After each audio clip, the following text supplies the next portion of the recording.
COVID-19 pendant au plus 2 heures, pourvu que, durant les délibérations du comité, 1. Le président puisse présider, 2. La présidence puisse présider du fauteuil du président de la Chambre, 3. La présidence reconnaisse les députés guidés par les proportions suivies pendant les questions orales, 4. Aucun député n'aura la parole pendant plus de 5 minutes à la fois pour que les députés puissent poser des questions à un ministre de la Couronne ou un secrétaire parlementaire agissant au nom du ministre. 5. Les députés puissent partager leur temps de parole avec un ou plusieurs députés en indiquant à la présidence qu'ils ont l'intention de procéder ainsi à l'expiration du temps prévu pour le débat ou lorsque plus aucun député ne prendra la parole. Selon la première éventualité, le comité lèvera la séance. G. Lorsque le comité plénier lèvera la séance, la Chambre entamera le débat sur la motion portant deuxième lecture du projet de loi visé en D. Un député de chaque parti reconnu et un député du Parti vert puissent prendre la parole sur ladite motion pendant au plus 20 minutes, suivi de 10 minutes pour les questions-observations, pourvu que les députés puissent partager leur temps de parole avec un autre député. À la fin de la période prévue pour ce débat ou lorsque plus aucun député ne se lèvera pour prendre la parole, selon la première éventualité, toute question nécessaire pour disposer de l'étape de la deuxième lecture soit mise aux voix sans plus ample ni débat ni amendement, pourvu que, si un vote par appel nominal est demandé, il ne soit pas différé et que, si le projet de loi est adopté à l'étape de la deuxième lecture, il soit renvoyé à un comité plénier réputé, étudié en comité plénier, réputé avoir fait l'objet d'un rapport sans amendement, réputé adopté à l'étape du rapport avec dissidence et réputé lu une troisième fois et adopté avec dissidence. H. Lorsque le projet de loi visé en D a été lu une troisième fois et adopté, la Chambre s'ajourne jusqu'au lundi 20 avril 2020, sous réserve que, pour l'application du règlement, elle soit réputée ajournée conformément à l'article 28 du règlement et, pour plus de certitude, que les dispositions des paragraphes M à P de l'ordre adopté le vendredi 13 mars 2020 et de l'alinéa F des paragraphes 1 à I à M de l'ordre adopté le mardi 24 mars 2020 restent en vigueur. I. Pendant la période où la Chambre est ajournée conformément à cet ordre, la Chambre puisse être appelée conformément à l'article 28.3 du règlement pour l'étude de mesures pour adresser les impacts économiques de la COVID-19 et les impacts sur la vie des Canadiens et des Canadiennes. J. If, during the period the House stands adjourned pursuant to this order, the Speaker receives a notice from the House leaders of all recognized parties indicating that it is in the public interest that the House remain adjourned until a future date or until future notice is given to the Speaker. The House will remain adjourned accordingly, provided that, in the event of the Speaker being unable to act owing to illness or other cause, the Deputy Speaker or either of the Assistant Deputy Speaker shall act in the Speaker's stead for all purposes of this paragraph. K. During the period the House stands adjourned pursuant to this order, any return, report, or other paper required to be laid before the House in accordance with any act of Parliament or in pursuance of any order of this House may be deposited with the Clerk of the House on any Wednesday, provided that committee reports presented pursuant to an order of this House may be deposited at any time. Such return, report, or other paper shall be deposited electronically and shall be deemed for all purposes to have been presented to or laid before the House. L. Pendant la période où la Chambre est ajournée conformément à cet ordre, le Comité permanent de la santé le Comité permanent des finances, le Comité permanent des opérations gouvernementales et des prévisions budgétaires, le Comité permanent des ressources humaines, du développement des compétences, du développement social et de la condition des personnes handicapées, et le Comité permanent de l'industrie, des sciences et de la technologie, puissent tenir des réunions dans le seul but d'entendre des témoignages concernant des enjeux liés à la pandémie de la COVID-19, sous réserve qu'à ces réunions, 1. Les membres des dits comités doivent assister et les témoins doivent participer par vidéoconférence ou téléconférence. 2. Les membres participant par vidéoconférence ou téléconférence soient comptés pour fin de quorum. 3. Les délibérations soient rendues disponibles au public via le site Web de la Chambre des communes. 4. Les avis de substitution des membres, en vertu de l'article 114.2 du règlement, soient remis au greffier de chaque comité par courriel et sous réserve que 5. Chaque comité se réunisse au moins une fois par semaine, sauf si les whips de tous les partis reconnus acceptent de ne pas tenir de réunion. 6. Chaque comité puisse recevoir des témoignages qui, autrement, pourraient excéder leur mandat en vertu de l'article 108 du règlement. 7. Tout comité se réunisse dans les 48 heures suivant l'avis reçu par courriel par le greffier du comité d'une demande signée par 4 membres du comité. M. Le comité permanent de la procédure et des affaires de la Chambre soit chargé d'entreprendre une étude sur la façon dont les députés peuvent exercer leurs fonctions parlementaires alors que la Chambre est ajournée pour des raisons de santé publique reliées à la pandémie de la COVID-19, y compris des modifications temporaires à certaines procédures, des séances en différents lieux et des solutions technologiques dont l'idée d'un Parlement virtuel, pourvu que 1. Pendant la période où la Chambre est ajournée conformément à cet ordre, les dispositions qui s'appliquent au comité énuméré en L s'appliquent également à ce comité, mais que le comité puisse également étudier des motions portant adoption d'un rapport à ces sujets. 2. Le comité fasse rapport à la Chambre au plus tard le 15 mai 2020. 3. Tout rapport adopté en vertu de l'alinéa 2 puisse être remis électroniquement au greffier de la Chambre et soit réputé avoir été dûment présenté à la Chambre en cette date. N. In addition to receiving evidence, the committees enumerated in paragraph L and M of this order, while meeting by video conference or teleconference, may also consider motions requesting or scheduling specific witnesses, and these motions shall be decided by way of a recorded vote. Aux fins des réunions de comités convoquées en vertu des paragraphes K et L, la priorité d'utilisation des ressources de la Chambre soit accordée dans l'ordre suivant. 1. Aux réunions du Comité permanent de la santé. 2. Aux réunions du Comité permanent des finances. 3. Aux réunions spécifiées par l'accord des whips de tous les partis reconnus. 4. À toutes les réunions dans cet ordre, toutes les autres réunions dans l'ordre où elles ont été convoquées. P. La Chambre demande au vérificateur général du Canada de faire une vérification 1. Des dépenses engagées en vertu de la loi sur les paiements relatifs aux événements de santé publique d'ordre national. 2. De l'application des dispositions de la loi sur l'administration financière et de la loi autorisant certains emprunts en vertu de la partie 8 de la loi sur les mesures d'urgence visant la COVID-19 et que le vérificateur général présente ses conclusions à la Chambre au plus tard le 1er juin 2021.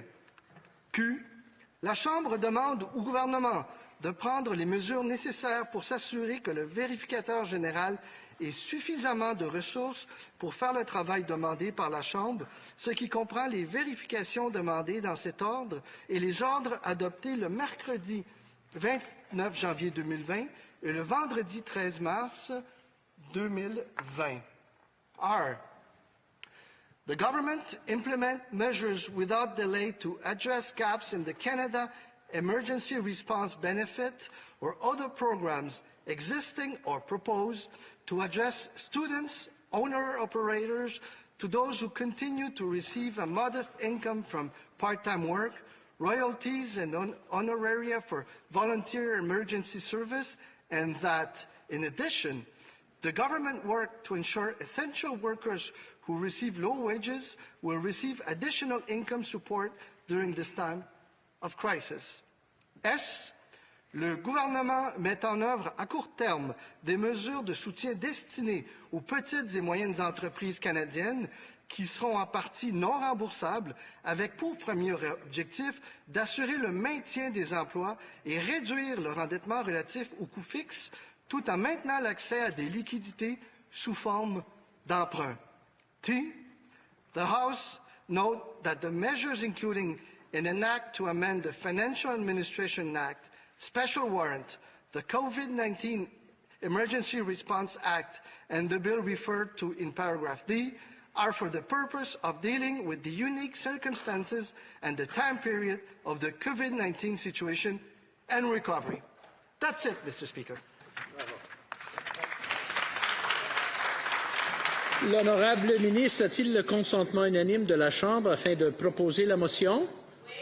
D'accord. D'accord. La Chambre a entendu l'énoncé de la motion. Plaît-il à la Chambre d'adopter cette motion? Oui, adopter. Conformément à l'ordre adopté plus tôt aujourd'hui, la Chambre procédera maintenant aux déclarations de ministres. Le très honorable Premier ministre. Mr. Speaker, I rise here in this moment, in this House, as our generation faces its greatest challenge yet. We all stand on the shoulders of those who came before us, of all those Canadians who saw our nation through difficult, tumultuous times in our history. Il y a 103 ans aujourd'hui, des jeunes soldats canadiens se trouvaient dans des tranchées en France, à des milliers de kilomètres de chez eux. Le lendemain, ils prendraient d'assaut la côte 145 et participeraient à la dernière bataille de la crête de Vimy. Aujourd'hui, à l'aube de ce sombre anniversaire, nous nous souvenons de leur courage et de leur sacrifice. Nous nous souvenons de ces soldats qui ont façonné le pays que nous connaissons aujourd'hui. 20 years later, many would be sent to the front again. On the evening of November 14th, 1940, my grandfather, the young MP for Vancouver North, rose in his seat to speak to the war effort, but first thanked all those senior members who allowed him to speak before them because his leave from the RCAF had expired that night and he was to ship out soon. Jimmy Sinclair would spend the next 3.5 years in Europe and North Africa, far from his young family, far from his work in this House of Commons, and far from his constituents in British Columbia, serving his country in the best way he knew how. He would return to the chamber in early 1944, a mere few months before D-Day, to exhort Canadians to continue with the sacrifices and efforts required to win. This is the year which will decide a rapid victory or a long and protracted war. A year when our fighting men must be given every conceivable aid and support and encouragement by every man, woman, and child in Canada, no matter the personal cost. These were trials that shaped our country, and more, our citizens. And now, once again, we are being tried. But, Mr. Speaker, this is not a war. That doesn't make this fight any less destructive, any less dangerous. But there is no front line marked with barbed wire, no soldiers to be deployed across the ocean, no enemy combatants to defeat. Instead, the front line is everywhere. in our homes, in our hospitals and care centers, in our grocery stores and pharmacies, at our truck stops and gas stations. And the people who work in these places are our modern-day heroes. Separated from their family, risking their own health, they head to work every day so that we can eat, so that we can heal, so that we can do our part. Because every one of us has a role to play in helping shield our country from the threat it now faces. In hard times, courage and strength are not defined by what we say or do loudly in public, but by the actions we take quietly, in private, like staying home. Even as we stand apart, we stand united in our resolve to do what we must until COVID-19 is defeated. Monsieur le Président, nous sommes ici aujourd'hui pour faire adopter la subvention salariale d'urgence. Il s'agit de la politique économique canadienne la plus importante depuis la Deuxième Guerre mondiale. Cette subvention va permettre aux Canadiens de garder leur emploi et un chèque de paye pendant cette crise. C'est ce sur quoi nous voterons cet après-midi. Cette subvention s'appuie sur les démarches déjà entreprises pour venir en aide aux Canadiens, comme l'offre de prêts garantis aux petites entreprises et la prestation canadienne d'urgence pour ceux qui ont perdu leur emploi. Encore une fois, dans cette Chambre, nous sommes appelés à soutenir ceux qui sont dans le besoin, et je sais que nous ne les laisserons pas tomber. Mr. Speaker, as Canada confronts this crisis, we are all called to serve, to fight for and alongside each of our fellow citizens, to fight for someone's mother, for someone's grandfather, for someone's neighbor. Our job as Canadians is to uphold the dignity and sanctity of every single human life, whether they be rich or poor, young or old, ailing or healthy. That is our duty. Without reservation, without pause, we must fight for every inch of ground against this disease. We must be there for one another as we spare no effort to safeguard our collective future. Au cours des prochaines semaines et des prochains mois, nous ferons face à de nombreux obstacles. Nous traverserons d'autres moments incertains. La peur et l'inquiétude continueront de faire partie de notre quotidien pour la plupart d'entre nous. Et malheureusement, nous pleurerons ensemble la perte des nôtres. Même si nous prenons toutes les précautions nécessaires, la situation risque de s'empirer avant de s'améliorer. C'est la triste réalité à laquelle notre pays est confronté.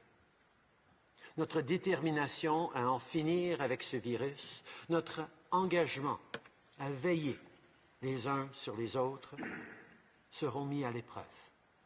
Mais je sais que nous sommes à la hauteur du défi devant nous. Canadians are among the most fortunate people on earth. Despite the challenges we have yet to overcome, despite the wrongs we have yet to right, ours is a country where we look out for one another, where we take care of each other. The generosity of spirit and compassion. This was alive long before this virus reached our shores, and it will survive long after it's gone because it is who we are. Monsieur le Président, notre pays est en deuil. Trop de familles ont perdu un être cher en raison de cette pandémie. Cette maladie est d'autant plus cruelle puisqu'elle nous empêche de se rassembler pour pleurer la perte de ceux qui nous ont quittés et de célébrer leur vie entre amis et famille. Au nom de tous les Canadiens, j'offre mes plus sincères condoléances à ceux qui ont perdu un proche. However, this holiday weekend also marks the coming of rebirth and new life. Easter is a time where Christians honor the passion, sacrifice, and resurrection of Jesus of Nazareth and his teachings of compassion, forgiveness, and love. Passover is a time when Jews recall the covenant made by God with the people of Abraham, Isaac, and Jacob, Sarah, Rebekah, Rachel, and Leah, and the heroism of Moses, who led his people from bondage to freedom. Vaisakhi is a time when Sikhs and Hindus celebrate the new year and the spring harvest. And even for those who are not celebrating, spring is always a time for renewal. These moments remind us that love, courage, and fortitude are the antidote to despair, that there is no challenge we can't overcome together. So let us make a solemn promise to each other this weekend to do just that. Durant ce long week-end, prenons un engagement entre nous de faire ce qui s'impose aussi longtemps qu'il le faudra. Et dans cette chambre, faisons notre part pour remplir cet engagement. Prenons nos responsabilités et venons en aide à ceux qui sont dans le besoin. Mr. Speaker, as I stand here today, I think of the young men who died taking Vimy Ridge. I think of the greatest generation who grew up during the Depression and fought through World War II. They showed us how to fight for what we believe in and how to sacrifice for what we hold dear.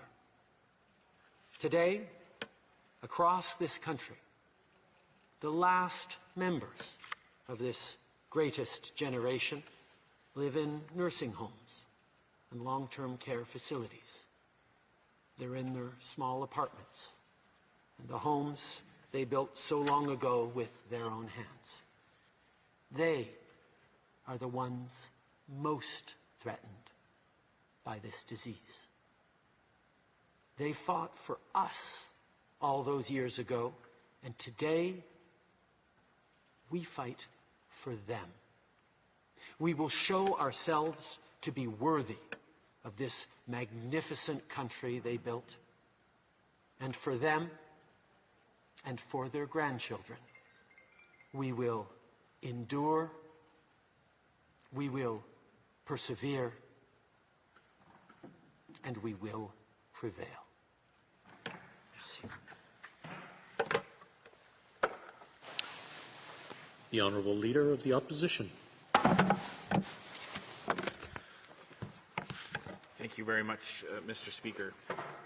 It is perhaps very fitting that we are meeting here on this day, Holy Saturday, the day between the sadness of Good Friday, the day Christ suffered and died for our sins, and Easter Sunday, the day he rose and conquered death. For we are clearly in the middle of great hardship and suffering, but we have every reason to look ahead with hope and towards the end of the health crisis we are currently facing. Our hope is founded on the ingenuity and resilience of humanity and strengthened by the examples of previous threats which we have all overcome. Mr. Speaker, the past month has tested Canadians. We've been told to stay at home, away from family and friends.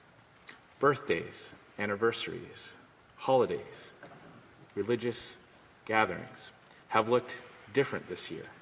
We've relied on Skype or FaceTime to stay connected instead of family dinners, church services, or weekend gatherings. Stores and restaurants have been told to close their doors. And as a result, almost 6 million Canadians have lost their jobs. And the businesses that are still open are worried about how they are going to hang on. Malgré tous nos efforts, plus de 22 000 Canadiens sont tombés malades et malheureusement, plus de 600 sont décédés. Nos pensées et nos prières sont avec tous ceux qui ont perdu une proche. Au cours des jours et des semaines à venir, nos actions seront plus importantes que jamais. Maintenant que le gouvernement a présenté ses projections, nous savons ce qui nous attend. Nous devons continuer à suivre les directives de santé publique et nous devons unir nos efforts en tant que pays. On behalf of the official opposition, I want to acknowledge all of the Canadians who are going above and beyond during these unprecedented times. To the nurses, the doctors, the truck drivers, the grocery store workers, cleaners, pharmacists, farmers, and other essential workers, we say thank you. To the parents juggling schoolwork and their own jobs, we say thank you. I've always had respect for the teachers that have influenced my life, Mr. Speaker, but after spending the last few weeks trying to keep my children up to date with their studies, I have a newfound respect and admiration for what they do each and every day of the school year. To the churches, synagogues, mosques, temples, gurdwaras, food banks, shelters, and other organizations helping Canadians during these difficult times, we also say thank you. And to the public servants working hard each and every day to make sure that Canadians get the help they urgently need, we say thank you. Les Canadiens ont des questions importantes sur la situation que nous vivons. Notre économie est arrêtée. Et alors que le gouvernement annonce des programmes, l'argent n'arrive toujours pas aux Canadiens et Canadiennes. Nous avons un déficit de 184 milliards de dollars. Des années de discipline vont être requises pour remettre l'économie canadienne sur pied. De nouveaux documents du gouvernement présentés au Comité de la santé montrent aussi une image inquiétante. New government documents released to the Health Committee also paint a concerning picture. As one reporter put it, quote, "The documents show a government persistently downplaying the threat of coronavirus until it was too late." Other countries like South Korea, Singapore, and Taiwan ramped up testing and secured medical equipment early on, which allowed them to flatten the curve quickly, preventing their economies from being completely shut down. We were told for weeks that the risk of COVID-19 to Canadians was low. We now ask why that risk assessment seemed to change overnight. Why did the government wait so long to impose travel restrictions? Why were travelers not originally screened? Why do we have a critical shortage of medical supplies? Why is it taking the government so long to sign contracts with companies that are offering to retool their facilities to provide much-needed medical equipment? Why are other countries further ahead of us when it comes to testing and tracing? These are some of the questions that Canadians have, and they deserve answers. And while we know that mistakes have been made in the past, Conservatives are focused on looking to the future, on how best to get Canada through this crisis, keep our citizens healthy, and get our economy back on track. The Prime Minister has said that we need to prepare for a second and perhaps a third wave. Canadians want to know how this government is preparing to get ahead of those waves. C'est pourquoi les conservateurs exigent des possibilités régulières de poser des questions au Premier ministre et au ministre à la Chambre des communes sur tous les aspects de la réponse du gouvernement à la COVID-19. Nous voulons aussi tenir des réunions hebdomadaires des comités parlementaires où les députés vont pouvoir présenter des motions, convoquer des témoins et interroger des ministres et de hauts responsables du gouvernement. Nous ne pouvons pas attendre que cette pandémie soit finie pour demander des comptes à ce gouvernement. Le Parlement a un rôle crucial à jouer en ce moment. Par le débat, la discussion et des questions régulières de l'opposition, nous allons obtenir des meilleurs résultats pour les Canadiens.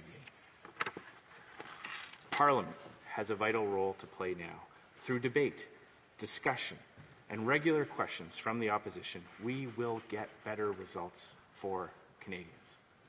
Today's emergency legislation is a good example of this. When the government first announced a 10% wage subsidy, Conservatives and small business owners across this country raised concerns. Other countries were offering far more, and it was clear that 10% was just not going to cut it. So we pushed for a significant increase. A few days later, the wage subsidy was raised to 75%. Credit unions weren't originally allowed to deliver the $40,000 emergency interest-free loans. This left many business owners who use credit unions, especially those in rural locations, left in the lurch, making it harder for them to get the support they needed. We called on the government to make changes, and now credit unions can deliver these loans as well. The need to show a 30% revenue decrease to qualify for the wage subsidy meant too many new and seasonal businesses didn't qualify. We raised this concern, and now there is more flexibility. And this week, we rolled up our sleeves and worked with the government to ensure that businesses have the certainty they need to keep their employees on the payroll. Les conservateurs font partie d'Équipe Canada depuis le premier jour, offrant des solutions constructives pour améliorer la réponse du gouvernement à cette pandémie. Conservatives have been part of Team Canada since day one, offering constructive solutions to improve the government's response to this pandemic. But we know there's still more work to do. Conservatives have proposed meaningful solutions, such as rebating the GST to small businesses that have collected it in the last year to provide a much-needed cash injection. We've also suggested using loss of earnings, subscriptions, or orders as a way to ensure that more businesses qualify for this wage subsidy. And we've put forward ideas to help our energy and charitable sectors, like increasing the charitable donation tax credit. Nous voulons que le gouvernement commence à mettre nos solutions en pratique pour qu'aucun Canadien ne soit oublié. Voilà le travail d'Équipe Canada. We are optimistic that the government will listen to the ideas that we are putting forward to the benefit of all Canadians, Mr. Speaker. That will be a truly Team Canada approach. Thank you very much. Merci beaucoup. L'honorable député de Belleuil-Chambly. Merci beaucoup, Monsieur le Président. Je voudrais commencer en adressant des salutations respectueuses, d'abord bien sûr aux collègues en cette Chambre, mais aussi des salutations toutes teintées de compassion. D'abord et avant tout, et entre tous et toutes, pour les aînés. Je ne peux pas m'imaginer le quotidien d'une personne âgée dans un des quelconques modèles de résidence tels qu'elles existent au Québec et au Canada. Isolés de leurs proches, exposés à une maladie qui, chez eux, pourrait s'avérer mortelle, sans même qu'ils ou elles n'aient vu leurs enfants et leurs petits-enfants une dernière fois. Il n'y a pas de limite à la tristesse d'une pareille situation. J'ai une pensée aussi pour les autres aînés, ceux qui ne sont pas directement ou autant exposés, qui voient la valeur de leur régime de retraite baisser, qui se voient quand même isolés, souvent dans des régions qui elles-mêmes sont relativement isolées, qui ne reçoivent pas leur famille, qui vivent dans d'autres régions. J'ai une pensée pour ces gens, et on y reviendra, ce n'est pas le sujet aujourd'hui. J'ai aussi transmis des recommandations, des suggestions au premier ministre pour leur venir en aide autant que faire se peut. J'ai une pensée pour les travailleurs et les travailleuses qui ne peuvent pas travailler et au secours desquels nous nous sommes rassemblés ici aujourd'hui. J'ai une pensée, et ça va vous paraître étrange pour les jeunes. Vous savez, la jeunesse, c'est la période la plus grégaire d'une vie. Et on enferme nos jeunes dans des sous-sols où ils se disent qu'ils ne peuvent pas voir leurs amis autrement que par leur téléphone.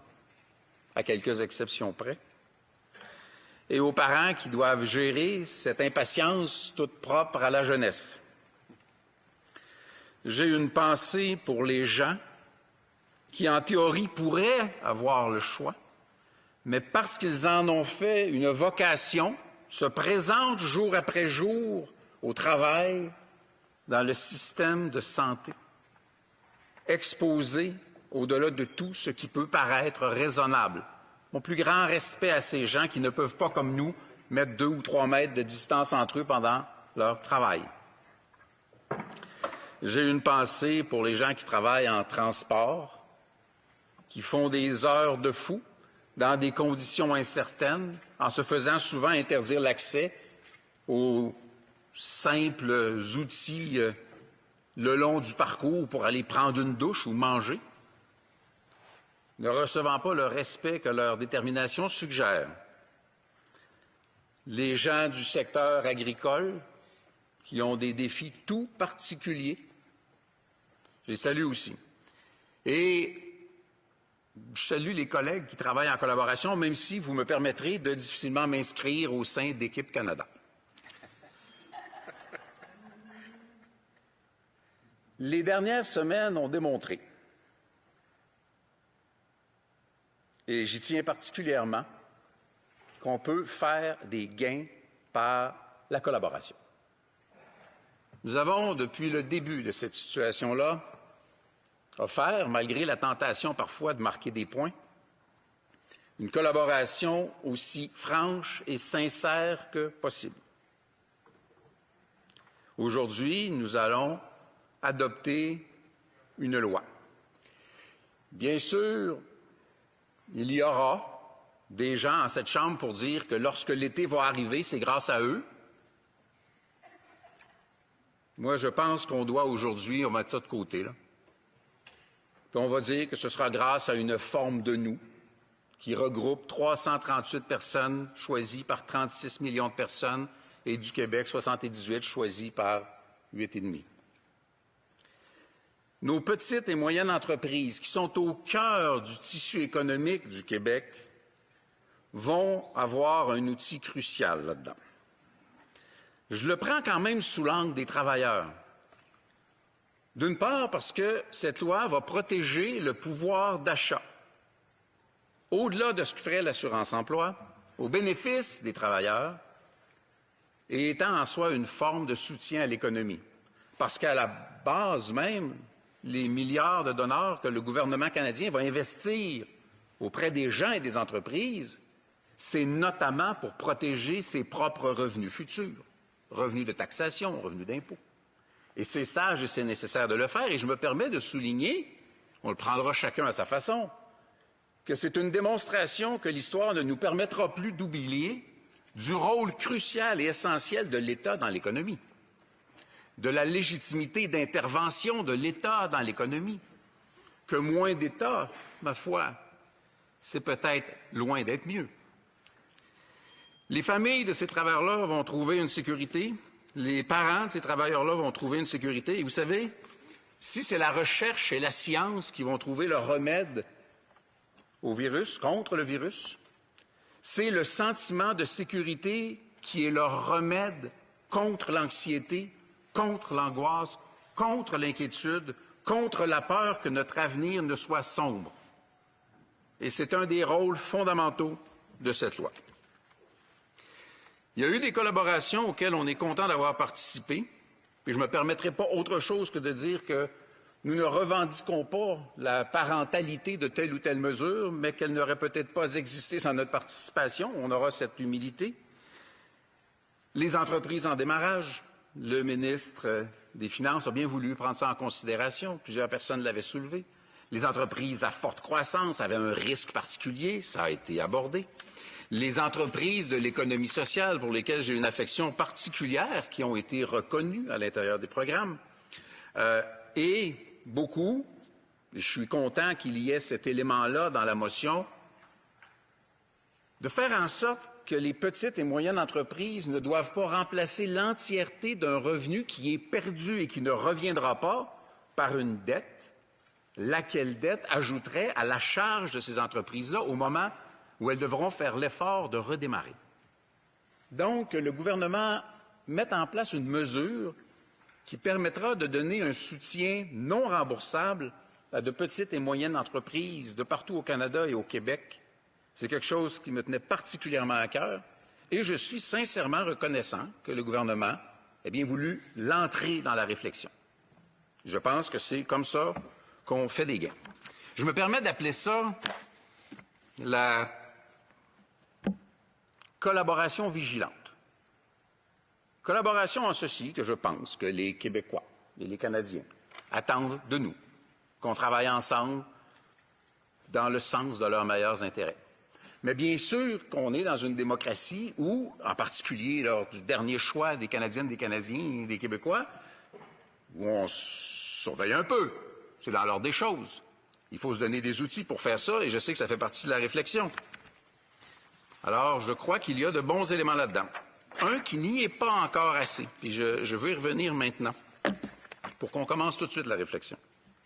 Vous savez, nous allons défaire ce virus, comme d'autres avant, et peut-être davantage d'autres après, si on n'oublie pas dans l'exercice la science et la recherche.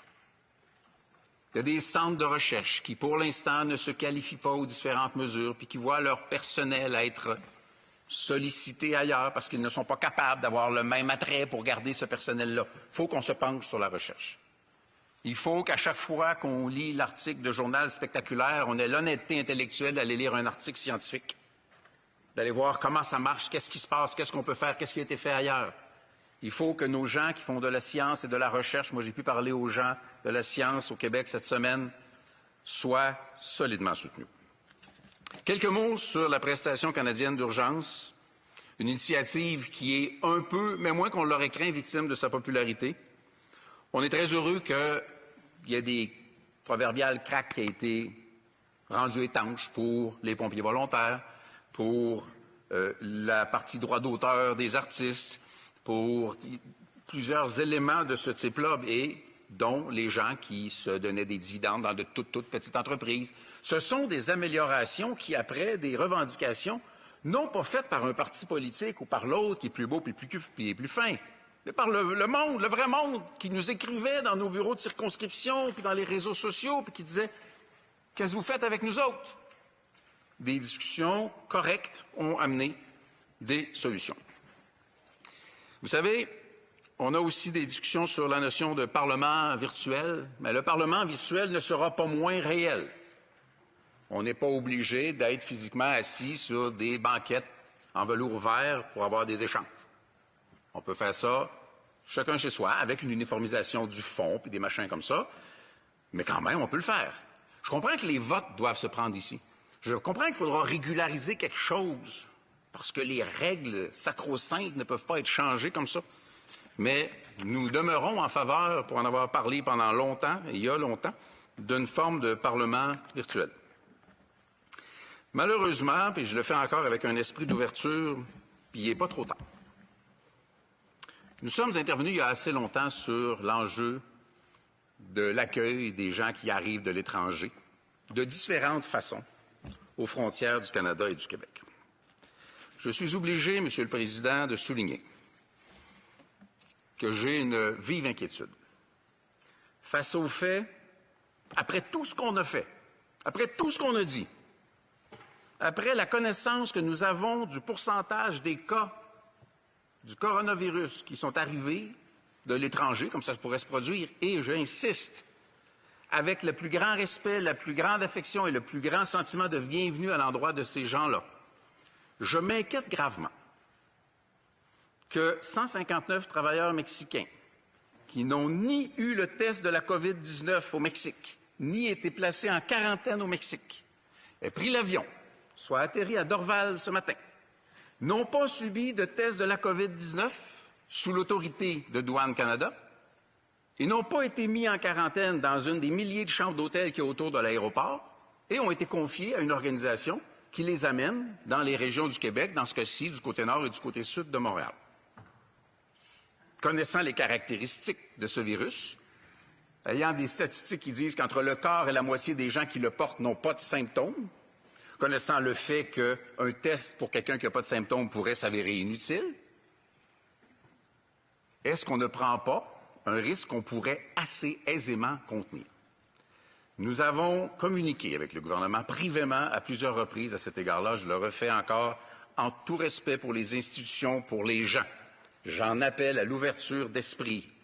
Je répète et je dis que si le gouvernement peut mettre les dizaines et les dizaines de milliards qu'on vient de voir, quelques dizaines de millions, c'est ce dont il s'agit, peuvent être investis pour donner, encore une fois, le sentiment de sécurité aux communautés rurales du Québec et du Canada, en assurant que l'arrivée des travailleurs étrangers soit assujettie à une mise en quarantaine, un test de la COVID-19. C'est la meilleure manière de rendre service aux pays d'origine, aux travailleurs, aux exploitants agricoles qui n'ont pas cette expertise, qui ne peuvent pas recevoir plusieurs travailleurs étrangers chez eux en disant « je vais te faire une place dans le sous-sol pour faire une quarantaine ».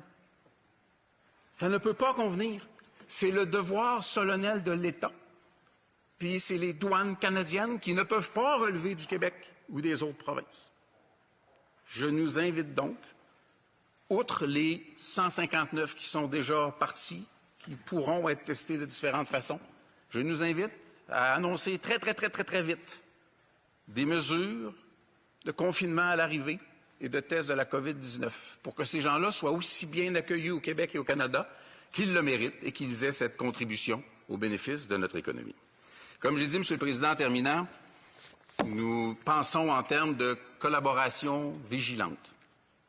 Dans ce cas-ci, notre collaboration est de nouveau acquise. C'est une demande, ce n'est pas un reproche que je formule, parce que nous avons le devoir de rester vigilants, les uns envers les autres, parce qu'on invente à chaque jour les mesures pour régler les problèmes tout nouveaux qui se manifestent à chaque jour. Merci, Monsieur le Président.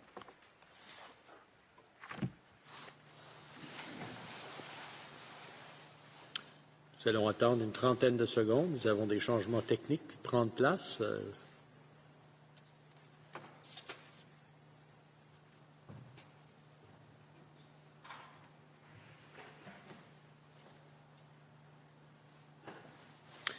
The honourable member for Burnaby South. Thank you very much, Mr. Speaker. In the last month, our world has changed dramatically. On Thursday, we learned that 1 million Canadians have lost their jobs. Now, this is not just a statistic. These are families that are now struggling to put food on the table, to pay for rent, to make ends meet. The government has moved to respond to this crisis, but in many cases, it's been too slowly. In early March, we had two suggestions. One, that the government should send direct financial assistance to all Canadians. And two, that we need a 75% wage subsidy, at least at a minimum, to ensure that people can keep their jobs, and a subsidy that will support businesses in keeping workers on the payroll. Later today, we will be, and we've already supported the unanimous consent motion, but we'll be supporting the legislation to make this wage subsidy a reality. But I want to urge the government that while we're here in Ottawa, we should not leave here without knowing and without guaranteeing that all Canadians who need help get that help. La prestation canadienne d'urgence ne couvre tout simplement pas tous les Canadiens et Canadiennes qui ont besoin de cette aide. Trop nombreux sont ceux et celles qui risquent de tomber dans les cracks. Trop nombreux sont ceux et celles qui risquent de tomber dans les cracks. I think of some of the stories that I've heard over the past weeks about the people who desperately need help but are unable to access that help because they don't meet all the criteria. I think about people working multiple jobs to make ends meet who've lost most of their hours of work and don't know how they're going to pay for groceries. They should be applying for help. I think about the freelance and contract workers who have lost most of their income and are maxing out their credit cards to pay their bills. They should be applying for help. I think about students who depend upon summer jobs to pay the rent, some who work to support their families. Now they have no jobs to apply for, they should be applying for help. Artists, self-employed, people who are just on the margins. In fact, there's so many examples, and that's the problem. For the last several days, New Democrats have been working with the government to fix the gaps, and that work is reflected in the motion that we've heard and in the work that will be done. I want to thank the Prime Minister and other members of government for the constructive way they've worked with us. But we're not done yet.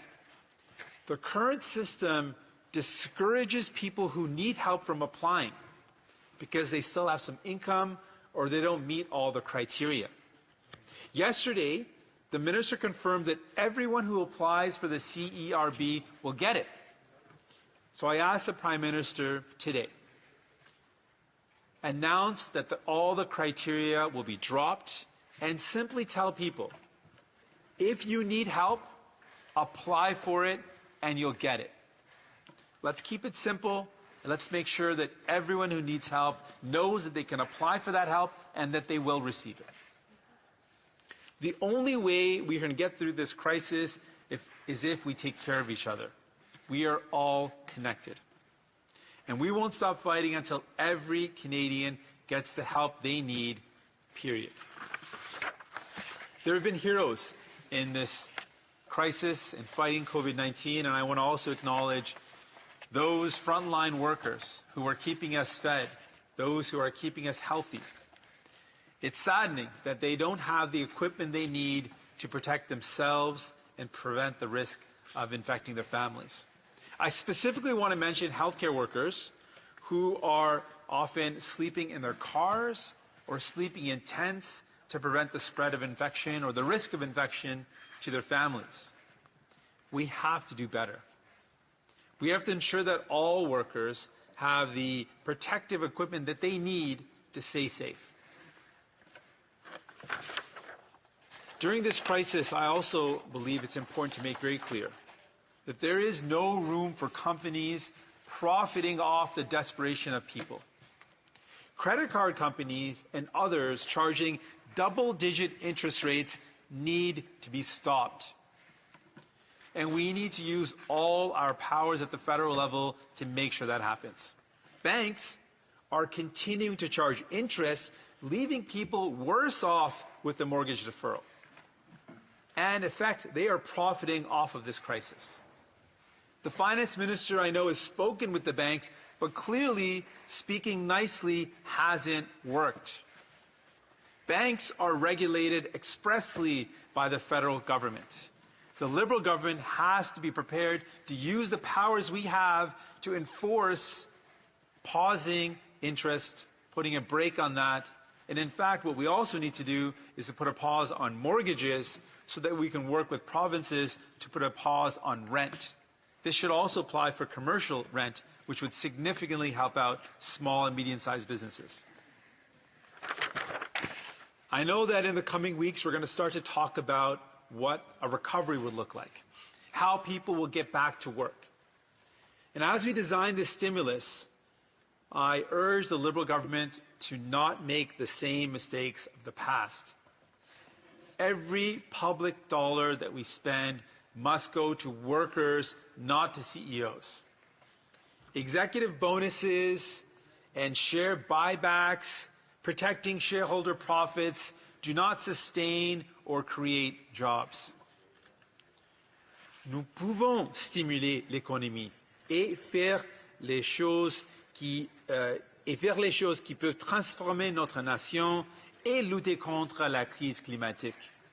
Construire des logements, investir dans le transport public, faciliter l'utilisation des énergies renouvelables par les Canadiens et Canadiennes, rendre nos maisons et nos bâtiments aussi efficaces que possible sur le plan énergétique, investir dans des services de garde d'enfants que toutes les familles peuvent se permettre et qui donnent à nos enfants l'éducation de haute qualité qu'ils se méritent.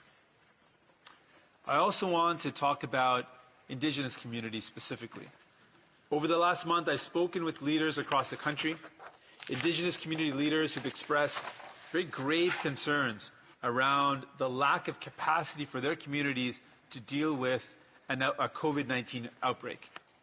These are communities as a result of historic and ongoing injustice that are without basic infrastructure, where washing one's hands with clean water is not often possible, where overcrowding and the lack of quality housing means physically distancing is also not a reality, where access to healthcare is severely limited to the point that the nearest ventilator for many communities is a flight away. I know the government has put some money on the table, but I've heard two specific concerns. One, that money is insufficient, and two, many Indigenous communities are finding it difficult to access that money. Historic neglect and racism has put Indigenous lives at greater risk of this virus.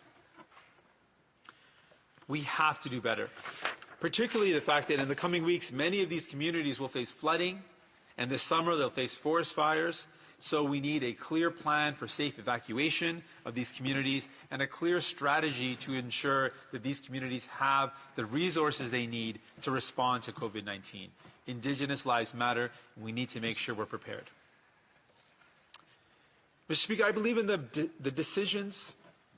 Mr. Speaker, I believe the decisions we make in the next weeks and months will be some of the most important of our lives. Some of the most important that any Canadian government has been faced with. Nous croyons en la solidarité. Nous croyons en l'entraide. We hear a lot of people talking about when will things return to normal. But I believe we need to do far better than normal. Normal is workers not having paid sick leave. Normal is families struggling on a minimum wage. Normal is people who are essential to our health and safety not getting paid enough to live. Normal is a public health care system that has been starved of funding.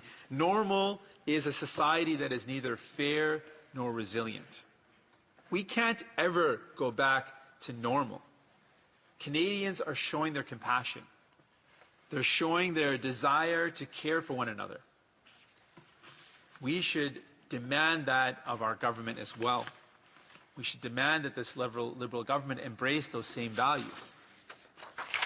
Let's not return to the old normal. Let's build a new normal where we take better care of each other, where we have a strong social safety net that lifts us all up together. Let's build a Canada that is fair and resilient. Canadians are counting on us. They're counting us to learn from this crisis, to build a better Canada for all of us. Thank you. The Honourable Member for Saanich Gulf Islands. Merci, Monsieur le Président. Je veux commencer au début pour je veux reconnaître que nous sommes sur le territoire traditionnel des peuples algonquins. We are here on traditional, unceded Algonquin territory, and I thank them for hospitality and generosity. Miigwech. I also want to start by saying a large thank you. Merci à tous mes collègues pour l'occasion pour moi de prendre la parole sur cette journée tellement importante parce que c'est avec un accord unanime, consensus. Merci mille fois.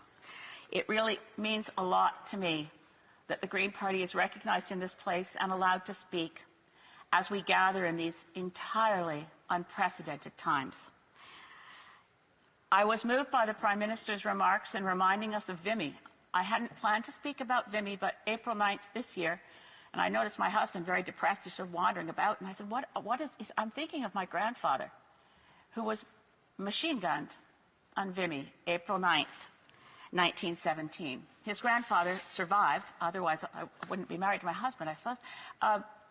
But his grandfather, John Owen Wilson, survived, got back to British Columbia, and ended up as Chief Justice of the British Columbia Supreme Court. But the sacrifices of VIMI are not forgotten. The courage and solidarity of previous generations is not forgotten. I've thought in recent times that being a boomer and 1954 baby, I'm one of the last of a generation that remembers a time of the kind of solidarity and sacrifice, not that I lived through the war or the Depression, but my parents did. And so the family stories become part of who you are. They're in your bones. The notion that government steps up, that government is on your side. And I think through years of neoliberalism, we've gotten this idea that government's kind of in our way, picking our pocket. I'm really relieved that in some ways, this solidarity, the social solidarity that we will have coming out of this pandemic will allow us to see, yeah, I'm part of my government. My democracy works for me. I hope that can be a lasting lesson. We are here together in a way that I want to acknowledge with deep gratitude. Is Parliament working well even when we're at a distance? I want to thank Prime Minister, the Deputy Prime Minister, and so many different ministers for the openness to hear opposition ideas and concerns. If I could share with Canadians what the last couple of weeks have felt like, working from home nonstop, 24/7. A lot of Canadians wouldn't imagine that every single day, 1:30 BC time, 4:30 in Ottawa, every day including Saturdays and Sundays, we have an opportunity to ask anything. Now, in my mind, this is how the ideas have been working. It's quite true that a lot of the things we wanted weren't in the first bill in C-13. It's quite true that Greens, like others, said it shouldn't be a 10% wage subsidy. It should be 75%. We made that case, and individual examples came forward. It feels to me as though through those daily question and answer sessions, and I know not every single day do all of us get our questions in. Some of us, the member for Carleton, does well. I do pretty well. Push *1 and go for it. We do our best to get our questions out there. But in my head, this is how it's been working. We raise a question. We say something like, what happens right now? Bishop McMenemy has just contacted me, and the Anglican Church on Vancouver Island has separate churches, and they all have their own CRA number, but there's only one employer. So the 30% wage, 30% revenue deduction, 30% reduction in revenue compared to some other reference period doesn't work at all in this circumstance. Then today, I look at the most recent version of the bill. Entity is redefined. It now covers that specific weird example of the Anglican diocese and an issue raised to me by Bishop McMenemy. There may have been many other MPs who asked a question that stumped the Finance Canada senior officials that were on the telephone with us every single day. But when I see that in the bill, I think, oh, my question not only was a question, it flagged an issue. And this is what I hear from ministers. Keep sending us the specific concerns that you see. Keep telling us where the gaps are. Because the MPs on the ground right across Canada are the eyes and ears on the front line, able to say, nothing you've got in place right now, with all due respect, is working for small business. I'm terrified that a lot of very small businesses, seasonal businesses, restaurants and so on, are going to go under even with the wage subsidies. But then I pick up today's unanimous consent motion. Well, I saw it before coming here, and I'm very relieved to see that it calls for the government to implement short-term support measures for small and medium-sized enterprises to be partially refundable, primary objective, maintaining jobs, reducing the debt related to fixed costs. That's what I keep hearing from small business. They can't afford to pay the rent. The wage subsidy doesn't help them. So what I'm seeing here is not to be just a Pollyanna about our circumstances. But I do want to say that it means a lot to me that when we've come forward as individual MPs, opposition and Liberal, and said, look, what's happening doesn't work. There's too many people, students, people in the gig economy. They're not covered by CERB. What are we going to do? Today's unanimous consent motion says we implement measures without delay. I think without delay would actually meet what the member for Burnaby South said, and right now today we say everybody applies. But that language suggests not that the government is saying, we've gotten this perfect, go away. What I hear from minister after minister is, we're learning. We're working as hard as we can. I want to say that I do know that the Minister of Global Affairs and his parliamentary secretary have been available to me pretty much 24/7 for about the 50 or so constituents that I've so far worked to help get home. And I've still got about a dozen that I'm working on. And the parliamentary secretary knows well that I have someone stranded in Vanuatu.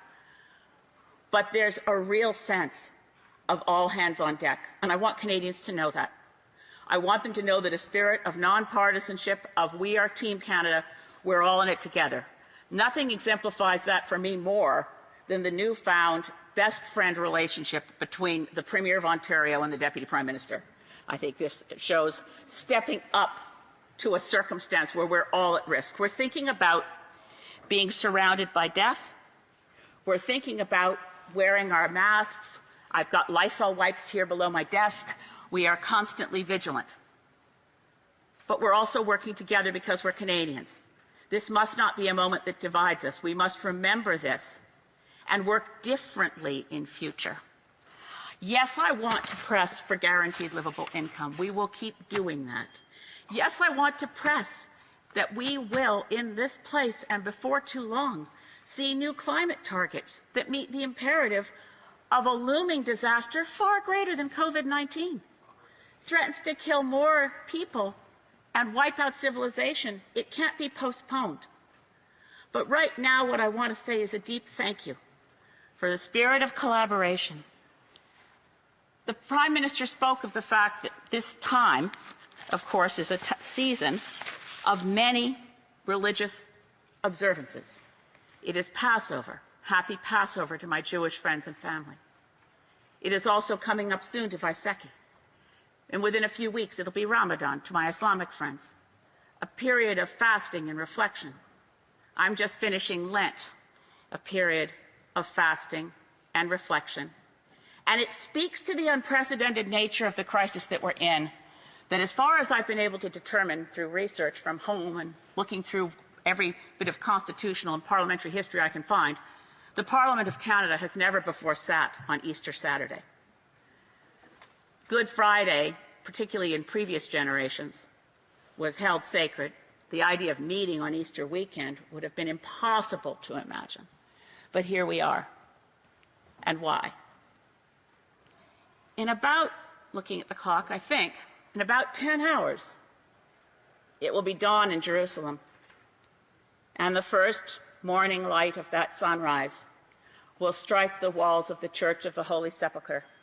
It's built on the spot where we are told the original cave was, in which the body of Jesus Christ was wrapped and placed in the tomb, the rock rolled in front of it, and that approximately 10 hours from now at dawn will be that remembrance of our stories, of our tradition, our faith, the most significant day, the most profound and important day of a Christian calendar, the resurrection of Christ, that the stone was rolled back, and that those who loved him, Mary and others, came and thought the body had been stolen, and the angels came to them, and then Jesus, disguised as a gardener, came to them and said, no, he is risen.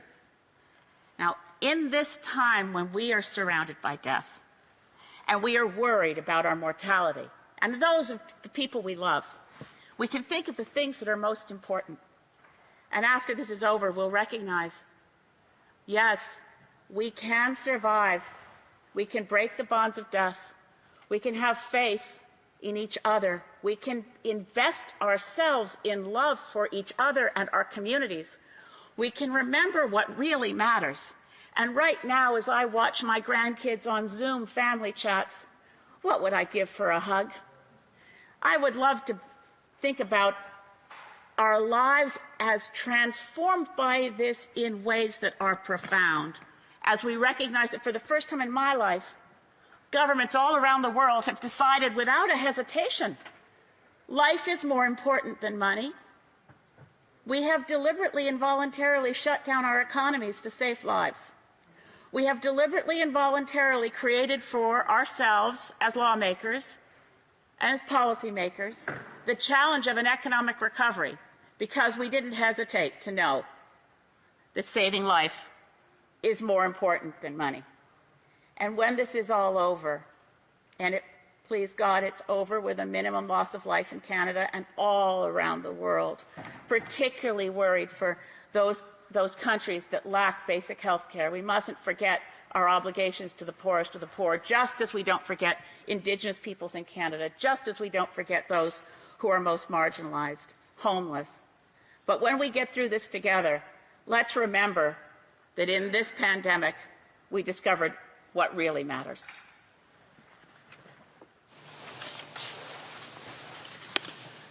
Conformément à l'ordre adopté plus tôt aujourd'hui, la Chambre se forme maintenant en comité plénier pour examiner des questions reliées à la pandémie de la COVID-19. Avant d'entamer le débat, j'aimerais rappeler aux honorables députés la manière dont les délibérations se déroulent pour les 2 prochaines heures. Pursuant to order made earlier today, during the proceeding of the committee, no member will be recognized for more than 5 minutes, which may be used for posing questions to a minister of the Crown or a parliamentary secretary acting on behalf of the minister, and members are permitted to split their time with 1 or more members by so indicating to the chair. The debate will end 2 hours or when no members rise to speak. Nous pouvons maintenant commencer le débat.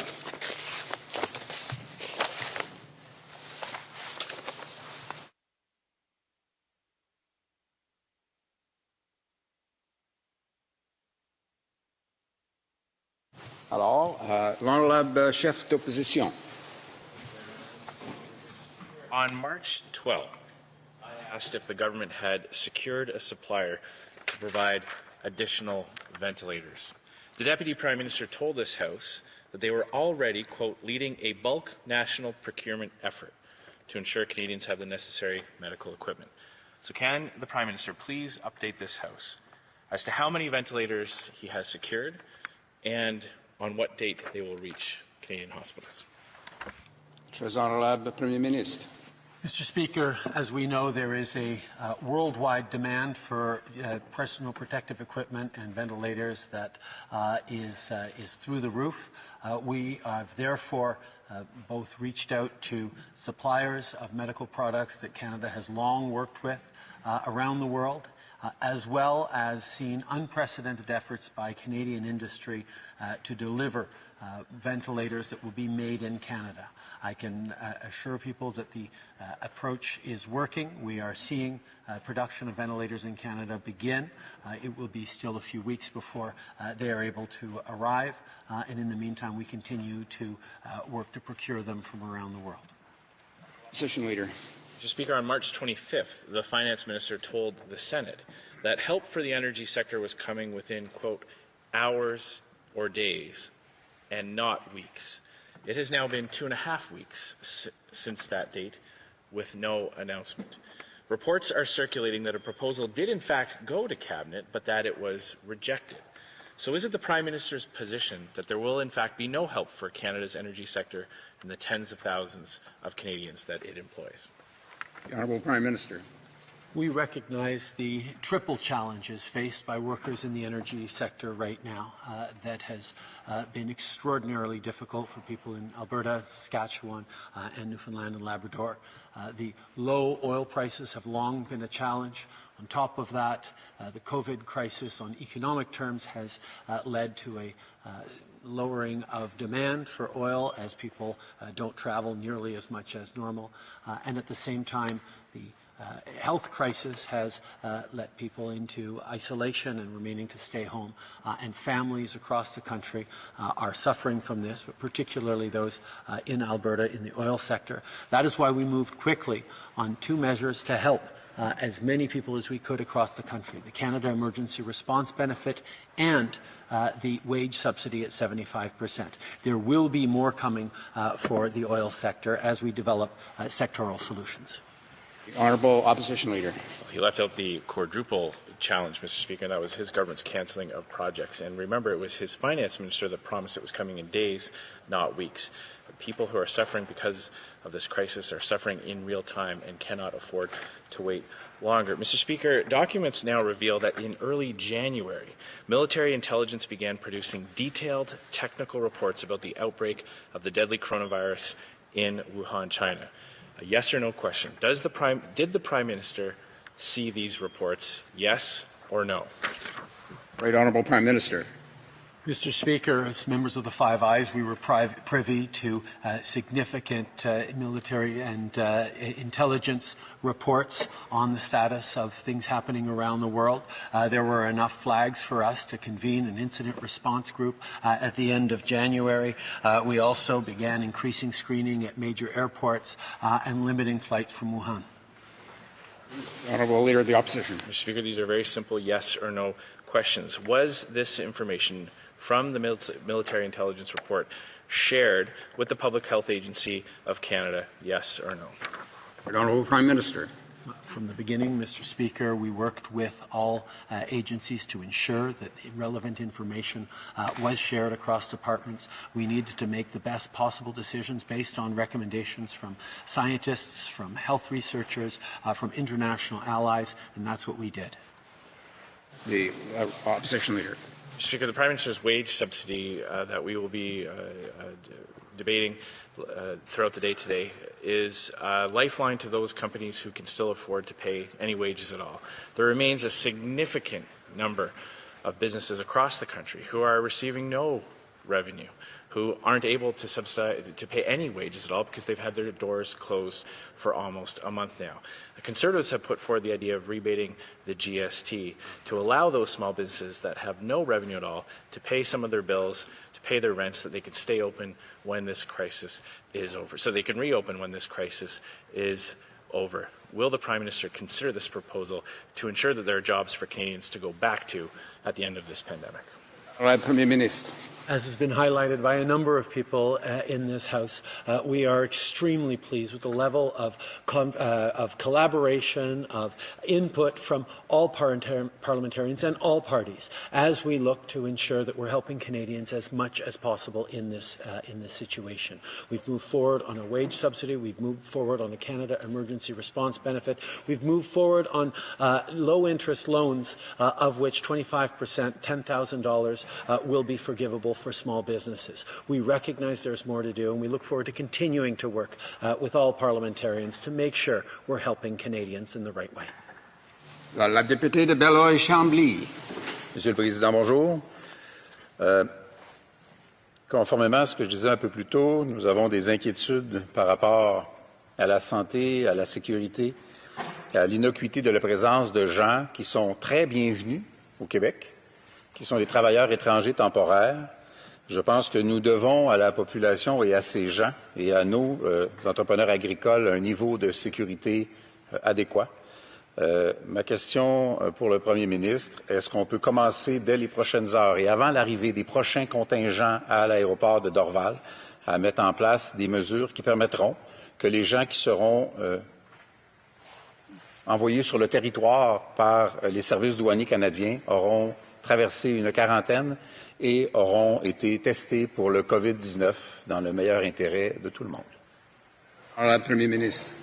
Nous reconnaissons que notre obligation première, c'est d'assurer la santé et la sécurité de tous les Canadiens. Et donc, le contrôle de gens qui arrivent dans dehors de nos frontières est essentiel. Nous savons aussi à quel point c'est important d'assurer la sécurité alimentaire et les chaînes d'approvisionnement pour nos denrées alimentaires à travers le pays. Et les travailleurs étrangers temporaires ont un rôle important à jouer. Mais nous avons amené des règles strictes par rapport à la quarantaine, que les travailleurs étrangers qui arrivent au Canada doivent être isolés pendant 14 jours de façon adéquate pour s'assurer qu'ils n'amènent pas la COVID-19 avec eux. Nous allons continuer de travailler avec tous les parlementaires et avec toutes les différentes autorités pour s'assurer que ces règles sont toujours suivies. La députée de Beloeil-Chambly. Monsieur le Président, il est possible que les règles ne soient pas adéquates. Il est possible qu'une entreprise agricole dont ce n'est assurément pas la fonction ne puisse pas assurer le type de quarantaine que ça requiert. Il est possible que l'identification de symptômes ne soit pas aussi efficace sur une entreprise agricole que lorsque c'est soumis à la supervision d'experts de la santé publique. Il est possible que ça ne puisse pas relever de l'État québécois de prendre des gens qui sont relâchés par les services douaniers canadiens et de prendre à la place du gouvernement canadien la responsabilité du gouvernement canadien. Encore une fois, compte tenu de l'ensemble des coûts, je pense qu'on est capable de considérer, et je m'offre à participer activement dès les prochaines heures à quelque chose là-dessus. Est-ce qu'on peut ouvrir une conversation sur ça le premier ministre et nous, et avec quiconque voudra participer dans les prochaines heures. Très honorable Premier ministre. Oui, Monsieur le Président, je partage beaucoup des préoccupations qu'a énuméré le député de Belleuil-Chambly et nous allons travailler ensemble pour s'assurer que pendant qu'on répond aux besoins de nos agriculteurs et notre chaîne d'approvisionnement, on a la capacité et la certitude de garder les Canadiens en sécurité et de limiter l'expansion possible de la COVID-19. J'ai bien hâte de continuer à travailler avec non seulement les provinces, non seulement le secteur agricole, mais les autres parlementaires et partis d'opposition aussi. Le député de Belleuil-Chambly. Monsieur le Président, dans un complètement autre ordre d'idées, certains seront peut-être surpris. Je crois en effet que le gouvernement canadien doit contribuer à restaurer les emplois tels qu'ils étaient auparavant dans le secteur pétrolier de l'Alberta et de l'Ouest canadien. Je ne crois pas qu'on doive demander à ces gens-là de tout sacrifier de leur modèle économique. Je pense par contre que tout projet futur, toute expansion du secteur énergétique devrait passer par la transition des ressources financières qui y auraient été consacrées, au premier chef Trans Mountain, vers des secteurs énergétiques renouvelables, en particulier, encore une fois, dans l'Ouest canadien, qui auront des besoins particuliers. Est-ce qu'on peut prendre la situation actuelle, restaurer le statu quo ante pour les travailleurs de l'industrie pétrolière, mais que la suite soit orientée vers les énergies renouvelables? Très honorable Premier ministre. Je remercie l'honorable député pour sa perspective que je reconnais est importante. Nous avons besoin d'appuyer les travailleurs et les familles dans situations difficiles, y compris dans tous les secteurs à travers le pays, y compris le secteur gaz et pétrole. Mais nous reconnaissons aussi que nous sommes dans une lutte contre les changements climatiques et nous devons trouver des façons de créer des bons emplois pour ces gens en Alberta et ailleurs qui vont pouvoir durer pour les années à venir, pour les générations à venir. C'est pour ça que c'est une réflexion que nous continuons d'avoir avec le gouvernement d'Alberta et avec des experts à travers le monde pour s'assurer que le Canada et l'Alberta fassent partie de cette transition vers un meilleur avenir pour tous. The honourable member for Burnaby South. Thank you very much, Mr. Speaker. Mr. Speaker, I want to just raise again the concern. We've heard stories that represent some of the millions of Canadians that are right now falling through the cracks who cannot access the CERB. We've heard of people who've got multiple jobs, who've lost a lot of that work but still get some income, freelance and contract workers, artists, self-employed. While the government has committed, and I'm encouraged by that, to fixing those gaps, will the Prime Minister just today stand up and say that if anyone needs help, they should just apply while the government is fixing the gaps in the system, but people who need help should just apply right now? Honourable Prime Minister. The immediate urgency in this situation was making sure that people across the country who were reliant on paychecks to be able to pay their groceries and pay their rent, paychecks that suddenly disappeared because of COVID-19, get money quickly.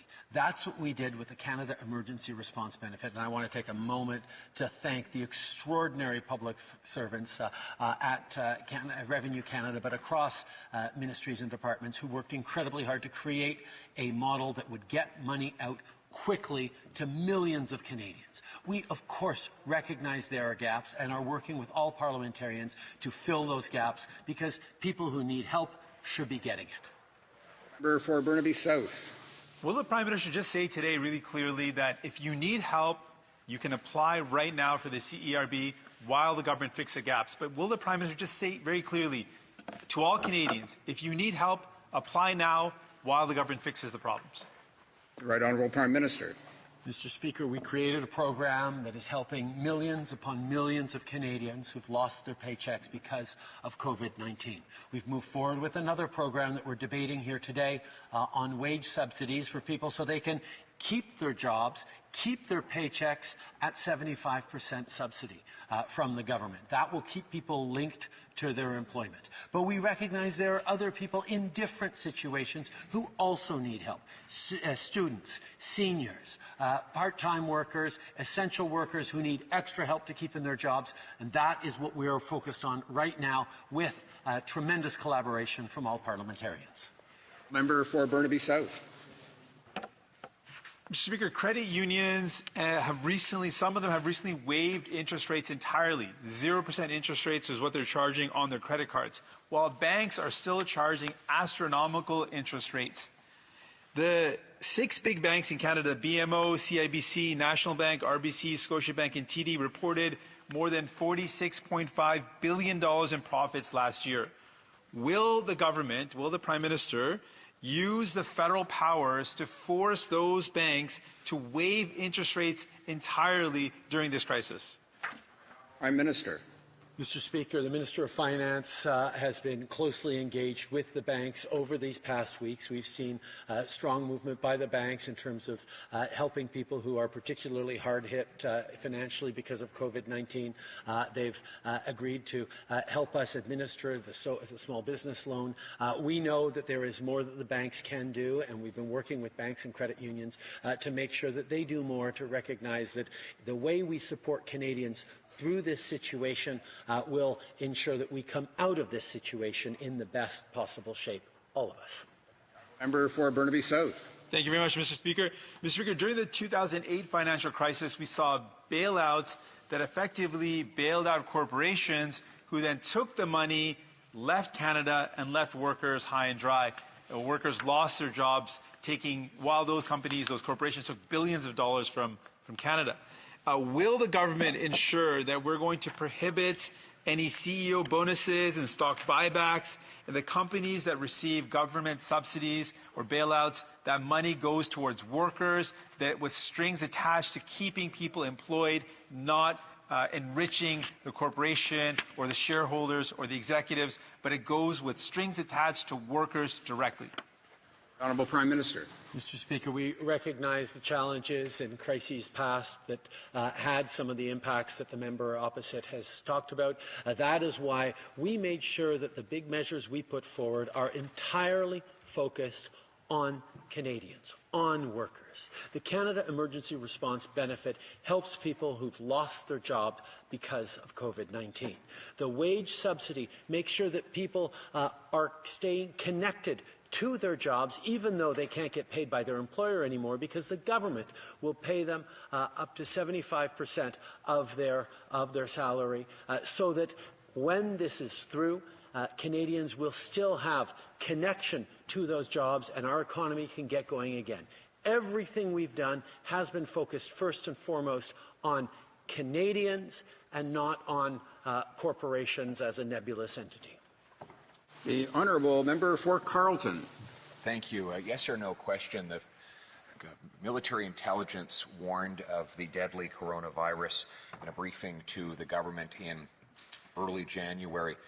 Yes or no, did the Prime Minister, his office, or any member of the Cabinet see these briefings? Yes or no? The Honourable Deputy Prime Minister.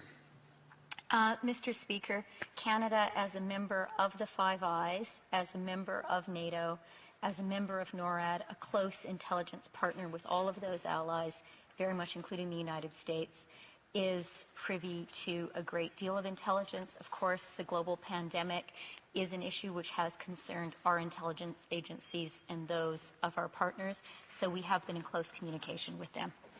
Well, Member for Carleton. Did any member of the Cabinet see that intelligence from our military, yes or no? The Honourable Deputy Prime Minister. As I have said, Mr. Speaker, our intelligence sharing is very important.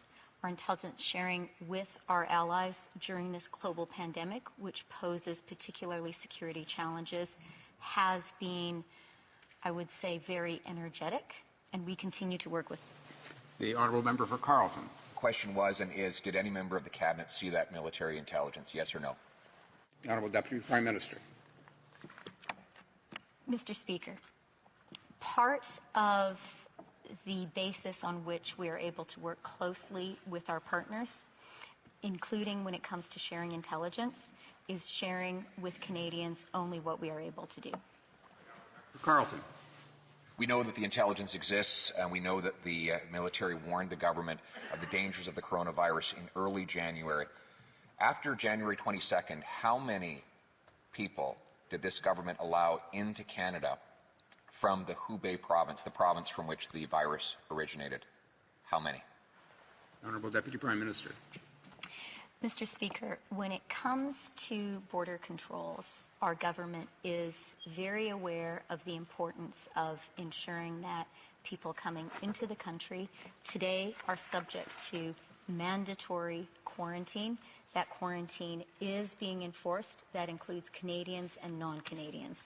As Canadians know as well, there are strict limits today on anyone who is not Canadian entering the country. Member for Carleton. How many people were allowed into Canada from Hubei province after this government received intelligence showing the danger of the coronavirus from our military? The Honourable Deputy Prime Minister. Mr. Speaker, we became aware that the coronavirus was indeed a threat and that there were a number of places around the world where we were receiving people who could have the contagion of the coronavirus. That is why at the border we were very clear about giving clear instructions about the need for self-isolation. The Honourable Member for Carleton. After the government received intelligence from our military about the dangers of the coronavirus in China, it allowed 2,000 people from the Hubei province, the most affected province, to come into Canada. Were these 2,000 people quarantined? Yes or no? The Honourable Deputy Prime Minister. Mr. Speaker, as I hope the member opposite knows, quarantine is a very specific legal term, and the measures of quarantine are currently in place. Prior to that obligatory quarantine being in place, incoming travelers, whether they were Canadian or not, were very clearly told to self-isolate. The Honourable Member for Carleton. Told to self-isolate but not required to self-isolate, and therefore this government allowed thousands of people into this country who came from the affected regions, even though there were briefings the government had explaining the danger of doing just that. On which date will the first wage subsidy be in the hands of a small business employer? The Honourable Minister of Finance. Mr. Speaker, we are obviously working as hard as we can to make sure that the wage subsidy gets into people's hands as rapidly as possible. With the passing of this legislation, organizations will be able to go to their banks to make it even faster.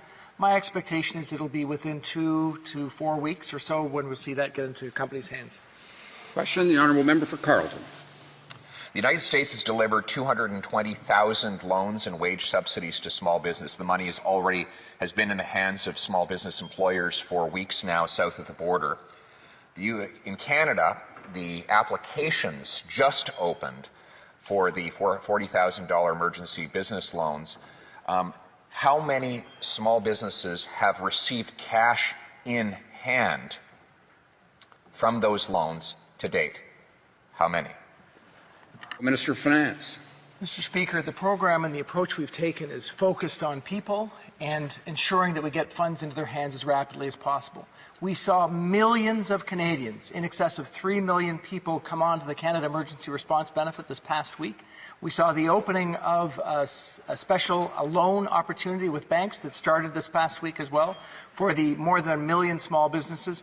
We're working as hard as we can to make sure we're supporting individuals and small businesses. Nous allons juste prendre un moment pour changer opérateur pour l'audio.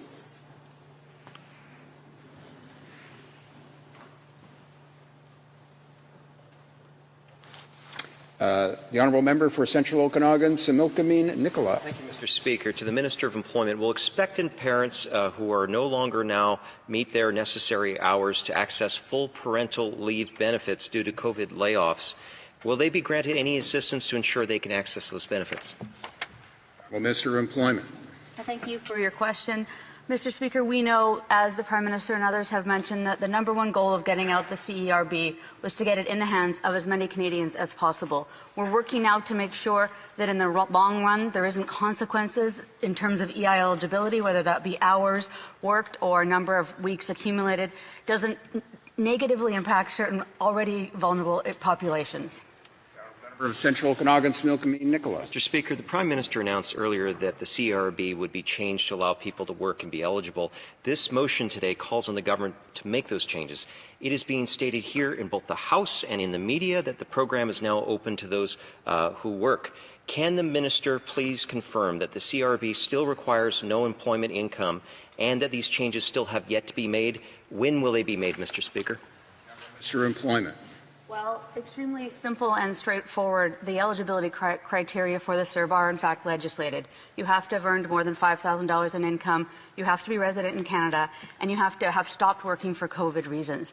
We know that there are people earning very, very low amounts of money, and we have committed to creating a threshold under which Canadians can continue to earn income and access the CERB. We're working on that, and it will be decisions will be made on that shortly. Thank you. The honourable member. Mr. Speaker, can the Minister explain whether or not legislative changes would be required to the CERB for this to come into effect? Thank you for the question. In order to change the criteria to include groups of individuals who are not working but who have not stopped working for CERB, legislative changes would be required. In order to create a threshold of income under which individuals would remain eligible for the CERB, regulatory changes would be required. Mr. Speaker, the legislation that created the Canadian Emergency Response Benefit, it has where someone must cease working due to COVID-19 to access the benefit. However, the Liberal MP from Malpeque has instructed seasonal workers and students who have lost their jobs just to apply anyway. Also, the Finance Minister's own Communications and Issues Manager has given contradictory direction to those who have not lost their jobs to consider applying anyway. Is this just confusion, or is the government instructing people to violate the law and apply when they're not eligible? Honourable Minister of Employment. Mr. Speaker, a key cornerstone of this benefit is the quick way in which we can get it out, and we're relying very heavily on the honesty of Canadians to do that. There are integrity measures built into the front, namely the requirement for a social insurance number, and there are integrity measures built into the back. We are asking Canadians to honestly attest that they meet the eligibility criteria as I laid them out, and I would hope that no one is suggesting that Canadians do not honestly reply to these questions. Member. Well, I do also hope that the government is suggesting that people follow the law. Mr. Speaker, can the minister confirm whether or not she has she's sought clarification as to when Parliament would have to be recalled for any legislation? We have members of Parliament that would like to know. The Honourable Minister of Employment. Thank you, Mr. Speaker. We do not know at this point if legislative amendments will be required, so I think it would be premature to even speculate when the House would have to resume, if at all. Member. Mr. Speaker, speculation. I asked the minister earlier about whether or not she would need to have legislative changes in order to be able to deliver what the Prime Minister said. She said that they would have to. Now, when we were last here, I asked the Minister of Employment if seasonal workers were included under the CRB. She said that they were. Now we know that they are not. Was she mistaken when she spoke, or that what the policy changed to exclude the seasonal workers, Mr. Speaker? Honourable Minister of Employment. I'll first clarify my last answer, Mr. Speaker. If you want to change the law so that somebody who is not working because of CERB, then you need a legislative change. If you want to create a threshold of income under which somebody can still qualify for CERB, you need a regulatory change. So it's not apparent, given the unanimous consent motion today, that we will have to make legislative changes. With respect to seasonal workers, I apologize for any confusion I may have created in the past, but we are looking at and we have committed in this House today to ensure that seasonal workers will indeed be covered. Thank you. Last short question, the Honourable Member. Mr. Speaker, we now know that anyone who applies for the CRB, regardless of eligibility, will get it. Now, is it the government's plan to conduct audits on millions of people to determine who got it and who shouldn't have? And what will be the consequences of defrauding the taxpayer? Mr. Speaker, I am very hopeful and confident in the integrity and truthfulness of Canadians in this time of crisis. We have, as I mentioned, built-in integrity measures at the front. At the back end, based on social insurance numbers, we can track if someone receives the benefit and also receives a T4. We can track if someone receives the benefit and gets a second payment accidentally. There will be a certain amount of integrity measures absolutely in the weeks, months, and year to come. But quite frankly, Mr. Speaker, I don't think that there are Canadians out there in this time of need spending a lot of time trying to defraud the government. L'honorable député de Montmagny, Lille, Kamouraska, Rivière-du-Loup. Monsieur le Président, merci. J'ai l'immense privilège d'être ici aujourd'hui pour défendre les gens de ma région de Montmagny, Lille, Kamouraska, Rivière-du-Loup, mais aussi tous les entrepreneurs du Québec. Étant moi-même un entrepreneur, je comprends leurs réalités et leurs inquiétudes. Les enjeux auxquels les créateurs d'emplois font face aujourd'hui durant cette crise, ainsi que la nouvelle réalité à laquelle ils devront face après la crise, suscitent de nombreuses questions partout au Canada. Suite à mes échanges avec bon nombre d'entre eux, je suis en mesure aujourd'hui de questionner le gouvernement sur l'efficacité des mesures.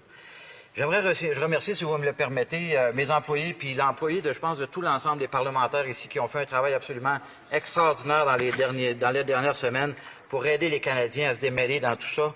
Et là, maintenant, j'ai des questions et j'aimerais évidemment aussi remercier les gens qui sont sur la première ligne de service à travers tout le Canada et dans mon comté pour servir la population.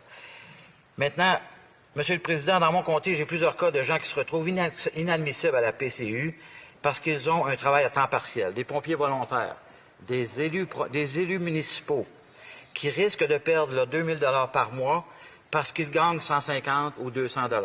Le premier ministre s'est engagé lundi, le 6 avril, à corriger cette problématique en laissant flouer... Je ne sais pas comment répondre. Excusez-moi.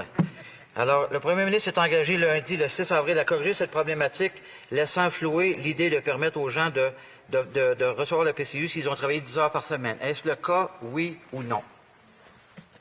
La ministre d'Emploi. Mr. Speaker, I can assure this House that we are committed to finding a threshold under which Canadians can continue to work and receive the CERB. We are working out those details now, and I am grateful for the input of all parliamentarians to this effort. I can assure the member as well that honoraria, such as that received by an emergency responder firefighter, will indeed be either exempt or not counted as employment income to a certain threshold. But again, we're working out those details. And once again, as was mentioned before, I appreciate how much feedback we've got on these measures.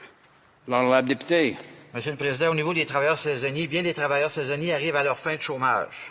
Et bien qu'ils voudraient travailler, l'emploi qui les attend au printemps ne sera malheureusement pas disponible dû à la COVID-19. Et ils n'ont pas été en mesure de travailler ou d'arrêter de travailler à cause de la COVID. Pouvez-vous nous dire si ces gens-là, comment ces gens-là devront survivre dans les prochaines semaines? La ministre d'Emploi. Monsieur le Président, je peux assurer ma collègue que nous travaillons très, très fort pour assurer que les travailleurs saisonniers vont avoir accès à la PCU. C'est les détails qu'on confirme maintenant, mais on a pris cette décision. On va les inclure très prochainement. Député. Monsieur le Président, je demande à la ministre à quel moment les travailleurs saisonniers seront admissibles et à quel moment ça sera annoncé. La ministre. Excusez-moi, Monsieur le Président, il y a un changement régulatoire. There's a regulatory change that needs to happen, and that would be under the first Emergency Act, have to be signed off by 3 of us, and we're working hard to make sure that happens quickly. Thank you. Député. Au niveau de l'agriculture, Monsieur le Président, des producteurs laitiers sont obligés de vider leur lait dans les égouts parce que les restaurateurs et les institutions ne commandent plus parce qu'elles sont fermées pour la plupart. Les producteurs de porc seront peut-être obligés d'euthanasier des cochons parce que leurs transformateurs de viande n'ont pas la capacité de recevoir et de transformer tous ces carcasses animales avec les réductions du personnel dans le COVID-19 dans les abattoirs. Le gouvernement prévoit quoi exactement pour aider le monde agricole actuellement? La ministre des Petites Entreprises. I want to thank the honourable member for that question.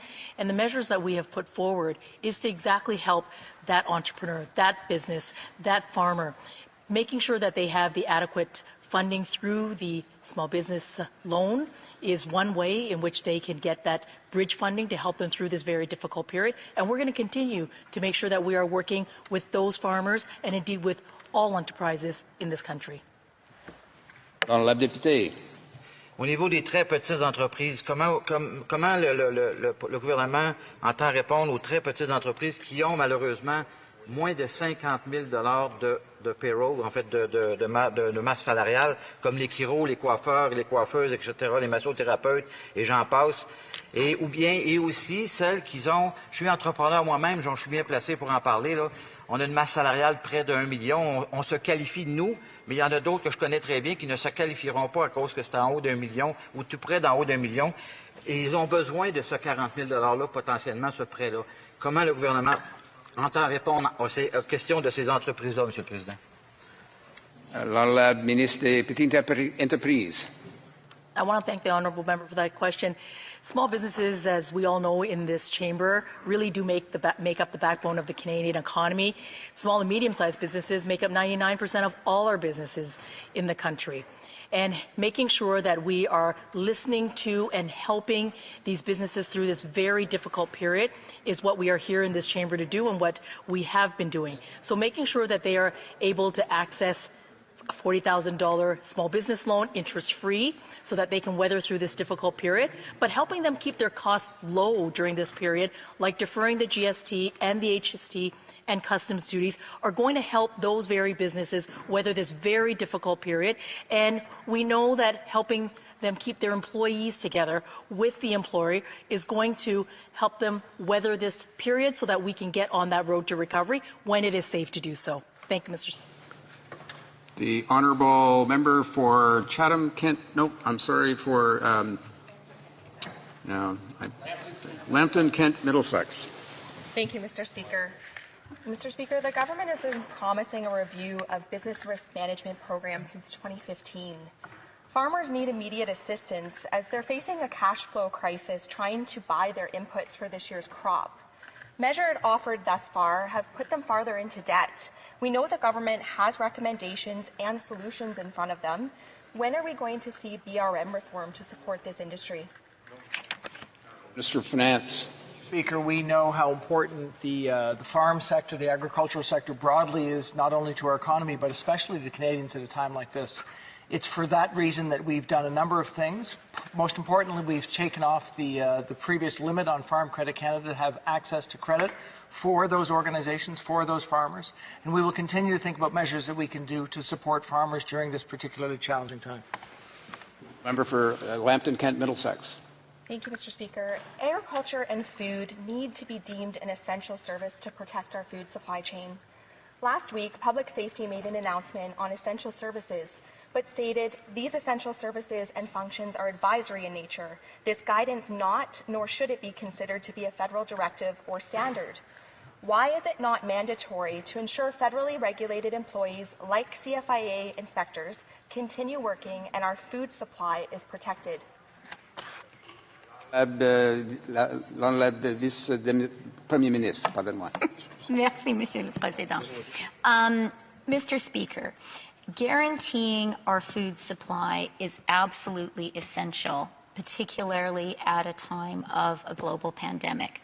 In terms of designating what are and are not essential services, it's incredibly important for the federal government to work collaboratively with the provinces, and that is what we are doing. We have issued federal guidelines, which is important, and then the province are issuing their own guidelines based on provincial realities. That's the way to work cooperatively. Member for Lambton, Kent, Middlesex. Mr. Speaker, the pork industry needs immediate assistance. In Ontario and Quebec, there is a bottleneck in processing plants. Some of these plants are closed due to COVID-19, and workers don't feel safe going to work. If these processing plants do not reopen soon, farmers will be forced to euthanize thousands of hogs. Can the government provide an update on how they plan to help producers from this sector? The Honourable Minister of Finance. Speaker, we recognize that businesses really across the country are impacted in many ways as a result of COVID-19. Specifically, producers in the agricultural sector have real challenges. That's the reason that we are providing credit support to them, and that's the reason we continue to work through with those sectors to try and ensure that we anticipate some of the challenges to make sure that we're helping them through these challenging times. Lambton, Kent, Middlesex. Mr. Speaker, ornamental horticulture greenhouses, growers are facing a crisis across Canada as nurseries and garden centres are not opening, leaving more than $2 billion in plant inventories. What initiatives are the government discussing to address this sector that does not qualify under existing assistance? Finance. I think what the member points out very correctly is that we're seeing businesses in many different sectors with significant challenges. That's why we've put in place credit opportunities for the very smallest of businesses, as well as credit opportunities for businesses that are larger, through the Business Development Bank and through Export Development Canada. So those businesses will be able to access credit during this time to help them get over what we recognize as particular challenge, especially as they also have support for their employees through today's wage subsidy legislation. Lambton Kent Middlesex. Mr. Speaker, last week the government insinuated China's ban on Canadian canola seed had been resolved. However, according to the Canola Council of Canada, only current levels of imports would continue. Imports are down 70%, 1 billion less than historical levels. Has China agreed to increase imports of Canadian canola seed? Deputy Prime Minister. Mr. Speaker, we are very aware of the importance of canola exports to the Canadian economy, and I think all of us are more aware than ever of the importance of farmers to Canada. We continue to work on getting Canadian canola accepted around the world. That includes working with China. For Lambton Kent Middlesex. Mr. Speaker, Canadians are losing their jobs. Small businesses are struggling more than ever right now. Yet, this government increased the carbon tax on April 1st. Will the government reverse this increase? Minister of Finance. Mr. Speaker, I think it's very important that we focus on the urgent and important things that we need to do for Canadians. That's why the emergency response benefit was so important, to get money out to Canadians immediately. That's why this wage subsidy is so important to help not only employees, but employers and employees to stay connected. Of course, with respect to pricing on carbon, we know that that money actually goes right back to Canadians, so it is not distortionary, and in fact will help them during this challenging time. The honourable member for New Brunswick Southwest. Thank you, Mr. Speaker. Mr. Speaker, when we last met here on March 24th, the Employment Minister left this House with a distinct impression, the belief that workers that are currently on unemployment insurance, whose claims will soon expire, would qualify for the emergency benefit program. Yet, over the last 2 weeks, those Q&A regulations changed that are sent to members of Parliament. And I know members of Parliament across this country have been telling workers they would qualify. It now appears they do not. Do these workers qualify for the emergency benefit plan when their claims expire in the coming weeks? The Honourable Minister of Employment. Once again, I apologize, Mr. Speaker, if I created any confusion. We are in the process of ensuring that seasonal workers on EI will, in fact, have access to the CERB. Those regulations are not yet in place. Therefore, at this moment, they do not, but we are working on making sure that they will. Member for New Brunswick Southwest. Thank you, Mr. Speaker. Will that change require a legislative change, or is that a regulatory change that the Minister is able to make from her desk or the Cabinet? That would be a change in the regulatory change that could be enacted through myself, the Minister of Finance, and or the President of the Treasury Board. Thank you. Could the Minister tell us when this will happen? The Honourable Minister. Thank you, Mr. Speaker. We are working very hard to ensure that this happens in the upcoming days. Thank you. Thank you. To the Prime Minister or the Minister of Finance, small businesses with payrolls of $50,000 or more have access to zero or low interest loans.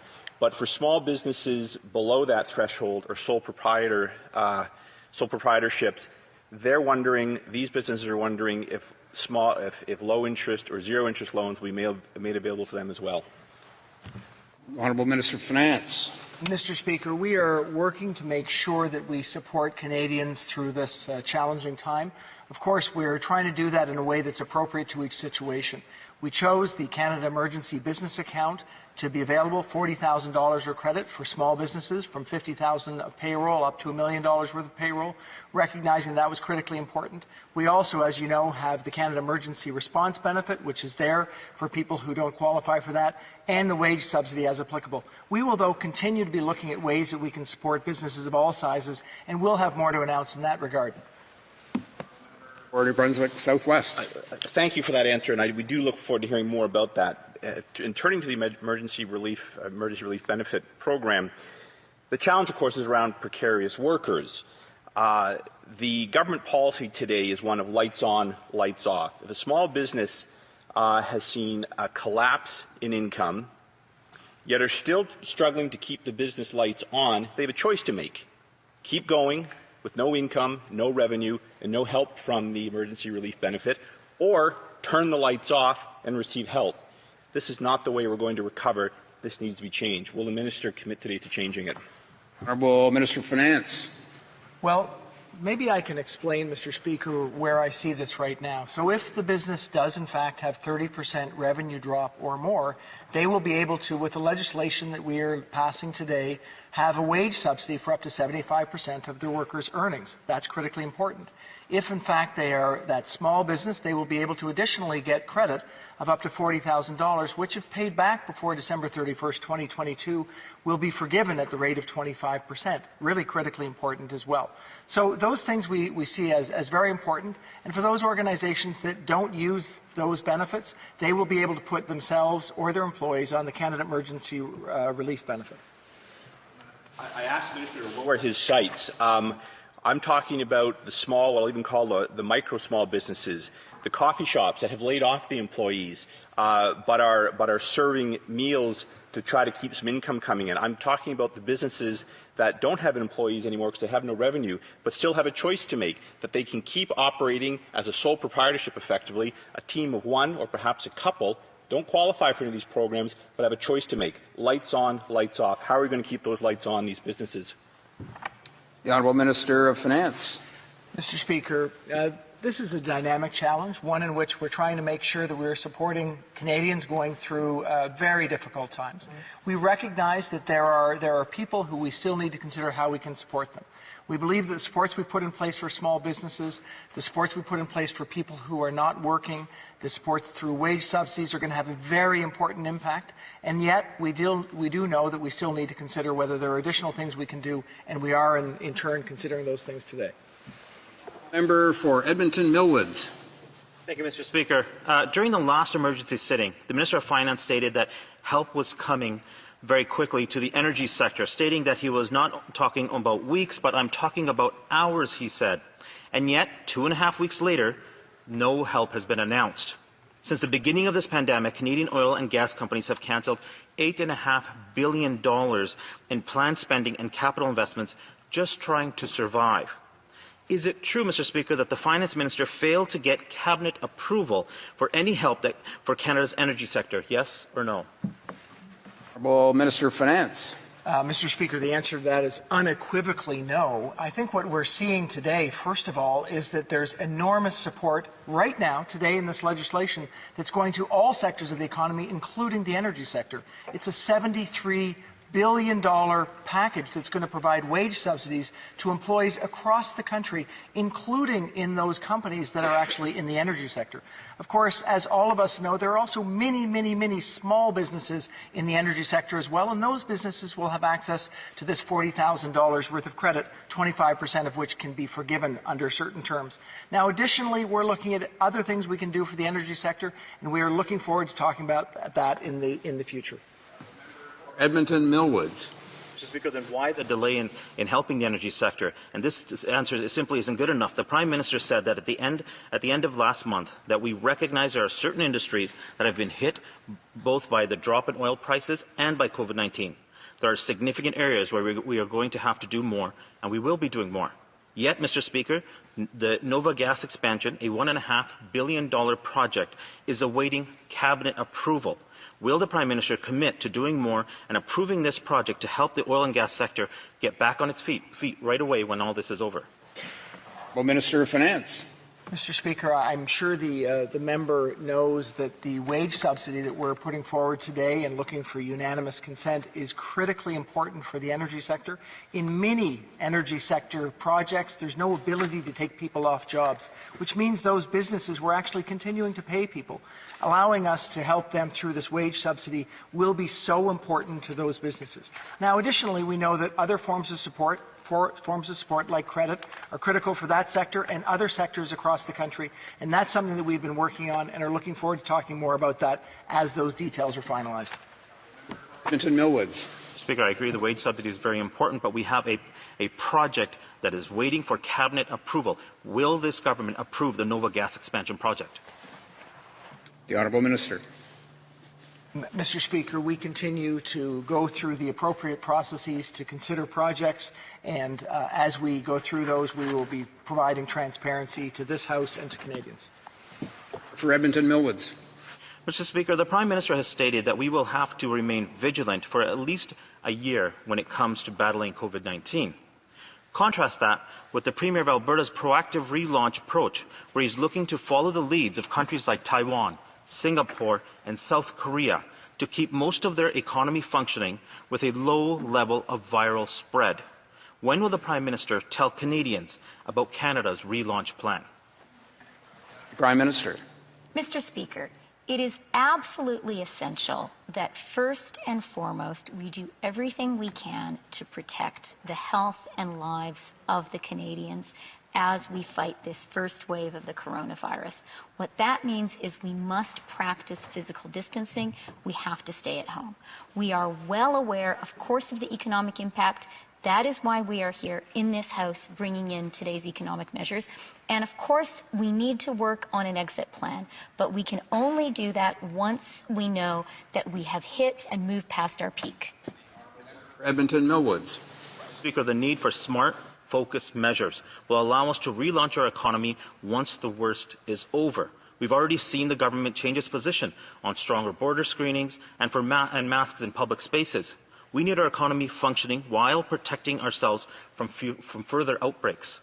Does the Prime Minister have a plan to relaunch the economy as soon as it is feasible to do so? Prime Minister. Speaker, we are definitely working on such a plan, as would any prudent government. And let me talk about some of the things that are going to be necessary as Canada thinks about how we move past the current stage. We are going to have to work on serological testing. We're going to need to know who has antibodies against this virus and who doesn't. And we are going to need to be aware, as the Prime Minister and as our public health officials said in the presentation this week, we need to realize that it is quite likely there will be 1 or 2 or even 3 additional waves. So we're going to have a very sophisticated approach. La députée de Joliette. Oui, merci, Monsieur le Président. Mes questions de ce bloc-ci portent sur le programme de subvention salariale et s'adressent au ministre des Finances. Voici la première. Il y a beaucoup d'entreprises qui ont des revenus cycliques. On peut penser à nombre d'entreprises dans le secteur touristique.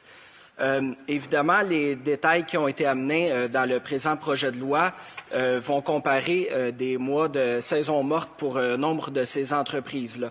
Est-ce que le gouvernement, ma question est posée au ministre des Finances, peut réfléchir à la possibilité de modifier les critères pour inclure les entreprises qui vont avoir un impact en raison de la crise de la COVID, mais dont les mois comparatifs ne fonctionneraient moins bien.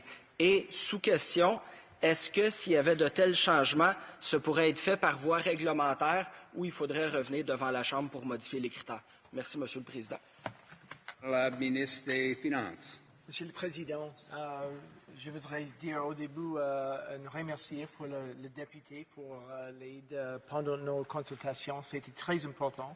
Nous avons changé notre approche pour assurer que les compagnies qui sont dans une situation saisonnelle ont la possibilité de considérer leur revenu cette année, après 2 mois, pour voir s'il y a une diminution. Mais toujours, on va considérer les autres approches s'il y a des nécessités pour les changements. Maintenant, nous pensons que nous avons trouvé une façon pour les compagnies dans les situations différentes d'assurer qu'ils peuvent avoir un sens de certitude, qu'ils peuvent considérer leur situation vis-à-vis leur situation l'année avant ou pendant les mois précédents. S'il y a une nécessité de considérer les autres approches, on va être à l'écoute. Député de Joliette. Merci, Monsieur le Président. Je remercie le ministre pour sa réponse, son ouverture. Ma sous-question est à savoir si de tels changements pourraient être faits par voie réglementaire ou s'il faut revenir en Chambre pour changer ça. Je vais en profiter pour poser ma deuxième question qui est plus technique. Au niveau justement du programme de subvention salariale, lorsqu'on parle des salaires versés par l'employeur, est-ce qu'on retient uniquement les salaires ou on additionne à ça les charges que verse l'employeur pour les employés? On peut penser aux fonds de pension, aux assurances, tout ça. Et aussi la question des pourboires. Est-ce que les pourboires sont considérés dans les salaires? Et concernant les pourboires, j'aimerais savoir si les pourboires gagnés par un travailleur, si ça s'applique au niveau de la prestation d'urgence et pour le prêt d'urgence dans le critère 50 000 à 1 million, si le pourboire est considéré dans les salaires. Merci, Monsieur le Président. La ministre des Finances. Monsieur le Président, la question est importante. Nous avons considéré le salaire, ça c'est très important, pas les stock options par exemple, pas les frais pour un véhicule, ça c'était la considération. Les pourboires, ça va être difficile de considérer à cause de la situation. C'est difficile pour l'employeur à expliquer ce qu'ils ont fait il y a une semaine, un mois ou 2 mois.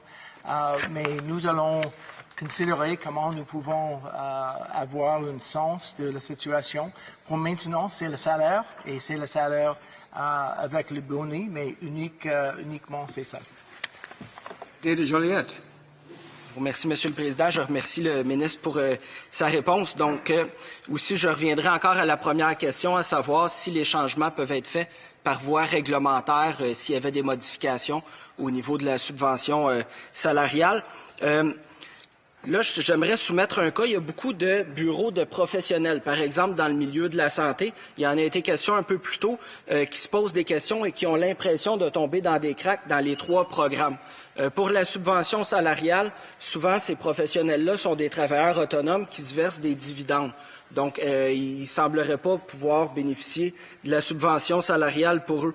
Pour le prêt d'urgence, même chose. Les seuls salaires qu'ils vont payer, c'est pour quelqu'un qui s'occupe de l'administration au bureau. Une personne pour le bureau, ce ne serait pas assez pour le 50 000. Et pour la prestation d'urgence, ils doivent dire, si on y va, on doit tout arrêter et plus traiter les cas d'urgence. Je pense notamment au chiro. Donc, est-ce qu'il y a des possibilités de modifier les critères par voie réglementaire pour ces gens? Merci. La ministre des Finances. Monsieur le Président, les questions sont importantes. Nous considérons comment nous pouvons considérer les dividendes pour la prestation d'urgence. Nous n'avons pas finalisé nos considérations, mais c'est quelque chose d'important. Pour la subvention salariale, c'est un peu plus difficile parce que nous considérons les mois juste avant mars, ça veut dire janvier et février pour la rémunération. Ça veut dire que ça va être difficile pour les dividendes parce que ça va considérer que 2 mois. Donc ça va être difficile. Et finalement, l'autre question, une question de législation, régulation, ça dépend des changements. Et chaque fois, nous allons considérer si quelque chose peut être fait avec régulation parce que nous savons que ça c'est plus efficace. Mais si c'est nécessaire pour la législation, nous allons les considérer. Alors, la députée de Rosemont, la petite patrie. Merci beaucoup, Monsieur le Président. Tout d'abord, je voudrais prendre quelques secondes pour remercier mon équipe de Rosemont, la petite patrie, qui font un travail formidable. Je suis convaincu qu'ils, comme toutes vos équipes, sont en train d'essayer d'aider les gens, donner des services puis répondre aux questions. Et en leur nom, j'aimerais passer le message. S'il vous plaît, essayez de nous donner des réponses les plus claires possibles, le plus vite possible, pour qu'on puisse aider les gens, pour qu'on puisse donner des bonnes réponses. Il y a des gens qui sont dans des situations difficiles, puis l'impatience monte un petit peu en ce moment. Puis je suis sûr que vous vivez pas mal tous ça. Il y a des députés libéraux en ce moment qui disent aux gens, si vous n'êtes pas certains de respecter les critères pour la prestation d'urgence, appliquez quand même au cas où. Puis il y a d'autres députés, même ministres, qui disent non, si vous ne respectez pas les critères, il ne faut pas appliquer. Donc on a 2 messages ici qui sont contradictoires. Et j'aimerais ça si on pouvait avoir un message clair de la part du ministère des Finances, de dire aux gens, si vous avez besoin d'aide, si vous avez de la misère à payer votre loyer, si vous avez de la difficulté à payer l'épicerie, mais appliquez. Parce que ce programme-là, justement, est un programme d'urgence, puis le gouvernement est supposé d'être là pour vous aider. Alors, la ministre des Finances. La ministre des Finances. toujours, je sais qu'il y a des gens qui veulent savoir exactement les critères, c'est important. Nous avons commencé avec une situation où nous voulons considérer les situations des gens qui sont dans une position difficile à cause de COVID-19. Ça, c'était l'approche et à mon avis, c'est très important de continuer. Mais avec ça, nous devons avoir les critères qui fonctionnent. Et ça, c'est certain, dans une situation très dynamique, on doit considérer s'il y a des problèmes avec notre approche et faire des changements aussitôt que possible. Donc ça, c'est notre situation maintenant. Nous allons considérer les défis et nous allons continuer d'avoir le support pour les gens qui est nécessaire. Et s'il y a nécessité de faire des changements, nous allons le faire. Heureusement, la petite patrie. Et je comprends que la bonne volonté puis la bonne foi est là, mais les critères sont flous, ils sont mouvants, ils sont changeants, les informations sont contradictoires. Est-ce que ça n'aurait pas été plus simple d'avoir une mesure universelle et ensuite de ça, par l'impôt, aller récupérer des sommes qui auraient été versées à des gens qui n'en avaient pas besoin? Alors, la ministre des Finances. Non, Monsieur le Président, c'est pas plus simple. Nous avons considéré chaque façon d'avoir la possibilité d'avoir argent aussitôt que possible pour les gens. Et c'est pour ça que nous avons considéré les prestations d'urgence. Et à notre avis, c'est important parce qu'on peut avoir assez d'argent pour les gens quand ils ont besoin. Et ça, c'est notre approche et c'est pour les gens qui sont dans une situation difficile à cause de COVID-19. Donc, c'est une approche qui fonctionne. On a vu il y a quelques jours que plus de 3 millions de Canadiens ont l'opportunité d'avoir la prestation d'urgence et nous allons continuer avec notre approche. Heureusement, la petite patrie. Merci. Monsieur le Président, si vous avez un collectif d'artistes, par exemple un groupe de musiciens qui obtiennent leurs revenus par leur participation des festivals, la vente de disques, etc., mais qu'ils n'ont pas le statut officiel de salarié, est-ce qu'ils peuvent appliquer pour la subvention salariale de 75 %? Honorable ministre d'Emploi. C'est un peu difficile à voir, mes collègues. S'il y a un artiste, Monsieur le Président, qui a gagné de l'argent, qui a gagné plus que 5 000 pièces dans l'année passée et qui maintenant ne gagne plus cet argent, bien sûr, cette personne peut recevoir le PCU en français, excuse-moi. OK. Et heureusement, la petite patrie. Le gouvernement a annoncé récemment un plan de sauvetage pour le secteur pétrolier et gazier. Et on avait vu lors de la crise de 2008 que ces plans de sauvetage-là, une partie de l'argent avait été pris par les PDG pour augmenter des bonus ou alors se payer des dividendes. Notre préoccupation, Monsieur le Président, c'est que dans la situation actuelle, ce soit les travailleurs et les travailleuses qui puissent en bénéficier. Est-ce qu'il y aura des conditions pour s'assurer que l'argent va aller dans les poches des travailleurs et non pas des PDG? Alors, la ministre des Finances. Le Président, oui. Avec la subvention salariale, par exemple, on doit avoir l'assurance que l'argent va venir aux employés. Donc ça c'est une condition très importante.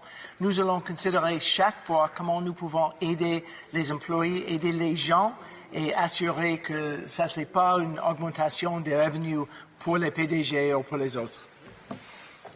The Honourable Member for Carleton.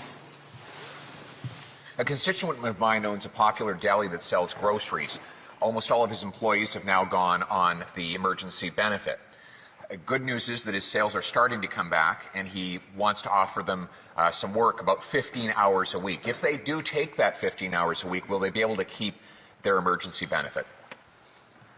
The Honourable Minister of Finance. Mr. Speaker, I suspect in the case that the member from Carleton is talking about, there may be an opportunity for that employer to consider the wage subsidy, which in many cases will actually help them significantly. For those that decide to take the CERB, we are looking at how we can make sure that people that work a small number of hours might be able to continue to be part of that. That work is ongoing, and when we have more to say, we will say so. For Carleton. But if they're already on the emergency benefit, they can't qualify for the wage subsidy. So they're now on the benefit. I understand that they'll be allowed to work up to 10 hours. Why would the government punish those workers for doing more than 10 hours work? Shouldn't we always reward work rather than punishing it? The Honourable Minister of Finance. Mr. Speaker, Actually, even if the employees are currently on the emergency response benefit, if the employer chooses to put them on the wage subsidy, that employer can do that. They just need to make sure that people aren't going on the response benefit and the wage subsidy at the same time. So in that situation, we are hoping that that employer will bring people back onto their staff. That would be very helpful, I think, for the employees, give them a greater sense of confidence. And I think it will help us as we move into the transition to have that connection with their employer. For Carleton. The problem is you can't go off the benefit on Monday and go on to the wage subsidy on a Tuesday. They're separated by months. In other words, there will be full months during which workers are effectively banned from doing 3/4 of the work they would normally do because they would lose the wage subsidy if they did. So we would ask the government to consider gently phasing out the emergency benefit to say 30 cents on the dollar so that people are always better off working than they otherwise would be. Does anything in today's bill ban businesses receiving the wage subsidy from paying executive bonuses, share buybacks, or boosted dividends during the period for which they received that subsidy? The Honourable Minister of Finance. Mr. Speaker, to be clear, the condition around the wage subsidy is that the employer will need to show us before they actually get the money that they've actually paid the employees. So the $847 or up to $847 per week will have already gone to the employees by the time the money actually goes to the company. So there is no way for the business to actually take that money and give it to senior executives or use it for something else. That is very clear, and that was one of the things that we wanted to ensure was the case, and that's why the design is exactly that way. For Carleton. No, but a large corporation receiving the wage subsidy could basically displace money that it would normally give its frontline workers and use that same money for executive bonuses, dividends, and share buybacks, which is completely unacceptable. Taxpayers should not be shoveling hundreds of millions of dollars into a large corporation, some of which will then flow into the hands of wealthy executives and shareholders. That's what happened when this government and the Minister of Industry gave Bombardier $372 million. The executives and the owners got huge bonuses, and the workers lost their jobs. So I take the minister's non-answer to mean that there is nothing to prevent share buybacks or dividend payouts from this bill. Also on the bill, Sonny and Randy own a Markham business. They have a payroll of just over $1 million. Do they qualify for the emergency business loan? Yes or no? The Honourable Minister of Finance. Mr. Speaker, I want to be very clear. Doesn't matter how we communicate it in ways that are trying to use trickery to make Canadians think something's happening that's not. The facts are the money that's going for the wage subsidy will go to employees. There's only one thing that they must do is show the money has already gone to employees. So it cannot be used for something else. It must be used for that purpose. And what we're doing around credit for businesses is we're trying to create credit opportunities for businesses at all different sizes. So the Canada Emergency Business Account is meant for the smallest of businesses. We've come forward with larger opportunities for credit for businesses that are larger, up to $12.5 million, half of it through BDC, half of it through EDC. And we are looking at further credit support that we continue to work on, which we hope to announce in the not-too-distant future. Honourable Member for Sturgeon River, Parkland. Thank you, Mr. Speaker. N95 masks, endotracheal tubes, dressing trays, face shields, and catheters. What do these things have in common? They're all critical in our fight to save Canadian lives from COVID-19. But they're also single-use plastics that are going to be labelled as toxic under Schedule 1 of the Canadian Environmental Protection Act. Canadians are shocked to see how ill-equipped we are to manufacture needed medical supplies. Instead, we rely on the Chinese, Americans, and European suppliers to meet our demands. This puts Canadian lives at risk, and it's time to promote plastics manufacturing in Canada. Would the government agree that banning single-use plastics, including medical equipment, and declaring plastic to be toxic is not a good idea? The Honourable Minister of Industry, Science and Innovation. Mr. Speaker, I'd like to thank my honourable colleague for his question, and he's highlighted the importance of our efforts of mobilizing industry to look at Made in Canada solutions. And I'd like to just highlight and underscore some of the the efforts we have made in terms of securing important personal protective equipment. We have sourced more than 230 million surgical masks, and over 17 million have already been delivered. We have roughly 75 million N95 masks on order, and in the coming days, we expect to have over 2 million more masks in Canada's possession. And we received nearly 10 million pairs of medical gloves. So we've taken appropriate steps to make sure that we protect frontline healthcare workers, Mr. Speaker. We're going to just pause for a moment. We won't take any of the members' time. Just to change up our console operator. Just take a few seconds. Is that correct? Okay. The honourable member for Sturgeon River Parkland. We know that many Canadians are isolated at home, but some Canadians suffered isolation long before COVID-19. I'm speaking, of course, about our veterans who have no one else to turn to and who may be home alone during this crisis without assistance. What actions is Veterans Affairs Canada taking to reach out to all veterans to ensure that they are okay and getting the help they need during this time? The Honourable Deputy Prime Minister.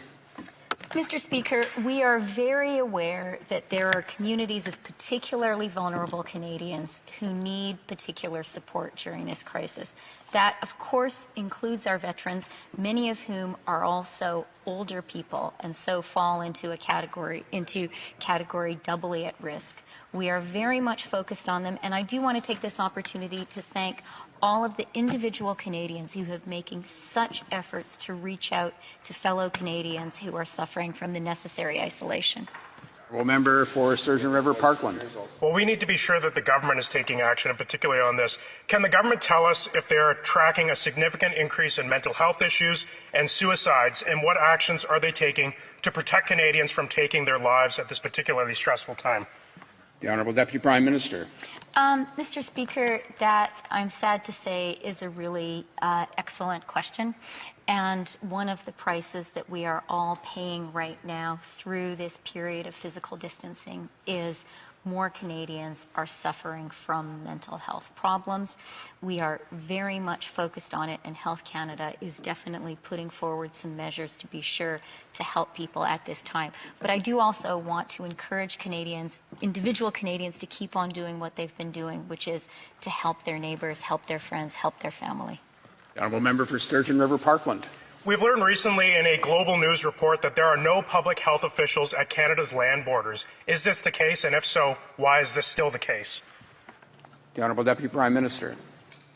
Mr. Speaker, when it comes to our land borders, we have taken unprecedented action to restrict travel between Canada and the United States. We have done this with great care because it has been important to restrict non-essential travel, even as we have taken steps to be sure that essential travel, the travel which is necessary for trade, the travel which is necessary to keep food in our grocery stores, the travel which is essential to get medical devices across the borders, continues to happen. That is work which is being done in close collaboration with the United States, which is being done by CBSA, and CBSA works closely with the provinces and with Health Canada. Honourable Member for Sturgeon River Parkland. Mr. Speaker, the Canadian energy industry, particularly in my province of Alberta, but also in Newfoundland and Labrador, is under attack by predatory dumping from the Saudi Arabian kingdom and from the Russian government. This is a short and medium-term oil crisis which threatens 10% of Canada's GDP and significant tax revenue. So what actions are the government going to take beyond a wage subsidy to ensure that our industry survives in the face of this unrelenting attack from foreign governments? The Honourable Deputy Prime Minister. Mr. Speaker, our government, working closely with the province of Alberta, has been very, very engaged in efforts at the G20, in efforts led by the NAFTA energy ministers to ensure that this unacceptable international manipulation of the price of oil come to an end.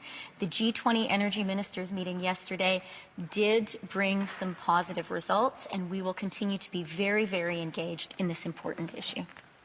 The Honourable Member for Central Okanagan, Similkameen Nicola. Thank you, Mr. Speaker. Now, I asked earlier about parental benefits, and the Minister answered that the CRERB will not affect them. And that's good, but we already knew that. What we don't know is that if expectant parents haven't met their hourly thresholds due to layoffs, if the government will adjust the program to allow them the benefits, Can the minister please tell these concerned parents what to expect?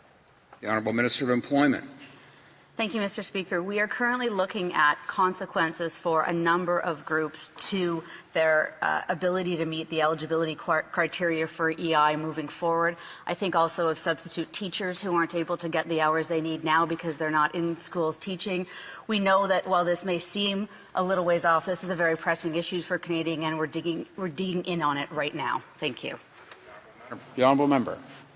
Mr. Speaker, the minister earlier said that changing the worker eligibility to add seasonal workers who are currently not working would require a legislative change. That's what she told me.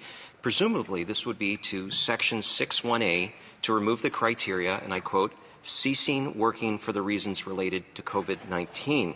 Now, earlier she said to the member for New Brunswick Southwest that it would take a regulatory change. How would people who did not cease working due to COVID-19 be covered without changing the section of the Act, Mr. Speaker? I really need to know, Parliament needs to know if we're going to have to come back to fix this section of the Act so that we can meet what the government has agreed to today with Motion R. The Honourable Minister of Employment, Workforce Development and Labour. Absolutely, Mr. Speaker. So if it is the intent of this Parliament to change the overall criteria of the CERB, that is a legislative requirement. Under the first emergency response legislation, there is regulatory power, for lack of a better word, I apologize, given to the minister in the person of myself to make certain classes of workers or certain types of income exempt from the requirements of the Act. That is the provision under which we would be able to, through regulation, exempt seasonal workers. The other thing is we have a complementary act through the EI Act that we could create, make regulatory changes because seasonal workers are covered under employment insurance. Member. Thank you, Mr. Speaker, and I appreciate the minister's contribution here, but again, I just don't want to see mistaken or wrong, flat-out wrong information going out. Parliamentarians are struggling to deal with the many questions Canadians have, and we don't want to further muddy the waters. Now, over the past few days, I've heard from many people who applied for EI after March 15th and have not been paid, despite the fact that governments say all applicants were processed. Why is it fair to someone who applies for CERB today will get paid in 2 days, but others have been waiting for weeks? Honourable Minister of Employment. Mr. Speaker, the numbers we're dealing with in this crisis in terms of EI applications between March 15th and April 6th and CERB combined applications since are extraordinary. Let me give you some numbers. April 10th, yesterday, 231,000 people applied for CERB. That includes EI and non-EI eligible. This week alone, it was 3.32 million. Since March 15th, it's been 5.85 million Canadians have applied, and we've processed 5.26 million of these. Understanding there are still 600,000 applications in the queue, we are working around the clock, and I too offer a shout-out to public servants for their incredible work on this. Member for Central Okanagan, Smilkameen, Nicola. And I believe in supporting our public services. They support Canadians. But, Mr. Speaker, that wasn't an answer to the people that are sending me emails and asking specifically on this. Now, the Canada Summer Jobs has been altered, and we have sent multiple letters with questions with no formal response. We expected the government would have removed those applicants who are no longer operating due to COVID, but now learn they expect overworked MPs' offices to do that for them. Why is the government putting all responsibility on managing program applicants on MP offices and giving them only a week to do so? Honourable Minister of Employment. Mr. Speaker, I'm sure the member opposite would agree that members of parliaments are uniquely positioned to know the needs and what's going on in their community. They are not alone in this. We have Service Canada public servants working around the clock, contacting at the same time employers to determine if they want to keep offering these jobs, if they like to amend the job descriptions that they want to offer young people. We thought it was very important to give members of Parliament, again, who are on the ground, the opportunity to work with us to ensure that maybe organizations that historically hadn't even existed until this crisis had the opportunity to get 100% wage subsidy for young people for this summer. Last short question, the Honourable Member. Mr. Speaker, MPs work every year with Service Canada in order to be able to have this program go forward, but why make all MPs' offices responsible for removing unsuccessful applicants, finding new ones, and managing the operations of who does this, instead of simply having a second intake for essential organizations to apply? Honourable Minister of Employment. Mr. Speaker, we are in fact having a second intake that will be a combined effort of MP offices and Service Canada. In order to get this out as quickly as possible, we felt the best way forward would be to get an all-hands-on-deck approach so that it didn't take weeks and months, so that in fact it took days. We know this is a lot to ask of MPs, but we are there and Service Canada is there to support them. The Honourable Member for Perth Wellington. Mr. Speaker, even before COVID-19 hit, the processing capacity for our agriculture sector was already in dire straits, especially in Ontario. I'd like to know from the government what efforts are they making to ensure that there are adequate CFIA inspectors to ensure that pork, beef and poultry can be processed. The Honourable Deputy Prime Minister. Mr. Speaker, our agricultural sector has never been more important for Canada and Canadians than it is today. It is quite appropriate for us at a time of a global pandemic, at a time when borders are facing greater questions and greater restrictions than ever before, to really be concerned about food security here at home. That is why we are very focused on supporting agricultural workers, supporting farmers, and definitely supporting the food processing sector. The Honourable Member for Perth Wellington. Mr. Speaker, for regions of this country where tourism is a major industry, including the Niagara region and my riding of Perth Wellington, places like the Stratford Festival, the Stratford Summer Music, Drayton Entertainment are all going to be significantly affected by the COVID-19 pandemic. Stratford Festival alone has $135 million of economic activity. In the past, during the SARS crisis and during the 2008-2009 economic downturn, the government brought forward plans to deal with this sector, which includes the tourist sector, the arts and culture sector, and the hospitality sector that are all affected. What plans will the government bring forward specifically for these sectors? The Honourable Minister of Finance. Mr. Speaker, we very much recognize that the sectors that the member identified, the hospitality sector, the arts and culture sector, the tourism sector, have been impacted in a very, very damaging way. There are other sectors as well, sectors like the airline sector, the energy sector that are significantly impacted. What we're looking to do is make sure that we have credit support for businesses across all sizes, from small to large. And we're looking at whether there needs to be some specific measures for specific industries as well. And as we have more information, we will certainly come forward. Member for Perth Wellington. Mr. Speaker, in the government's modelling, they've shown different scenarios depending on whether it's a 2.5 or 5% infection rate across the country, showing anywhere from 11,000 or up to 22,000 deaths. As we all know, these models change as different actions are taken by the government. As these models change, would the government commit to providing updated models to this House and to Canadians on a weekly basis? Honourable Deputy Prime Minister. Mr. Speaker, our government absolutely believes in science. We believe that information and knowledge is power, and we believe that sharing what we know with Canadians helps all of us respond effectively to the threat posed by the coronavirus. So absolutely, we have a daily press conference by the Prime Minister, daily briefings by health authorities and ministers. In all of those formats, we share information, and we will continue to do so. Honourable Member for Perth Wellington. Mr. Speaker, every day I hear from seniors in my riding who are affected by the COVID-19 crisis, particularly some who are very concerned about their RRSPs, their retirement savings, who have taken a major hit. Will the government consider lessening the RIF requirements beyond what's been already proposed? Well, Minister of Finance. Mr. Speaker, we recognize that seniors, like all Canadians, are feeling extremely challenged. Seniors maybe more so because of the additional health anxiety that they have. Not only have we lowered the amount that they are required to take out of their registered retirement income fund, we also know that what we did with the GST low-income tax credit has a very significant positive impact on seniors, helping far more than the majority, past 80% of those that are in a single situation and almost 50% in a couple situation. So these are important measures to help. We will be considering other things we can do, and importantly, to support the health sector, to support seniors. Member for Perth Wellington. Mr. Speaker, this House has asked the Auditor General to undertake important work on its behalf. Currently, the Auditor General of Canada is an interim appointment. Would the government make his appointment permanent, effective immediately? The Honourable Minister of Finance. Mr. Speaker, we did make an interim extension on the Auditor General because we thought that was appropriate at this moment in time. We will consider what the next steps are appropriately as we have the time to do so, but we do think that the current status allows him to continue to do his important work for all of us in Parliament. Member for Perth Wellington. Mr. Speaker, my office and my exceptional staff, both in the riding and here in my riding and here in Ottawa, are doing work and hearing from constituents every day about not being eligible for these different programs, whether they're students, whether they're seasonal employers, whether they're people who work part-time but not beyond the 10 hours. The government has stated that they will be making some changes to the CERB. On what date will those changes come into effect? The Honourable Minister of Employment. Thank you, Mr. Speaker. Quite frankly, as quickly as possible, we are trying to address the systemic gaps in the CERB. I can't, at this time, tell you exactly when each specific change will go into effect, but I can make a commitment on behalf of myself and the government to do it as quickly as possible. L'honorable député de Joliette. Merci, Monsieur le Président. Mes prochaines questions portent sur la prestation d'urgence.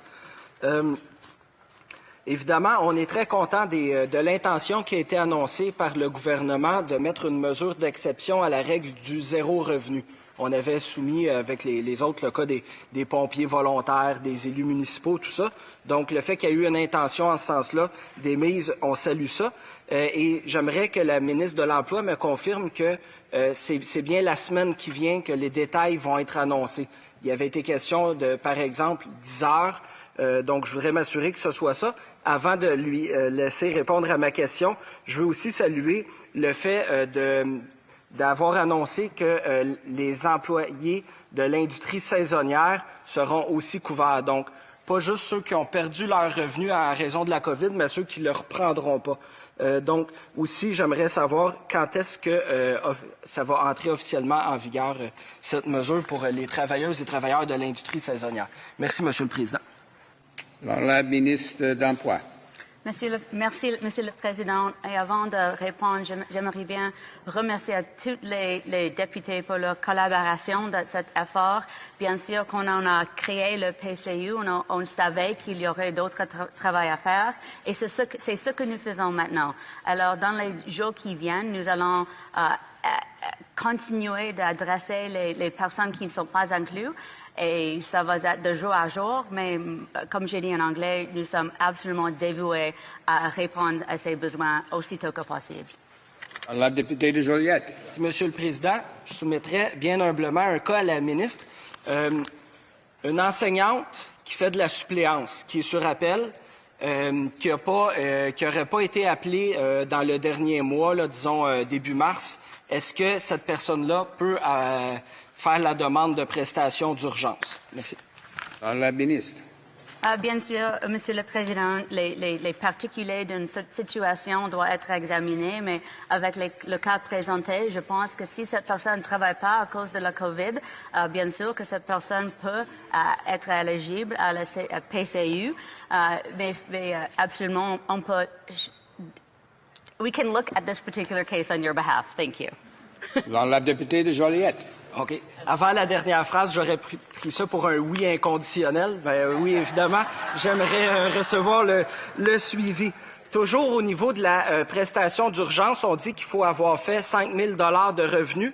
J'ai certaines questions à qu'est-ce qui est considéré comme un revenu.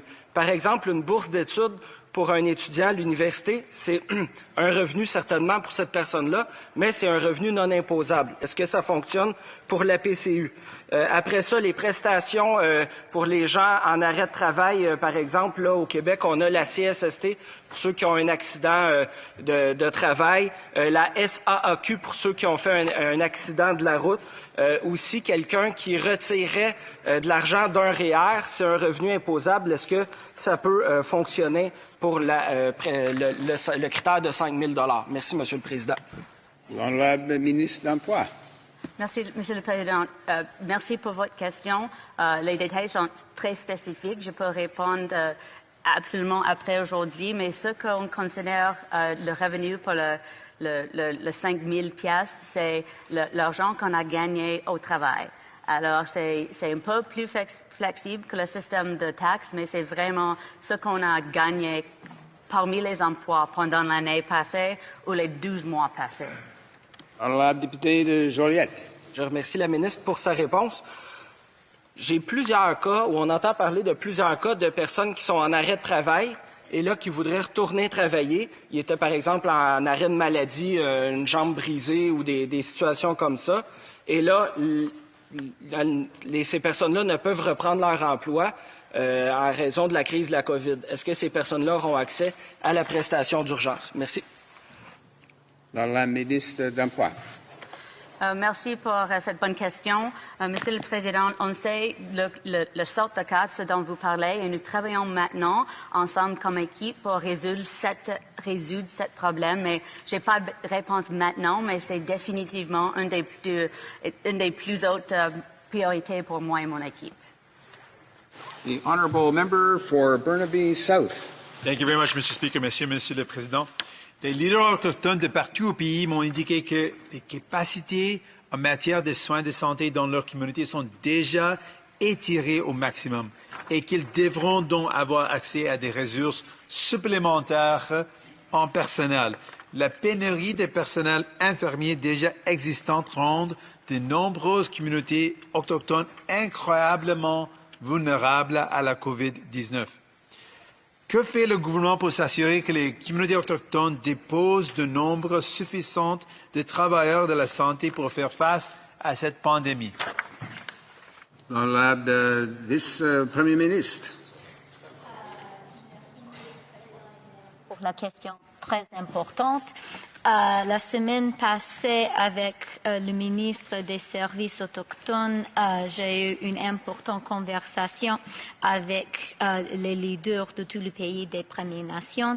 Notre gouvernement est reconnaissant que les Premières Nations, les Inuits, les Métis sont parmi les plus vulnérables au Canada. Nous avons donné le soutien immédiat grâce au Fonds de soutien aux communautés autochtones pour traiter les questions de santé publique, notamment en fourniture d'équipements, des tests, de personnel de santé. Ce n'est qu'un début. Nous savons qu'un soutien supplémentaire est absolument nécessaire. For Burnaby South. Thank you very much, Mr. Speaker. Thank you for the response. For a long time, it's been really clear that federal governments have left Indigenous communities behind.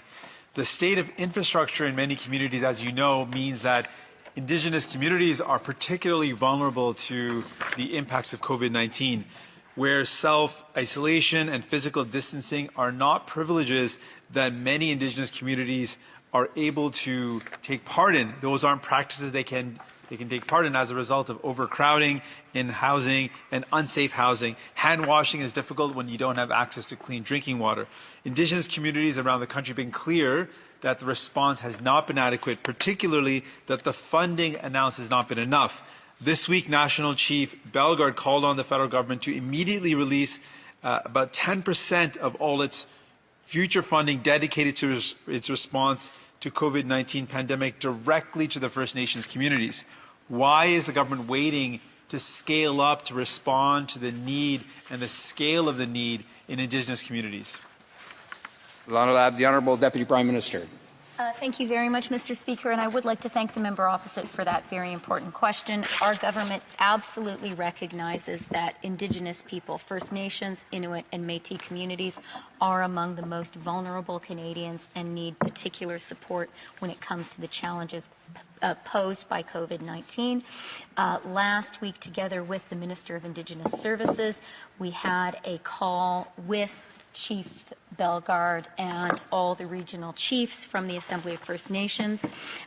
We are providing immediate support through the Community Support Fund to address public health issues. This includes providing PPE, testing, and healthcare personnel. We do know this is just the beginning, and we are prepared to and are working on providing further support. Well, member for Burnaby South. Thank you again for that response. Thank you, Mr. Speaker. I want to now turn our attention to flooding and the way that flooding is going to impact Indigenous communities across the country. I'll give one example, a community like Saskatchewan, which represents a lot of what happens across Canada. The specific concern is that the solution to Indigenous communities faced with flooding cannot simply be camping out on the land. This solution is fraught with serious issues. The situation in Saskatchewan and many other Indigenous communities are particularly difficult given the impacts of COVID-19 and barriers to previous plans, which were evacuations. Does the Minister have an update on clear plans and what the Department is planning on doing to ensure the safety of Indigenous communities beyond encouraging them to camp on the land, particularly given the additional impact of COVID-19? L'honorable Vice-Première Ministre. Mr. Speaker, that is another important question, and certainly for Indigenous communities and indeed for all Canadians, the combination of flood season, of forest fire season with COVID-19 is going to pose a particular set of challenges. The Minister of Public Security and Emergency Services is very seized of this issue and has been working on it in close collaboration with provincial partners, with Indigenous partners and communities, with the Minister of Indigenous Services and the Minister for Northern Affairs. We do know that we're going to have to pay particular attention to how we work on these issues. As for the On the Land program, where that is a way that Indigenous communities wish to address the issue, of course they will have our support, but that can't be the only answer. The Honourable Member for Bruce Grey, Owen Sound. Mr. Speaker, the Prime Minister visited my riding of Bruce Grey, Owen Sound just before last fall's election to discuss broadband rural internet. I'll add he was received, how should I say, a passionate welcome to say the least. Small businesses, people working from home and rural schools are all suffering due to a lack of reliable internet. COVID-19 has exacerbated the existing situation dramatically. I'm sure all rural MPs could easily identify dozens of constituents who are having a heck of a time getting up-to-date info on any of the current government COVID-19 benefits or programs, or even applying due to a lack of reliable internet access or their ability to get through to the 1-800 numbers. What is the government doing to rectify rural internet issues right now? Minister of Innovation, Science and Industry. Mr. Speaker, I'd like to thank the member opposite for his very thoughtful question on a very important subject matter with respects to high-speed internet connectivity in rural communities. Prior to COVID-19, we had made significant investments through Connect to Innovate. We also put forward significant funding under the Universal Broadband Initiative to assist communities like that because we recognize that we're dealing with a significant digital divide. Going forward, we'll work very closely with the telecommunications sector. This is a top-of-mind issue that I've spoken to many companies who have raised this issue with me on providing better services, high-speed internet connectivity at more affordable prices, and we'll continue to work with the member opposite and those communities that have been impacted. Member for Bruce Grey, Owen Sound. Mr. Speaker, the gross revenue reduction test for the Canadian Emergency Wage Subsidy doesn't work well for farmers, as their revenue patterns and income amounts are subject to timing, volume, and pricing changes over the years, vice what is currently outlined in the wage subsidy legislation. Will changes be made to include farmers and ranchers who have been left out of the wage subsidy when the government has deemed food and agriculture as a critical and essential during this time of crisis? The Honourable Minister of Finance. Mr. Speaker, we have worked hard to come up with an approach for the wage subsidy that will deal with those sectors of our economy, those individual organizations that are most impacted by COVID-19.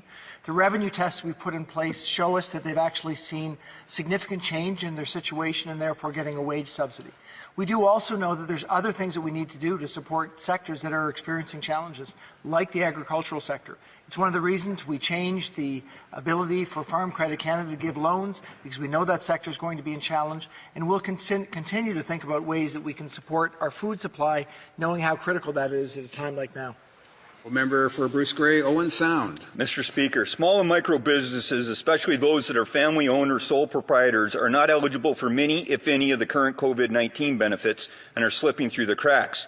Will the government remove the minimum $50,000 wage ceiling to qualify for the Canadian Emergency Business Account? If yes, when? The Honourable Minister for Small Business. I want to thank the honourable member for that really important question.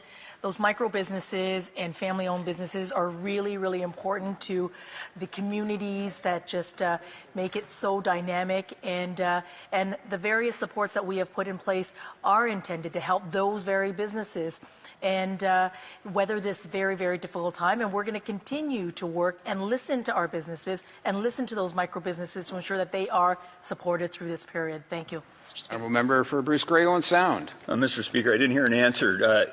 Yes or no, will the ceiling be changed? The Honourable Minister of Small Business and Export Promotion. We're going to continue to listen to those businesses. They're so dynamic in our communities, and we're going to ensure that we are going to work hard so that our businesses are supported through this very difficult time. Member for Bruce Grey, Owen Sound.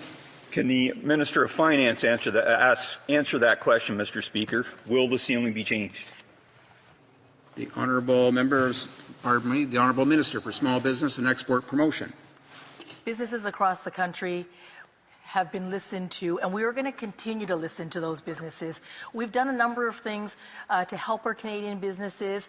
We have helped businesses keep their costs low. So for businesses like the one that the honourable member just talked about, it really is helping by deferring the GST or the HST or customs duties payments so that our businesses can weather through this difficult time.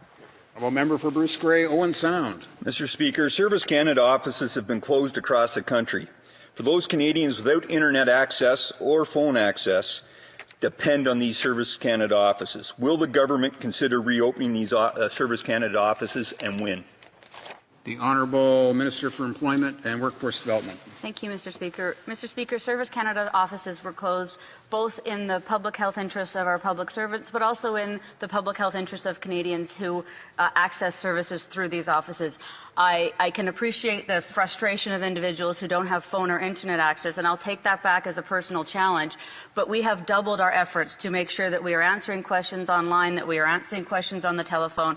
But right now, we don't think it's in the public health interest of either our citizens or our public servants to have our Service Canada offices open. The Honourable Member for York Simcoe. Thank you, Mr. Speaker. I'm going to read a quote. In a few months, we will normally see a lot of fresh Canadian produce coming onto the market. I believe that's in jeopardy right now, said the Canadian Federation of Agriculture President Mary Robinson. I am so nervous to say that because I don't want to create any sense of panic. My farmers in Bradford, West Gwillimbury Bay have reached out to me. They are very concerned about the planting right now. They are concerned about their accounts receivables and being paid. So I'm looking to this government. How will this government support farmers who are facing uncertainty right now about their yields, and in the months to come, and some protection for fresh produce farmers on their receivables? Honourable Minister of Finance. Mr. Speaker, I just have to say that we all are concerned with the impacts on multiple sectors that are happening as a result of COVID-19. This means that we need to think about how we can support different sectors. Most importantly, what we've done is we've put in place approaches for credit for organizations across all different sizes, and we're continuing to work on that. But in the agricultural sector, we've specifically changed the rules around Farm Credit Canada, allowed for farmers, for agricultural sectors to get access to credit, to find their way through this, and we are going to continue to consider other approaches to ensure the support is there. Member for York Simcoe. Thank you, Mr. Speaker. We need your help now. Time is of the essence. If there's an outbreak in our homes, it will be deadly. Our most pressing needs are PPE, off-site isolation beds. This is coming from homes for the physically and mentally challenged adult homes in my riding. York Simcoe is home to over 28 of these homes, and they're pleading with the federal government for more financial help. We've all said here, will we leave no Canadian behind? We expect no Canadian to be left behind. This is a vulnerable group in homes that needs more support. What is the government willing to do for these people? Honourable Minister of Employment. Mr. Speaker, I can assure every member in this House that vulnerable Canadians, in particular those with disabilities, are top of mind for this government. Yesterday, we issued a statement affirming our commitment to leave no one behind, to ensure quality of access to health care and medical treatment, and that's exactly what we're doing. I'm working very closely with the disability community. I yesterday announced the creation of a COVID-19 disability advisory group to get on-the-ground, lived experience, real-time advice, and that's the exact kind of situation we're tackling. Working with my colleague, the Minister of Seniors, we want to make sure that any kind of more residential-type care facility has the most protection we can in this time of crisis. Honourable Member for York Simcoe. Thank you. We're looking for an exact answer. When will money and help be available for these homes? We all know time is of the essence. If we have outbreak in one of these homes, it can be disastrous. So the question is when? Honourable Minister of Employment. Mr. Speaker, as part of our global response to ensuring that each province has the health care capacity it needs to respond in this time of crisis, we are working, the Minister of Health and I are working with our colleagues in the area of health and disability to ensure provincial needs are identified and that we can, through collaboration, address them. I can assure the member that this is a top priority for us, and we are doing everything we possibly can. Honourable Member for York Simcoe. The Medical Intelligence Cell within the Canadian Forces Intelligence Command warned the government about the emergence of COVID-19 in January. Specifically, did the government take heed of this report when it had the ability to prepare our country for the COVID-19 outbreak? The Honourable Deputy Prime Minister. Mr. Speaker, our government was focused on the threat posed by the novel coronavirus from actually the end of last year. We have been very aware of it and have been following it closely, both through our own officials and in close collaboration with our friends and allies around the world. When it comes to specific intelligence to which I or other ministers have been privy, of course we cannot share that. Honourable Member for York Simcoe. The economic repercussions of this period will be deeply felt by Canadians across the country. People need to get back to work and have jobs to go back to. Action needs to be taken to get our economy back on track once COVID-19 is contained. Does this Liberal government have a plan for the economic recovery once the pandemic is over? The Honourable Deputy Prime Minister. Absolutely, Mr. Speaker, but I do want to clarify one assumption embedded in the honourable member's question, and that is this notion that there will be a immediate and visible end to the pandemic. We will be fully safe and fully past this only once either a vaccine has been developed or we have a very high level of herd immunity within Canada.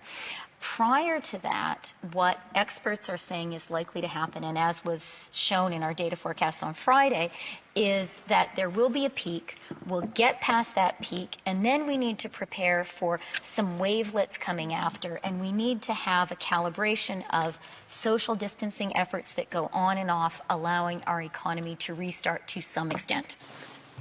L'honorable député de Montmagny-Lilley, Kamouraska-Rivière-du-Loup. Merci, Monsieur le Président. Le gouvernement du Québec a annoncé hier après-midi que tous les événements culturels et sportifs d'ici à mois d'août, à la fin août, soient annulés. Cela aura un impact catastrophique sur le secteur touristique, particulièrement au Bas-Saint-Laurent, mais partout au Québec et évidemment partout au Canada. Est-ce que le gouvernement prévoit faire des mesures d'atténuation quelconques par rapport à tout ce secteur touristique-là? La ministre des Finances. Monsieur le Président, c'est une très bonne question. Nous savons qu'il y a des secteurs qui sont dans une situation très difficile à cause de COVID-19. C'est pour ça que nous avons négocié des crédits pour les secteurs importants. Nous allons continuer d'avoir plus des sources de crédits pour eux. Et bien sûr, on doit avoir aussi des considérations des autres approches et nous sommes en train de le faire. L'honorable député. Monsieur le Président, j'aurais une idée à transmettre à mes collègues du gouvernement. Vous savez, c'est une idée qui vient de mon collègue de Mégantic-l'Érable. Quand on envoie des documents par la poste ou des objets par la poste qu'on a créés, qu'on a produits, on peut les envoyer à Whitehorse ou les envoyer de l'autre bord de la rue. Ça coûte le même prix chez Poste Canada. Alors, je me demande, dans la mesure du possible, est-ce que c'est possible de regarder avec Poste Canada, de faire en sorte que quand on veut envoyer des éléments qu'on peut vendre en ligne, parce que il faut bien s'entendre, là, la vente en ligne va devenir quelque chose de très important dans le futur, inévitablement, parce qu'on veut accélérer les activités économiques dans nos milieux. Donc, est-ce que Poste Canada pourrait venir en aide directement auprès des entreprises qui font des ventes en ligne, mais dans un secteur qui est plus près de nous, bien évidemment, comme à l'extérieur du Canada? Dans la ministre des Petites Entreprises. I want to thank the honourable member for that question and that suggestion. In fact, just last week I had the opportunity to listen to a number of businesses who are looking at online sales as a new opportunity to be able to grow their business or do business in the time of COVID-19. And as I said earlier, we have been listening to businesses and we will continue to listen to businesses, Mr. Speaker, and I want to thank the honourable member for that very good suggestion, and we're going to keep listening to him and businesses across this country to see what we can do. Député. Monsieur le Président, des entreprises se retrouvent exclues de la subvention salariale dans le projet C14 parce qu'elles se trouvent être des filiales d'une entité plus grande. Donc, elles sont dans un chapeau où il y a plusieurs autres petites entreprises et les revenus de chacune d'entre elles viennent de la maison mère. Et c'est vrai comme ça, c'est vrai aussi dans des compagnies de gestion. Alors, j'aimerais savoir si ces compagnies devront ou pourront éventuellement être admissibles dans le projet de loi. Le ministre des Finances. Président, nous avons considéré la situation avec les compagnies avec des filiales, mais nous avons conclu que c'est nécessaire d'avoir une solution pour le groupe. Ça veut dire que s'il y a une compagnie qui est dans une bonne position, mais avec une succursale qui est dans une situation plus difficile, le groupe est vraiment la chose importante. Et de cette façon, nous pouvons assurer que l'argent vont venir aux compagnies, aux individus qui sont dans une situation difficile à cause de COVID-19. Et je suis certain que les compagnies peuvent garder et protéger leurs employés s'ils ont assez de revenus. La députée. Monsieur le Président, l'aide offerte par la BDC, par exemple, ou Investissement Québec, au Québec aussi, là, parallèlement à ça, est offerte à 3 d'intérêt, 3,3 je pense, et c'est des garanties de prêt pour la majorité, c'est des prêts directs, mais c'est des garanties de prêt.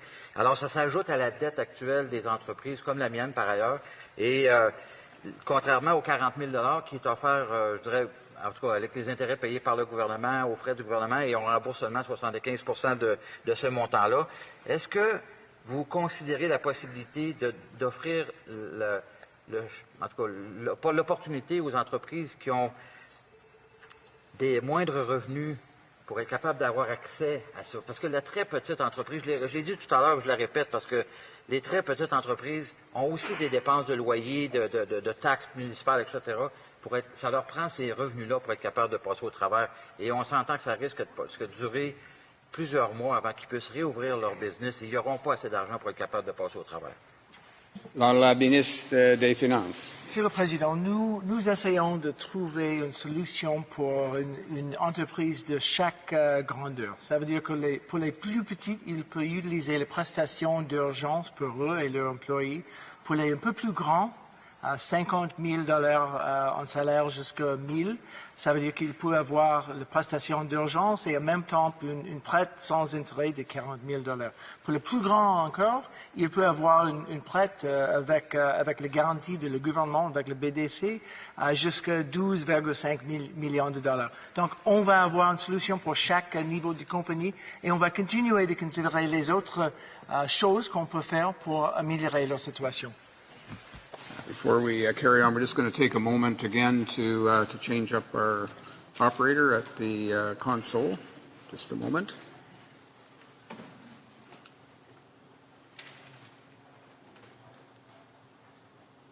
Is it correct? Merci beaucoup. The honourable member for New Brunswick Southwest. Thank you, Mr. Speaker. Except the problem with Service Canada is they're not there for us. They're not there for Canadians. Not if you don't have high-speed internet, and not if you can't get through on a phone line, which most Canadians cannot. And with millions of Canadians out of work, why did the government think it was acceptable to close down Service Canada offices while grocery stores across this country have refitted themselves to serve Canadians? Why couldn't those measures have been taken in Service Canada offices so we could continue to serve the public?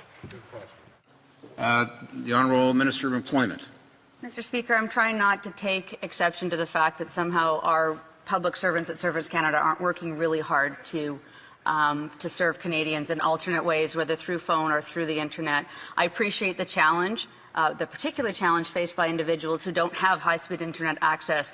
We have redeployed thousands of both former public servants, volunteers to answer phones. Unfortunately, the reality of the millions of Canadians that need help right now is that patience is the word of the day. Canadians understand that. They're frustrated, but they understand that their fellow citizens are doing their very best. We made a public health decision in the best interest of both public servants and the public to shut down these offices, and we stand by that decision. Member for New Brunswick Southwest. To the Finance Minister, in today's bill that we're going to be debating, we'll debate for the rest of the afternoon, can a company that qualifies for the wage subsidy just pay that subsidy, the 75%?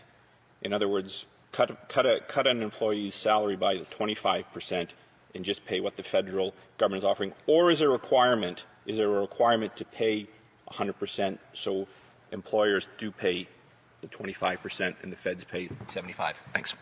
Minister of Finance. Mr. Speaker, this is a really important question. We came to the conclusion that for those employers who have a reduction in revenue, that we didn't want to force them to pay the additional 25% in every situation, because in many situations they would just not be able to do that, and therefore the wage subsidy wouldn't work for them. What we've done is say that we urge employers to pay that additional 25%. We think that that should be done where they can do it, but we're not forcing them to do so, because otherwise the wage subsidy actually wouldn't have the desired impact of allowing them to bring people back off being laid off and actually staying with the company. So we hope that that ends up with employers that have the capability to pay their employees in full, and for others that it will maintain that important bond between employee and employer. Well, member for New Brunswick Southwest. Thank you for the clarity. Canada's international seafood trade markets have been decimated. Throughout Atlantic Canada, there are numerous small, medium-sized lobster buyers that have faced serious and significant financial losses. They purchase lobster in the fall for $10 a pound, and they've been unloading it for $2 to $4. They're taking huge losses. This is not stock they can keep in tanks. It has to be sold. What kind of help will the government be able to provide these lobster buyers throughout Atlantic Canada? And my question is for the Finance Minister. Deputy Prime Minister. But I hope you will tolerate an answer from the Deputy Prime Minister. It's a very important question. It is an issue that we are very focused on. The Minister of Fisheries is very, very aware of this. This is an area where the global economic slowdown caused by response to the coronavirus has had a particularly sharp and striking effect. The Minister of Fisheries is very seized with the issue and is working on it. Thank you. The honourable member for New Brunswick Southwest. Thank you. I appreciate that answer as well. My question is for the Government House Leader. Why does he say Parliament cannot meet daily when it's acceptable for ministers to do so? The honourable Government House Leader. Mr. Speaker, as I said earlier today, the role of Parliament is fundamental. The role of parliamentarians is also fundamental. And we recognize that. At the same time, Mr. Speaker, we all understand that we're in the middle of this huge pandemic, this huge crisis. And I want to thank all the people that are here working today. I see the technicians, I see people translating what we're saying at this moment. I see the people at the table, the security agents, and all those people that would have to come here on a daily basis if that was the case. We'll move on to the honourable member for London Fanshawe. Thank you, Mr. Speaker. Small businesses and the people who run them are key to our communities, and they need help paying their bills right now. They need help than more than just the loans that the government's offering. According to the Canadian Federation of Independent Businesses, even with the help already being provided, 42% of small businesses are worried that they will have to permanently close. Only 6 in 10 businesses were in a position to pay their commercial rent in full for April. Nearly 70% of over 25,000 businesses surveyed expected to default on their lease by May 1st. Will the government follow the example of other countries such as France, the UK, Denmark, and Australia, who have all taken action to provide relief and subsidies to help small businesses with their commercial rents so they can survive these unprecedented times? The Honourable Minister of Small Businesses. I want to thank the honourable member for that very good question. And the supports that we have put in place, like helping businesses keep their costs low, like helping them defer the GST and the HST, as well as customs duties, deferring when they will pay their income tax. These measures, along with what we are debating today, which is the wage subsidy, helping businesses with that very significant expense of paying for their employees, this is going to help businesses keep their costs low And in doing so, we'll give them that flexibility to be able to manage the other costs that they are. But I want to again reiterate, we will continue to listen to businesses so that they are supported through this very difficult period. Thank you, Mr. Speaker. I think we'll have time for maybe just one more question. The honourable member for London Fanshawe. Thank you so much, Mr. Speaker. I've heard from so many of my constituents, they're terrified about what's to come and how they're going to keep their families fed and the roofs over their head. A lot of them are really scared, and they're now dealing with the problems of being paid double payments, overpayments, and they need to know that the money that they receive isn't going to be clawed back unfairly if they don't fit the specific criteria in the emergency response benefits. So will the Minister reassure people today and commit that those who have applied in good faith for and received benefits through the SCHEER or other programs to support them through this crisis will not be unjustly penalized? Minister of Employment. To be brief, Mr. Speaker, I can so confirm. But if Canadians truthfully reply, honestly believe they're eligible, it's determined they may not have been, or perhaps they received 2 payments because they've applied twice, we will absolutely ensure through our back end that we will respectfully work with them. Nobody is going to be made to have more duress because of these efforts, I can assure this House. We have time for another. The honourable member for London Fanshawe. There's no doubt that seniors right across the country are feeling the impacts of the increased costs due to the COVID-19 pandemic. Many are suffering a great deal of anxiety because of the declining retirement or value of their retirement savings, and they depend upon that greatly. Canadian seniors need our help, and they need it now. Will the government use the existing OAS-GIS benefit structure or the SERB to provide additional benefits to seniors in most need? And will it temporarily suspend 100% of the mandatory RRIF withdrawals for the duration of the COVID-19 crisis?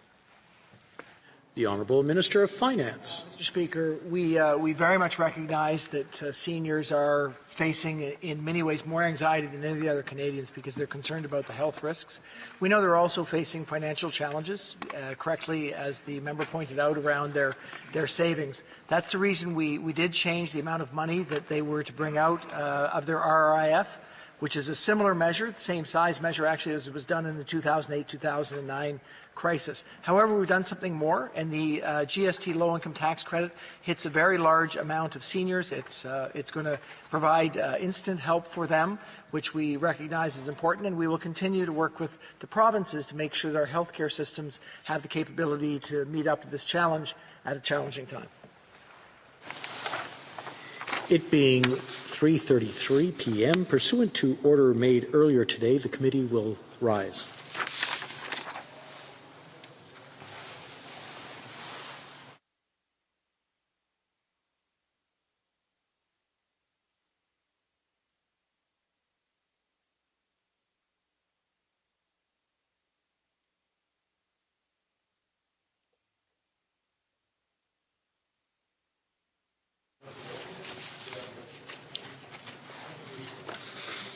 Conformément à l'ordre adopté plus tôt aujourd'hui, la Chambre procédera maintenant à l'étude du projet de loi C-14, loi numéro 2 concernant certaines mesures en réponse à la COVID-19.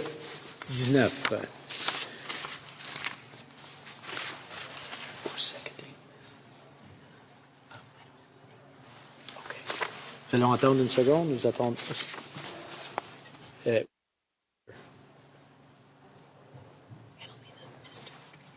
Okay, very good. Mr. Morneau, seconded by Mr. Rodriguez, moves that Bill C-14, a second act respecting certain measures in response to COVID-19, be now read a second time and referred to a committee of the whole. Conformément à l'ordre adopté plus tôt aujourd'hui, un député de chaque parti reconnu et un député de parti peuvent se prononcer sur la motion pendant au plus 20 minutes, suivi de 10 minutes pour les questions et observations. Les députés peuvent partager leur temps de parole avec un député. Débat d'honorable ministre des Finances. Mr. Speaker, I will be splitting my time with the Minister of Small Business, Export Promotion and Internal Trade. We're living in a strange time. On Wednesday, Passover Seder's were moved online. This Easter weekend, churches normally filled with people are standing empty. Towns and cities across this country have strangely empty streets.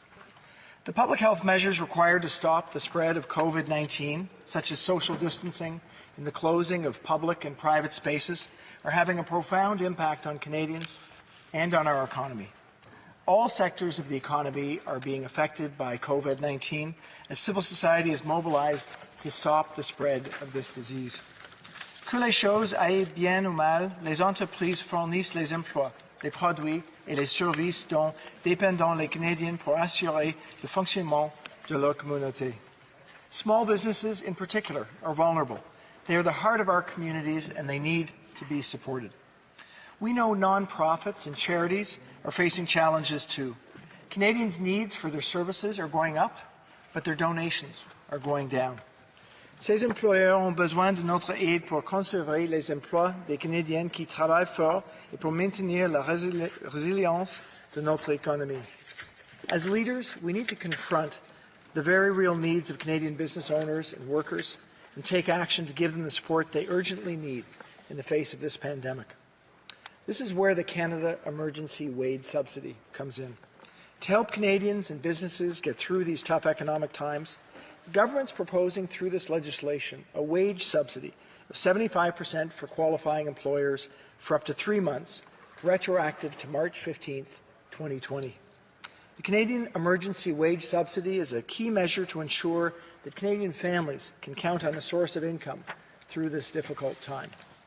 La subvention salariale d'urgence Canada permettrait aux entreprises de conserver leurs salariés et de réembaucher des travailleurs qui ont été mis à pied afin que l'économie canadienne puisse sortir de cette crise en position de force. C'est important, Monsieur le Président. En conservant leurs employés, les entreprises canadiennes seront davantage en mesure de rebondir après la crise. The Canada Emergency Wage Subsidies proposed to apply at a rate of 75% of the first $58,700 earned by employees, representing a benefit of $847 per week per employee. The program would be in place for a 12-week period from March 15th to June 6th, 2020. Eligible employers would be those who suffer a drop in gross revenues of at least 15% in March or 30% in April or May when compared to the same month in 2019 or to an average of January and February 2020 revenues. Cette subvention est offerte aux employeurs de toutes les tailles et de tous les secteurs, à l'exception des entités du secteur public. Notre gouvernement veut que les employeurs et les employés du pays tout entier obtiennent l'aide dont ils ont besoin.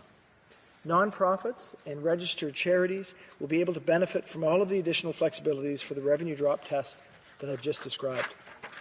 We also know that different types of organizations in this vitally important sector are facing different types of funding pressures. Non-profit organizations and charities will therefore be able to choose between including government revenues and excluding them when calculating their drop in revenue.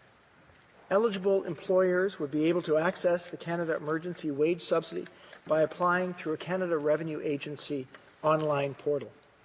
Le montant de la subvention salariale proposée sera déterminé en fonction des salaires ou des traitements réellement versés aux employés. On s'entend à ce que tous les employeurs fassent tous les efforts possibles afin de compléter les salaires jusqu'au niveau de 100% du montant maximal couvert.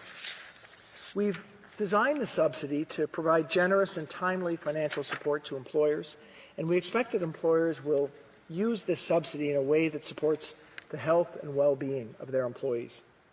The legislation includes a provision to protect the integrity of the program and to ensure that it's not misused. An officer of any organization that applies would have to attest to the accuracy of the claims.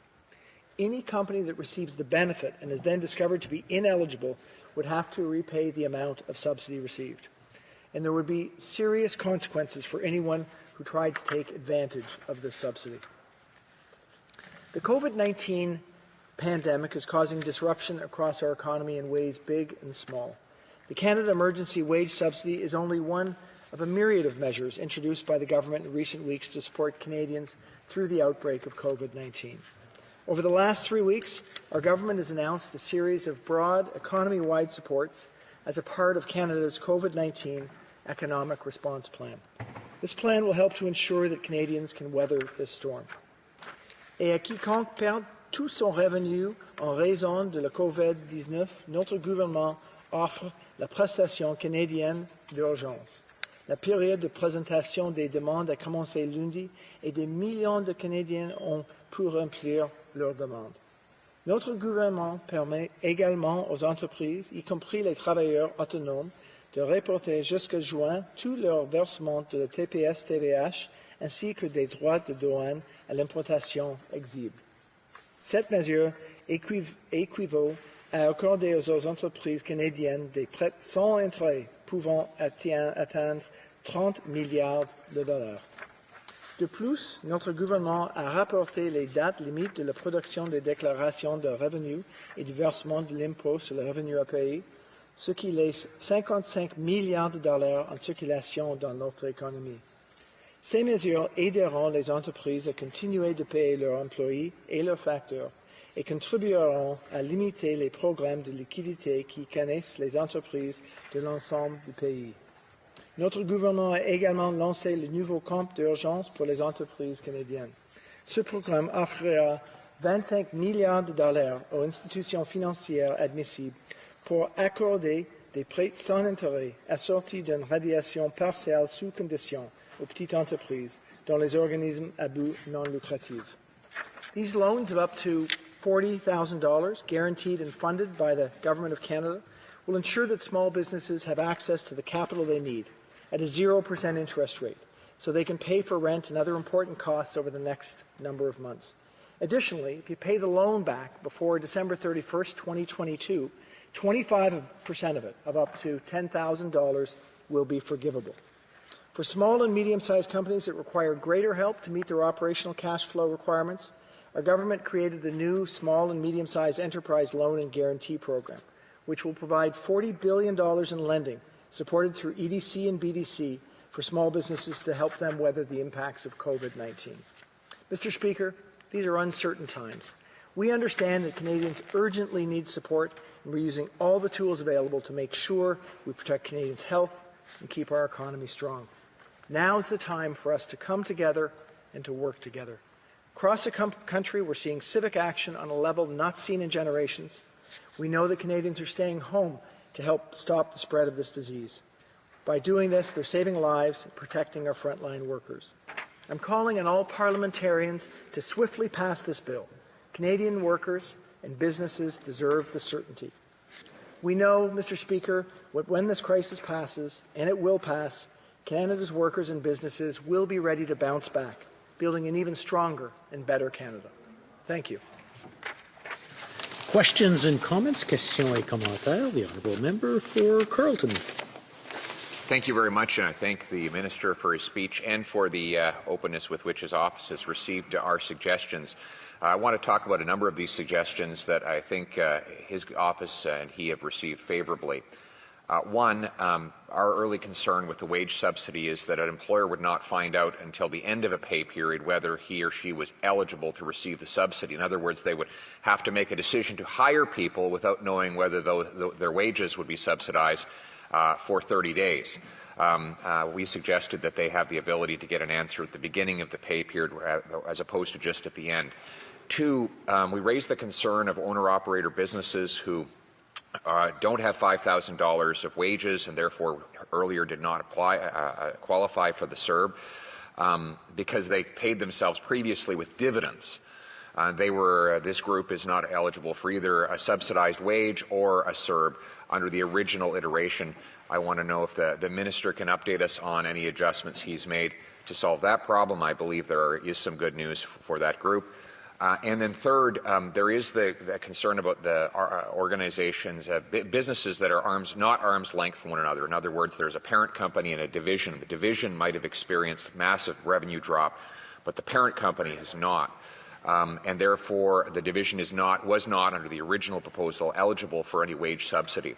I believe that the Ministry has taken that concern seriously as well. I wonder if he can update us on those three concerns and how he has addressed them. Thank you. Honourable Minister of Finance.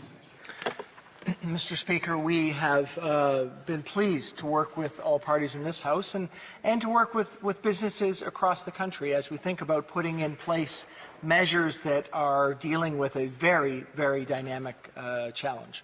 So what we've come up with, yes, are some ways that we can ensure that businesses can know that they will be able to continue to have access to the wage subsidy based on having access to it in the month previous. We see that as critically important. We are continuing to look at how we can make sure that the emergency response benefit supports people that have had $5,000 in income over the past year.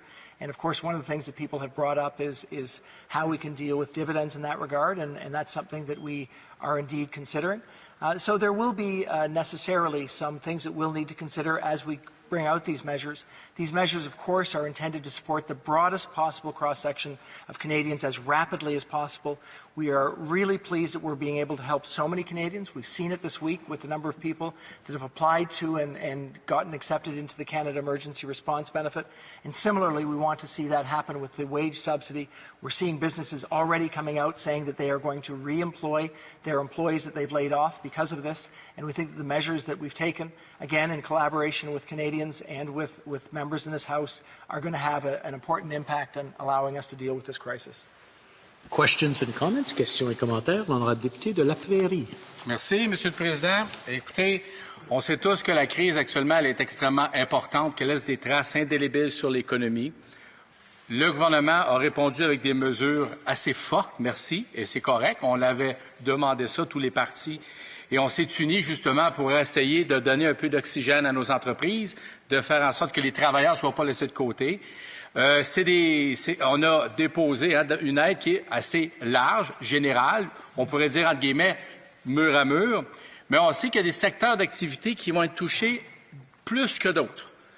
Par exemple, les agents de voyage. On sait qu'à la fin de la crise, les gens ne recommenceront pas à voyager instantanément, on le sait tous. Alors, ces agents de voyage-là sont extrêmement inquiets. Et moi, je me demandais, et c'est pour ça que j'en profite pour poser la question au ministre des Finances, est-ce qu'à court terme, il y aura quelque chose pour ces agents de voyage-là ou pour les secteurs qui ont précisément davantage de difficultés financières qui les mettent en péril après la crise? Alors, est-ce qu'on va pouvoir espérer, pour ces gens-là, avoir une aide sectorielle? L'honorable ministre des Finances, en 45 secondes ou moins, s'il vous plaît. OK, mais ce que je voudrais dire, c'est une bonne question. Je sais qu'il y a des secteurs qui sont en difficulté maintenant, et c'est pour ça que nous avons fait des choses assez vite pour eux, la prestation d'urgence, bien sûr, pour leurs employés, les subventions salariales, les prêts sans intérêt. On va considérer des autres mesures, des autres niveaux de crédit, mais aussi s'il y a des autres choses qu'on peut utiliser pour améliorer leur situation en court terme. Nous sommes en train de considérer les autres approches, et quand nous avons des autres mesures, on va être transparent aussitôt que possible. Reprise du débat, resuming debate, the Honourable Minister of Small Businesses. Mr. Speaker, as the Prime Minister has said, Canada's small businesses are the places that make our communities feel like home. Restaurants and cafes have had to close their doors, tech companies are impacted, bookshops and clothing stores have had to lay off their staff. Small businesses truly are the heart of our communities, employing 8.3 million hardworking Canadians and accounting for nearly 7 out of 10 private sector jobs in the country. I start with this statistic because Canadians have been hearing a lot about small businesses recently, and although I think a lot of people can think of the small business owner, or they themselves are the small business owner, we don't often think that businesses and small businesses are the driver of our national economy. But they are. And I know Canadians across the country want to see their favorite business reopen and thrive after all of this is over. And our economy needs small businesses to remain resilient and to rebuild in the weeks and the months to come. And so I want Canadians to know that in the face of COVID-19, we are listening to our business owners and our employers and responding to them. Right now, our goal is to save jobs and save businesses. And we know that the single most important asset that businesses have in that recovery are their employees. Growing up, helping my own parents run their small business, I know it can often be a family affair. And with 75% of Canadian small businesses having fewer than 10 employees, I have heard from many employers that their teams are so closely knit that they feel like family. And if the COVID-19 pandemic has taught us anything, it is that we are all in this together. Whether a small business that has had to temporarily close or lay off employees to reduce hours, or it's struggling to pay their rent, we know that they are facing some seemingly impossible decisions recently. And we want you to know that your government is with you every step of the way. For those business owners who have had to agonize over how to make their payroll, we have introduced the Canada Emergency Wage Subsidy to support the payment of up to 75% of wages for the first $58,700 of an employee's earning. This means up to $847 a week for workers who stay on the payroll. This not only gives workers certainty, it will help keep our businesses in fighting form, ready to bounce back when we are through this. Let me reiterate, the whole point of this is to keep businesses intact, because we know that when it's safe to do so, businesses who remain connected to their employees will be in a better position to lead our economic recovery. So I am pleased that organizations like the Canadian Chamber of Commerce, the Canadian Federation of Independent Business, the Canadian Manufacturers and Exporters all agree that the Canada Emergency Wage Subsidy will help employers keep paying hundreds of thousands of their most valued employees during this difficult situation. Mr. Speaker, the government's support for small businesses certainly does not end there. We have doubled the maximum length of the work-sharing program, for example. This will provide income support to employees eligible for EI who agree to reduce their normal working hours because of developments beyond the control of their employers. We're doing all of this because we know that people are really the heart and soul of our businesses. We want employers to feel and to be able to keep their families together. I know from my own experience how personal a small business really is. And at the same time, we know that there are plenty of expenses beyond payroll that still need to be covered. That's why we established the Business Credit Availability Program, which is helping to finance small businesses who are struggling because of COVID-19. As part of this program, we have introduced the Canada Emergency Business Account, which will provide up to $40,000 in loans, interest-free, to help with those short-term costs. To further help businesses with cash flow, we have worked with the financial sector to open up billions of dollars more in lending capacity through financial institutions like the banks and credit unions, and through the Business Development Bank of Canada and Export Development Canada and Farm Credit Canada. The program will help companies in all regions and in all sectors, all of our small businesses, whether it's oil and gas, air transportation, exports and in tourism. We're going to help all of these businesses.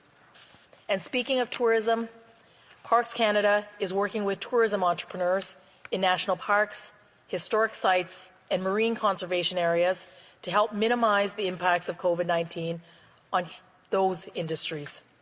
The decision has already been made to defer payments on commercial leases and licenses of occupation without interest until September of 2020. And to help people who feed us, Farm Credit Canada has received an additional $5 billion of support so that they can help our farmers and our agri-food businesses. So this is assistance in both the liquidity and to help keep people on payroll. We've also been introducing ways to defer other kinds of expenses that come up for businesses, so to help keep their costs low. We're allowing businesses to defer income tax payments incurred between March and September of 2020 until August the 31st. And we will defer GST and HST remittances and customs duty payments until June 30th of 2020.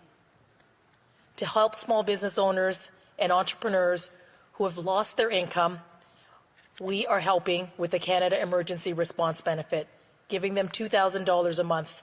This will help those sole proprietors struggling with cash flow right now to bridge to better times.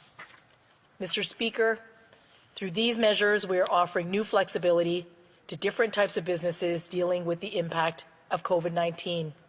Let me share a couple of examples. We're working with owners of a wholesale fibre mill at the moment, one that has been operating for 15 years, providing good jobs for its 6 full-time employees.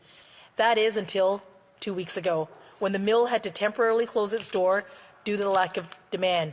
It plans to gradually restart its operations within a week and will conduct the required maintenance during this partial shutdown. And we're working with those mill owners so that they can bridge through with the Canada Emergency Business Account to cover the overhead and carry out the required maintenance.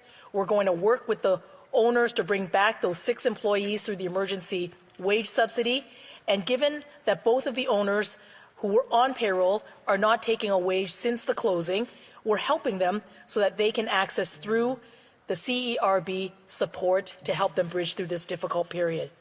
Mr. Speaker, another example I can give you is a younger company, just a 2-year-old bakery with 5 employees plus the owner. This small business was on an upward trajectory before COVID-19, but now their retail sales have all plummeted 50%. With the demand for bread remaining strong, however, the bakery has decided to work through its challenges with the help.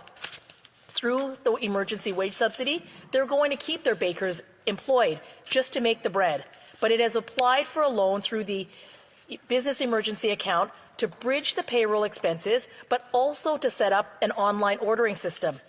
Like the mill owners, the bakery owner is going to choose to leave cash in their business and draw on the CERB to support them through this time. Mr. Chair, there are thousands upon thousands of small business owners just like this bakery and just like this fibre mill who needs help. And through all of these actions, we're trying to give businesses the breathing room so that they can keep their employees on payroll, pay their bills, cover their rent, and know that they will still be on their feet once this crisis has passed. These decisions and changes will come as a result of direct consultations with businesses from coast to coast to coast. From conference calls to Skype sessions, over the last couple of weeks, our government has been listening and speaking with businesses all across the country and in every sector and in every region. Through these conversations, it's been heartening to hear from small business owners and entrepreneurs and from so many hardworking Canadians about the real differences that the emergency wage subsidy and all of these other measures will make to their businesses and to their families. Like that restaurant in Halifax who wrote in to say that they're going to be able to put their staff back on payroll and they will be ready to open when it is safe to do so. Or that dentist here in Ottawa who turned his passion into a successful practice and now is not seeing patients and sending his staff home. He will be able to keep paying the bills and to keep paying his employees. Mr. Speaker, we will continue to listen to the very needs of small business owners and entrepreneurs. We will continue to explore ways to bring more relief, not only for our businesses, but for the hard-working, critical workers across this country, because we are going to get through this together. Thank you, Mr. Speaker. Questions and comments. Questions et commentaires. The honourable member for Sturgeon River, Parkland. Mr. Speaker, I want to drill down on a question asked by the honourable member for Carleton. There's a mill in my riding, a lumber mill in my riding, that is a division of a larger parent company. And the larger parent company also deals in pulp, which has been actually very successful and going strong through this time. But the particular division located in my riding, which provides lumber for decking and construction, has seen a 60 to 80% drop in revenue. Yet because they're a division of a parent company that can't demonstrate 30% drop in revenue, they have had to lay off 60 people, and they don't qualify for the wage subsidy. So what actions are this government going to take to ensure that divisions of larger companies that may not qualify can qualify for these wage subsidies? Honourable Minister. Mr. Speaker, I thank the honourable member for that question. The whole point of the wage subsidy program is to save our businesses and to keep our employees employed. We know that businesses are stronger when their employees are together with them, when that team is together. This wage subsidy is going to help these businesses prime for recovery, and we're going to continue to work with all businesses in Canada so that they can support their employees through this very difficult period and that they can be primed for recovery at that time. Questions and comments. Questions et commentaires. The Honourable Member for London Fanshawe. Thank you, Mr. Speaker. In times of crisis, not-for-profit organizations, charitable organizations are more vital. And I know that in my community in London, I've been participating in some of the local city-run phone calls that have been taking place to try and bring forward a lot of their issues and their struggles. And so I'm hearing from them directly. We certainly welcome the announcement or the adjustment to the eligibility criteria that the Minister of Finance announced later this week. But we hope that the government will continue to work with these organizations to ensure that they can continue to pay their employees and provide the services that are so desperately needed by a growing public. Does the Minister agree, and does she support the idea that the wage subsidy should apply to charities like food banks that are seeing demand skyrocket while resources are decreasing? Honourable Minister. Thank you for that really good question. Those very charities and not-for-profit organizations just do such important work for our communities all across the country, and I'm very pleased that the wage subsidy will indeed apply to both charities and not-for-profit organizations. Thank you, Mr. Speaker. Questions and comments. The Honourable Member for Wellington, Halton Hills. Thank you, Mr. Speaker. I want to bring to the attention of the government a group of Canadians who are falling through the cracks. Now, recently, Bell, Rogers and Telus announced the lifting of internet data caps. This is a welcome announcement and will greatly help Canadians living in cities. But millions of Canadians who live in rural areas are not eligible for the lifting of these data caps. Many of these customers rely on products like Rogers' Rocket Hub or Bell's Turbo Hub, and their data caps have not been lifted. And so for a typical family of mom and dad and 2 kids at home who have to work from home and whose kids are online learning through video, they could easily go through 250 gigabytes of data a month, incurring a $1,000 internet bill. I'm wondering if the government could comment on this situation and what steps they are taking to address it. The Honourable Minister. Oh, I'm sorry. No, I'm afraid the Honourable Minister of Small Business. Thank you. I want to thank the Honourable Member for that question. And during this very important time where all of us are doing extraordinary things to plank the curve and ensuring that those very businesses and those very Canadians are supported through this period, we are working to make sure that these measures and many of our measures are helping those very Canadians in all of our communities. Resuming debate, reprise du débat. The Honourable Member for Carleton. Thank you very much, Mr. Speaker. Once upon a time, an angry dog chased a cat, and the cat ran up to the top of the tree. And so the cat lived happily ever thereafter. Right? Well, wrong, because of course the cat had to come down the tree at some point, and the dog was still waiting there. We're kind of in the same situation as Dr. Fisman, an epidemiologist from whom I borrowed that analogy, explained. We're all safely in our homes, away from the COVID dog. But at some point, we will have to come out into the world if we're going to earn a living and pay our bills. That is ultimately the problem with which we will be faced in the medium term. Today we are debating measures, for example, that are at once too exorbitant and too inadequate. And how is that possible? Well, they are too exorbitant because they will drive our deficit to at least $186 billion this year, almost 4 times the previous record. That's only to pay for measures that take us to the end of the summer, barely a fiscal quarter into the year. Doesn't include provincial deficits or the reduction in the book value of the Canada Pension Plan investments, which surely will have dropped given that markets are down by 1/3 since the crisis began. And that's why I'll be sharing my time with the member for Kelowna, who will comment on some solutions to that problem. And And he will also bring concerns from Central Okanagan. As I was saying, Mr. Speaker, and I thank the members of all the House for their help, the reality is that we cannot, as a nation, in fact, no nation can go on borrowing this much this fast.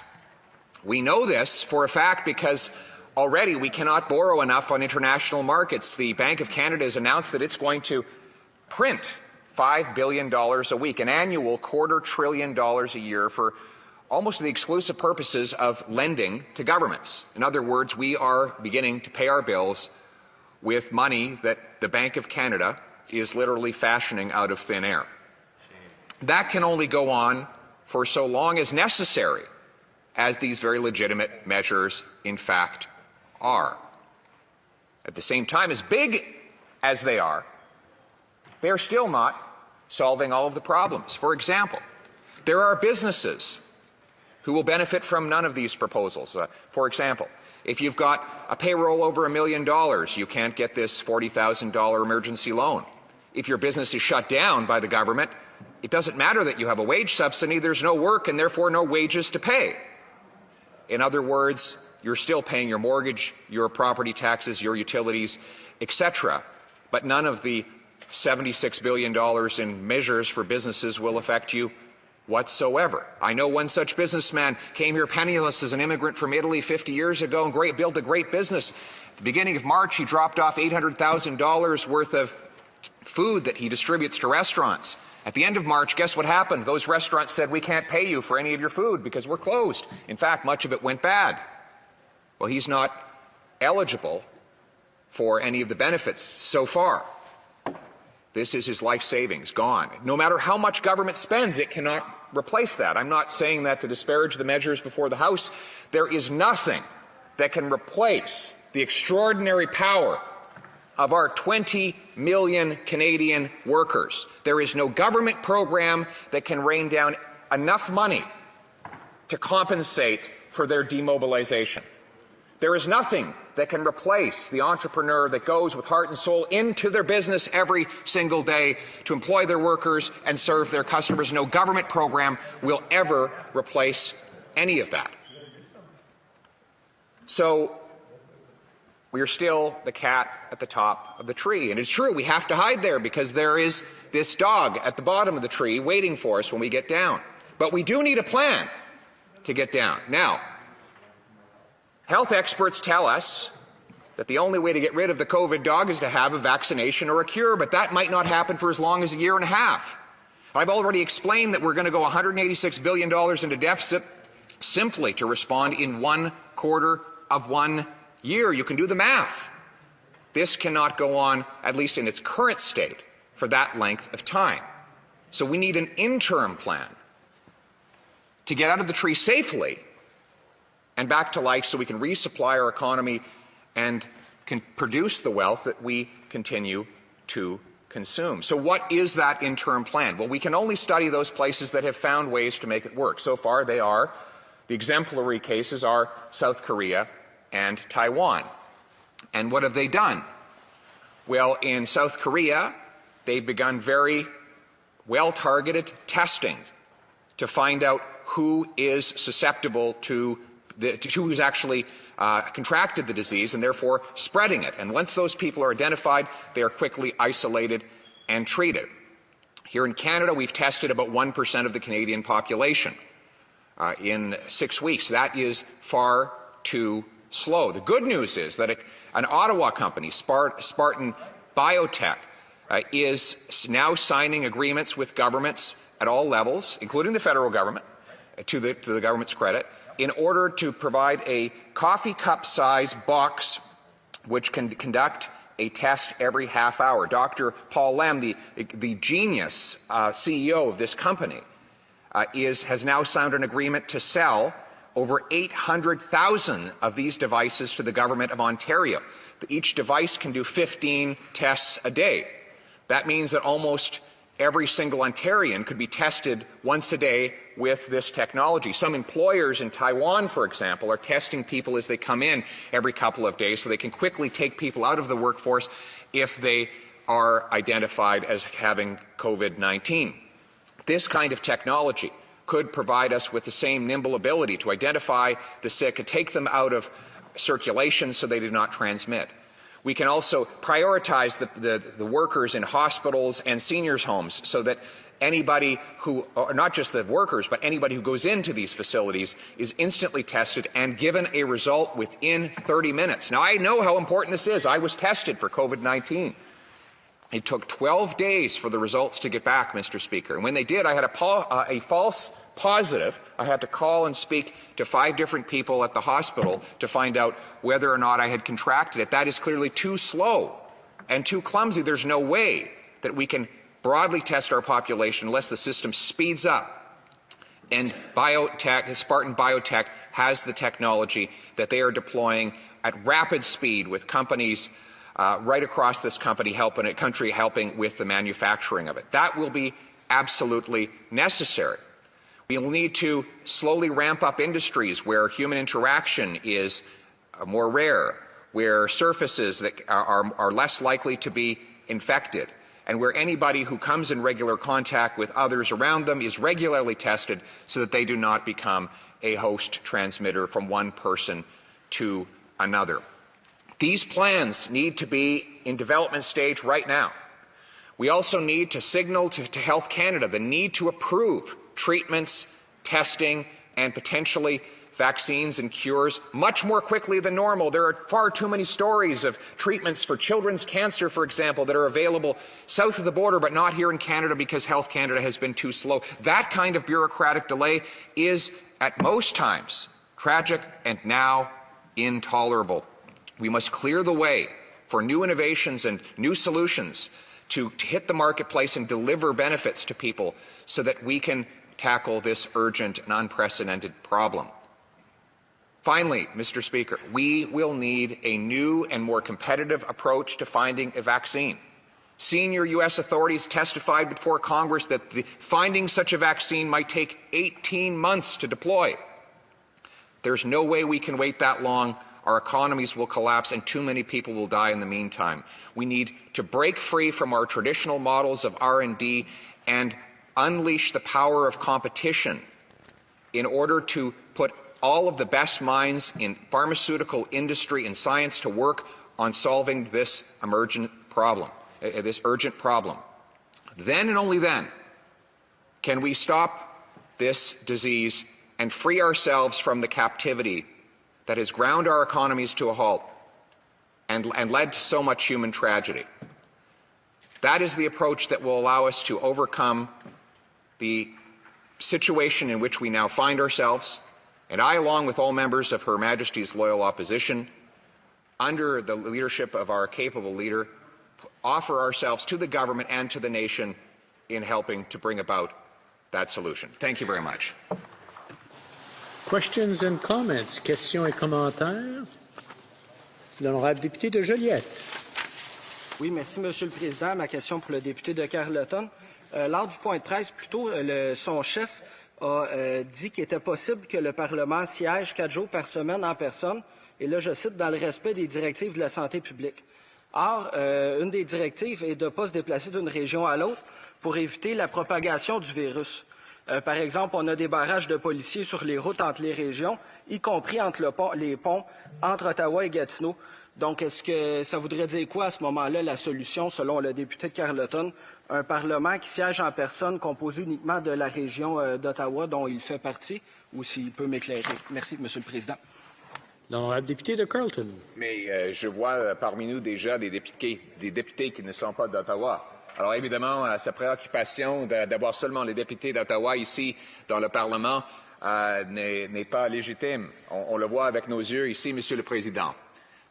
Aussi, je pense que c'est un peu bizarre que les politiciens disent non, on ne peut pas travailler dans la Chambre, mais on va s'attendre à ce que les autres personnes, les autres membres de classe ouvrière sont dans nos magasins, travaillant pour vendre des épiceries, nos camionneurs, les autres qui font ce travail. Leur vie est aussi précieuse que les nôtres. Donc, je pense qu'aussi on devrait reconnaître que maintenant, nous sommes en train de revendiquer que d'autres personnes travaillent. Alors, les sacrifices que nous faisons ici, c'est des petits sacrifices. Nous sommes des chanceux. On devrait être reconnaissant de ces gens-là qu'on a demandé de travailler ailleurs au pays. Questions et commentaires. L'honorable député de Longueuil, Charles Lemoine.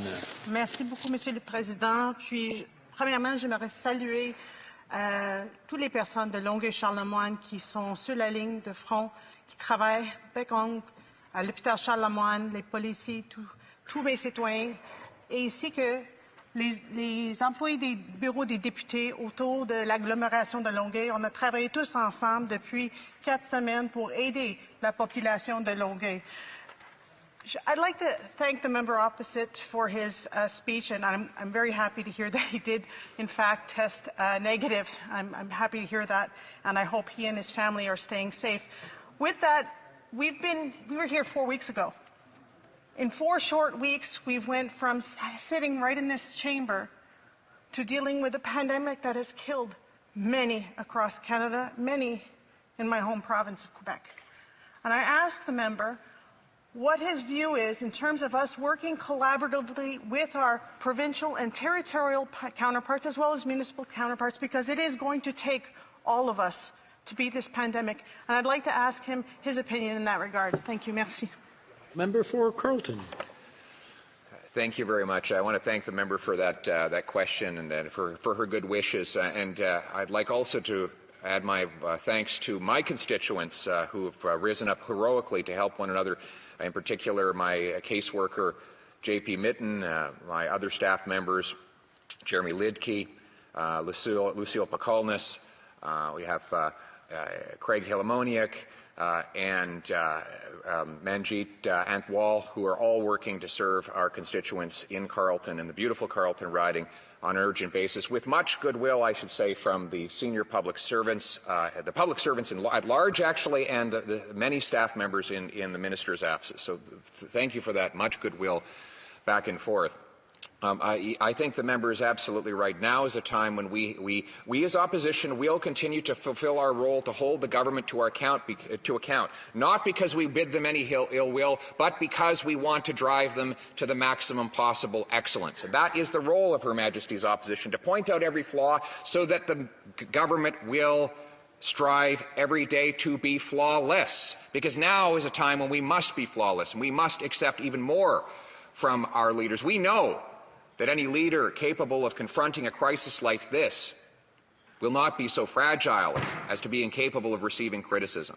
And therefore, that criticism is done in the spirit of Her Majesty's loyal opposition. Our opposition, by its nature, is loyal. That's how our system is designed, and we will fulfill our role in that regard in every day and every way. Thank you.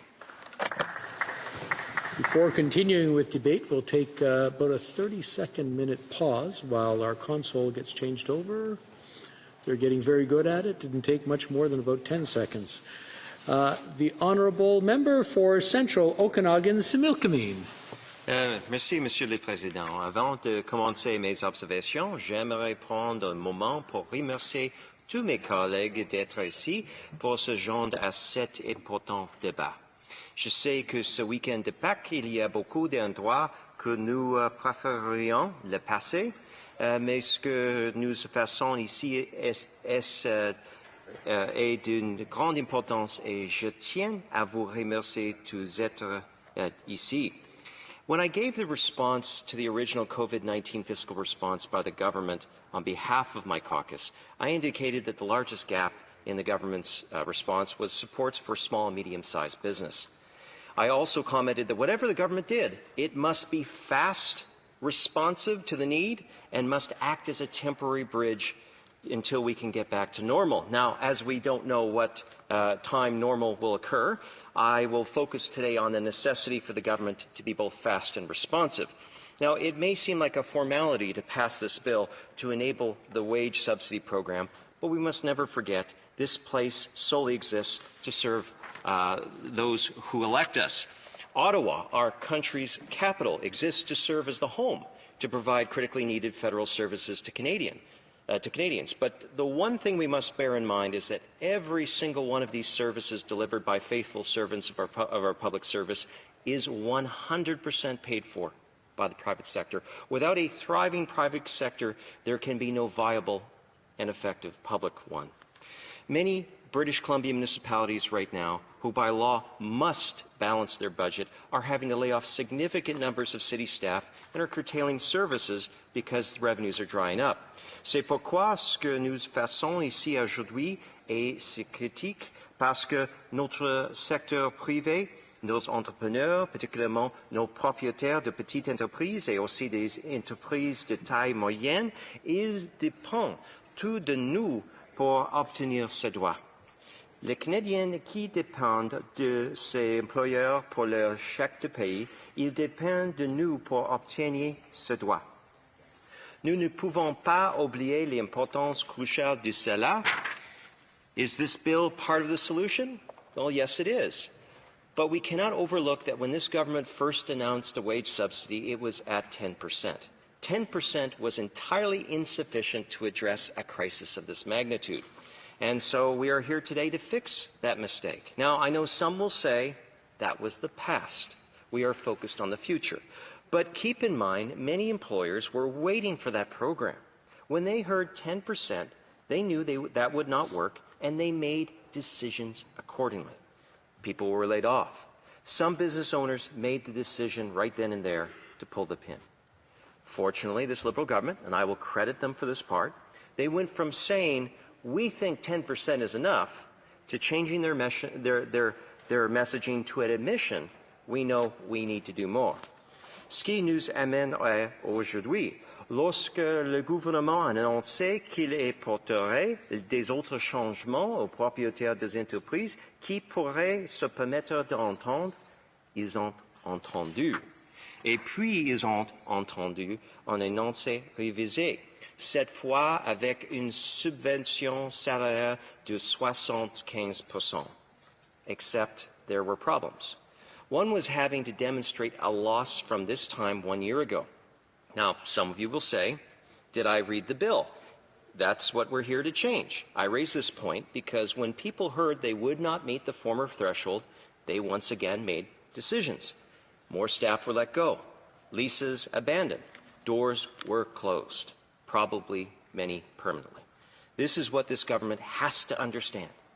Every time they get this wrong, decisions are made by the Canadian public. By the time this government goes from saying, we think this is enough, to yes, we know we must do more, that delay in small businesses shutting down and people being laid off. C'est la réalité. Et cela m'amène peut-être à la plus grande chose qui manque à ce projet de loi. Rien n'appelle absolument à ce que cette aide dont il faut un besoin critique soit fournie plus rapidement. Et c'est le plus grand échec du gouvernement. Le temps presse et ce projet de loi est muet à ce sujet. As one small business owner recently shared with me, you don't throw out the life jackets 6 weeks after the ship has sunk. And yet that is precisely what we are told this bill will do. For 5 hours on Thursday morning, the Prime Minister blamed the official opposition for the delay. The Prime Minister was worried about that 5-hour delay when he felt he could blame it on the official opposition. But what about the 6 weeks or more delay in getting benefits? Who carries responsibility for that? Now, ask yourself over those 6 weeks a few questions. How many more businesses will fold? How many more Canadians will be laid off? How many landlords will have a tenant default? And let's not forget landlords are also part of this as well. Now, I really don't want to be partisan here, but as the official opposition, we have suggested ideas that will put assistance payments to business out faster. But as always the case with the Financier and the Prime Minister, they say that they think that they have done enough, until they admit they know they must do more. And that's really where we're at today. And in this case, we cannot afford any more Canadian businesses to fail because we all know that the CERB is a temporary program financed by borrowed money.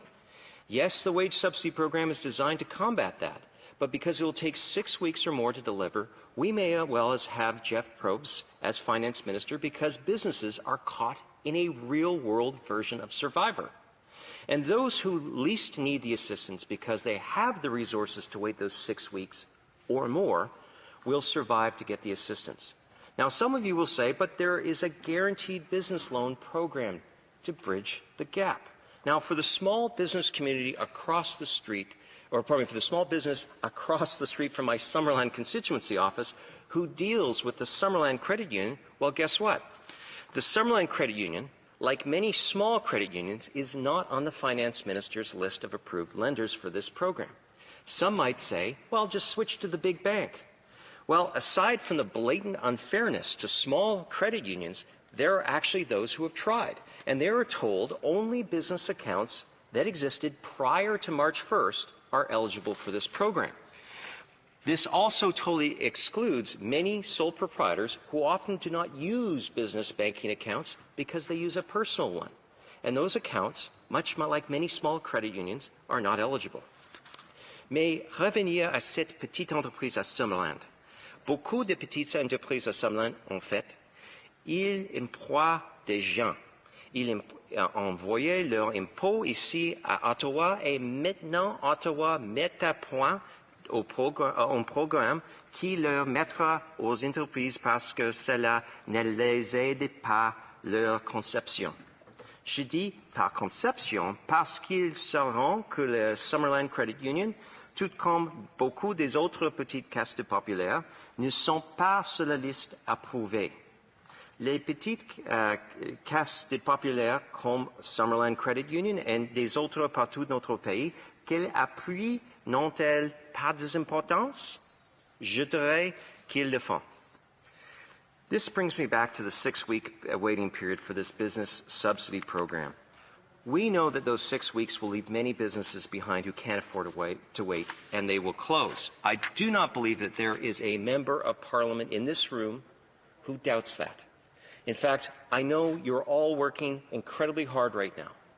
And I'm certain you've probably heard from business owners who have shared with you that they need your assistance, this government's assistance, right now. Donc, même si le projet de loi est un pas en avant nécessaire, nous devons aussi nous rappeler que ce projet de loi était nécessaire il y a 2 semaines et que les avantages de son déploiement ont été effectués la semaine dernière.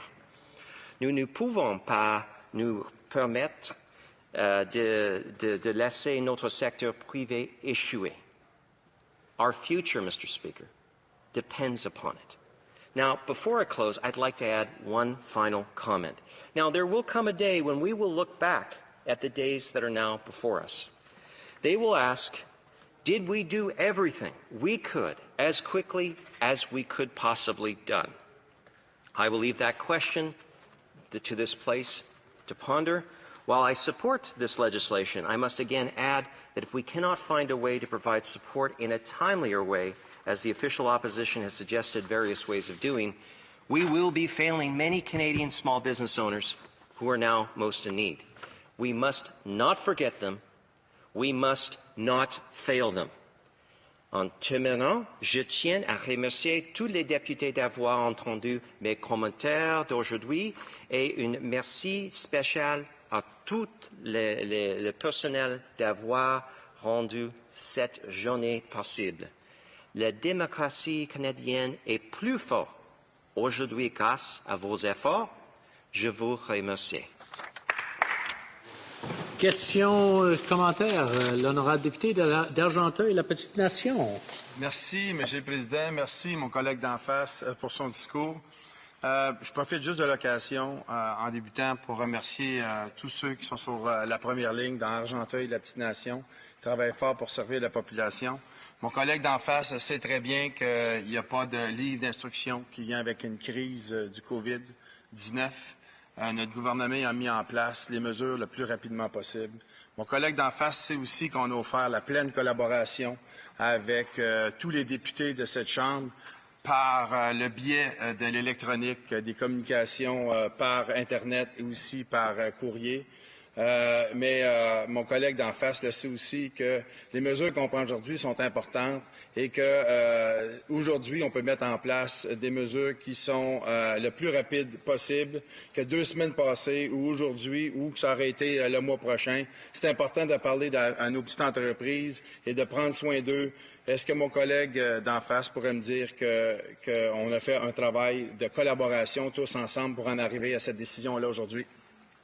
Honourable député de Central Okanagan, Similkameen Nicola. Thank you, Mr. Speaker, and I certainly appreciate many of the things the member has said. Particularly, I want to start with thanking all those essential services in my riding that are facing the front lines of this fight against COVID-19. We appreciate you.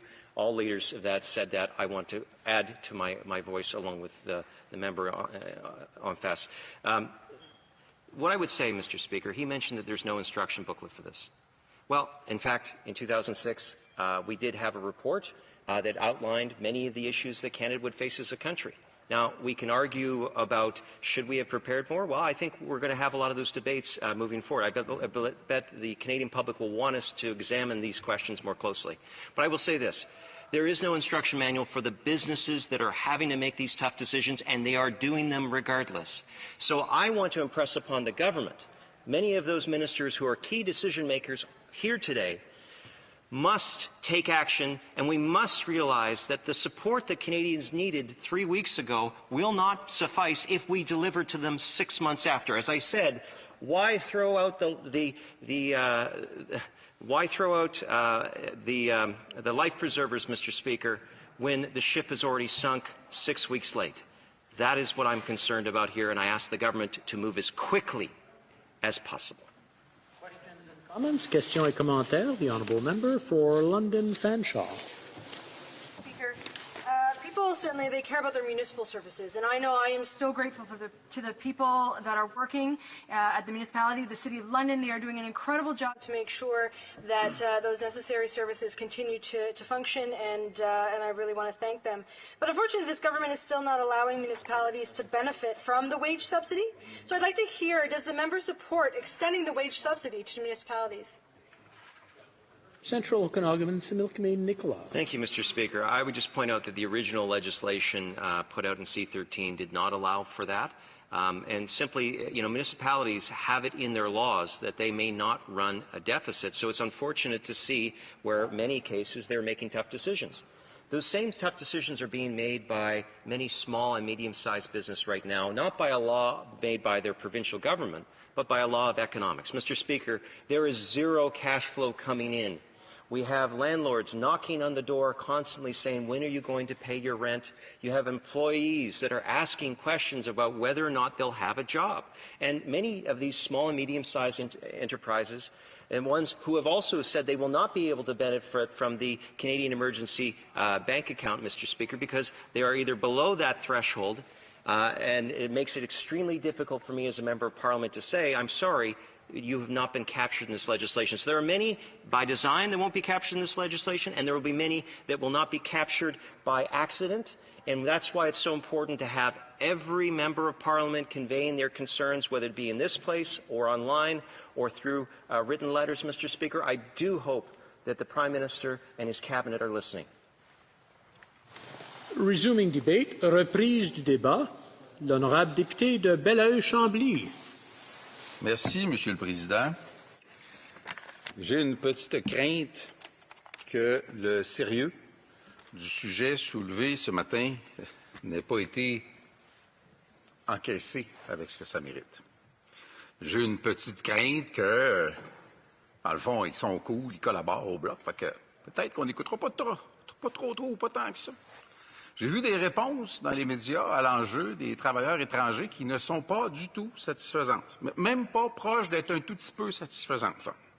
Alors, je dis que je partage mon temps avec mon estimé collègue de la Prairie. Sans ça, je vais me retrouver avec plus de temps. Quand j'étais plus jeune, j'ai travaillé sur une ferme. Plusieurs années, j'ai payé mes études comme ça.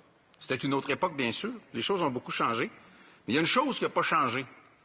Si moi, je m'impose une quarantaine à moi-même, on a un collègue qui l'a fait. Je vais avoir une chambre dans ma maison, je vais avoir une chambre de bain, une cuisine, un poêle, un frigidaire. Il m'a trouvé ça long, 2 semaines. Mais je vais avoir toutes les installations que ça demande. S'il y a 2, 3, 5 ou 12 travailleurs étrangers sur une exploitation agricole au Québec, il n'y aura pas 12 chambres de bain, 12 cuisines, 12 frigidaires, puis 12 chambres fermées les unes puis les autres. Puis c'est pas vrai que c'est, si tu restes à 6 pieds de lui, il n'y en aura pas de problème, mi amigo. Ça sera pas simple de même, là. Il va falloir qu'on prenne ça bien davantage au sérieux. On avait dit pendant longtemps, puis après ça, la transmission communautaire s'est implantée, que les déplacements à l'étranger étaient le plus haut facteur de risque pour la propagation. Et je réitère, nous voulons accueillir ces travailleurs-là. Ils sont très importants pour l'économie québécoise et canadienne, très importants pour nos régions. Nous voulons qu'ils viennent. Mais on comprend très bien qu'on a potentiellement déjà de pas mal confirmé 2500 personnes qui vont arriver du Guatemala et du Mexique essentiellement pour venir travailler au Québec. Et je le répète, ça ne peut pas être plus clair, je le dis pour les médias, je le dis pour les collègues, ils n'auront pas été testés pour la COVID-19 avant d'embarquer dans l'avion, ni auront été en quarantaine pendant 14 jours. Quand ils vont débarquer, on l'a testé aujourd'hui, là, ils n'auront pas de test de la COVID-19 en débarquant et ne seront pas placés en quarantaine pendant 14 jours. Et une organisation qui n'est ni la santé publique, ni l'État, va les embarquer dans des autobus puis les amener à des points de chute qui sont, selon toute vraisemblance, pas équipés pour faire ça d'une façon qui soit adéquate. C'est pas une petite affaire. Le ça va bien aller, c'est correct quand on fait des arcs-en-ciel d'un fenêtre, mais c'est pas correct lorsqu'on accueille des milliers de personnes qui, pour leur propre intérêt, devraient être l'objet d'un meilleur encadrement. Alors, je me permets d'insister. Vous savez, imaginons le risque. Selon les différents scénarios, il y aura entre 30 et 70 % des gens sur un territoire donné qui vont, à un moment donné, contracter la COVID-19. Le fait d'être un travailleur étranger ou d'être sur le territoire canadien ou sur le territoire québécois est difficilement une immunité. En conséquence, il risque d'y avoir des cas. Notre devoir est de minimiser le risque qu'il y ait, en effet, des cas. Et la façon scientifiquement démontrée, non pas d'assurer qu'il n'y en ait pas, mais bien de réduire la probabilité, c'est la quarantaine et c'est le test, qui, même combiné, ne donne pas de certitude, mais donne une probabilité acceptable.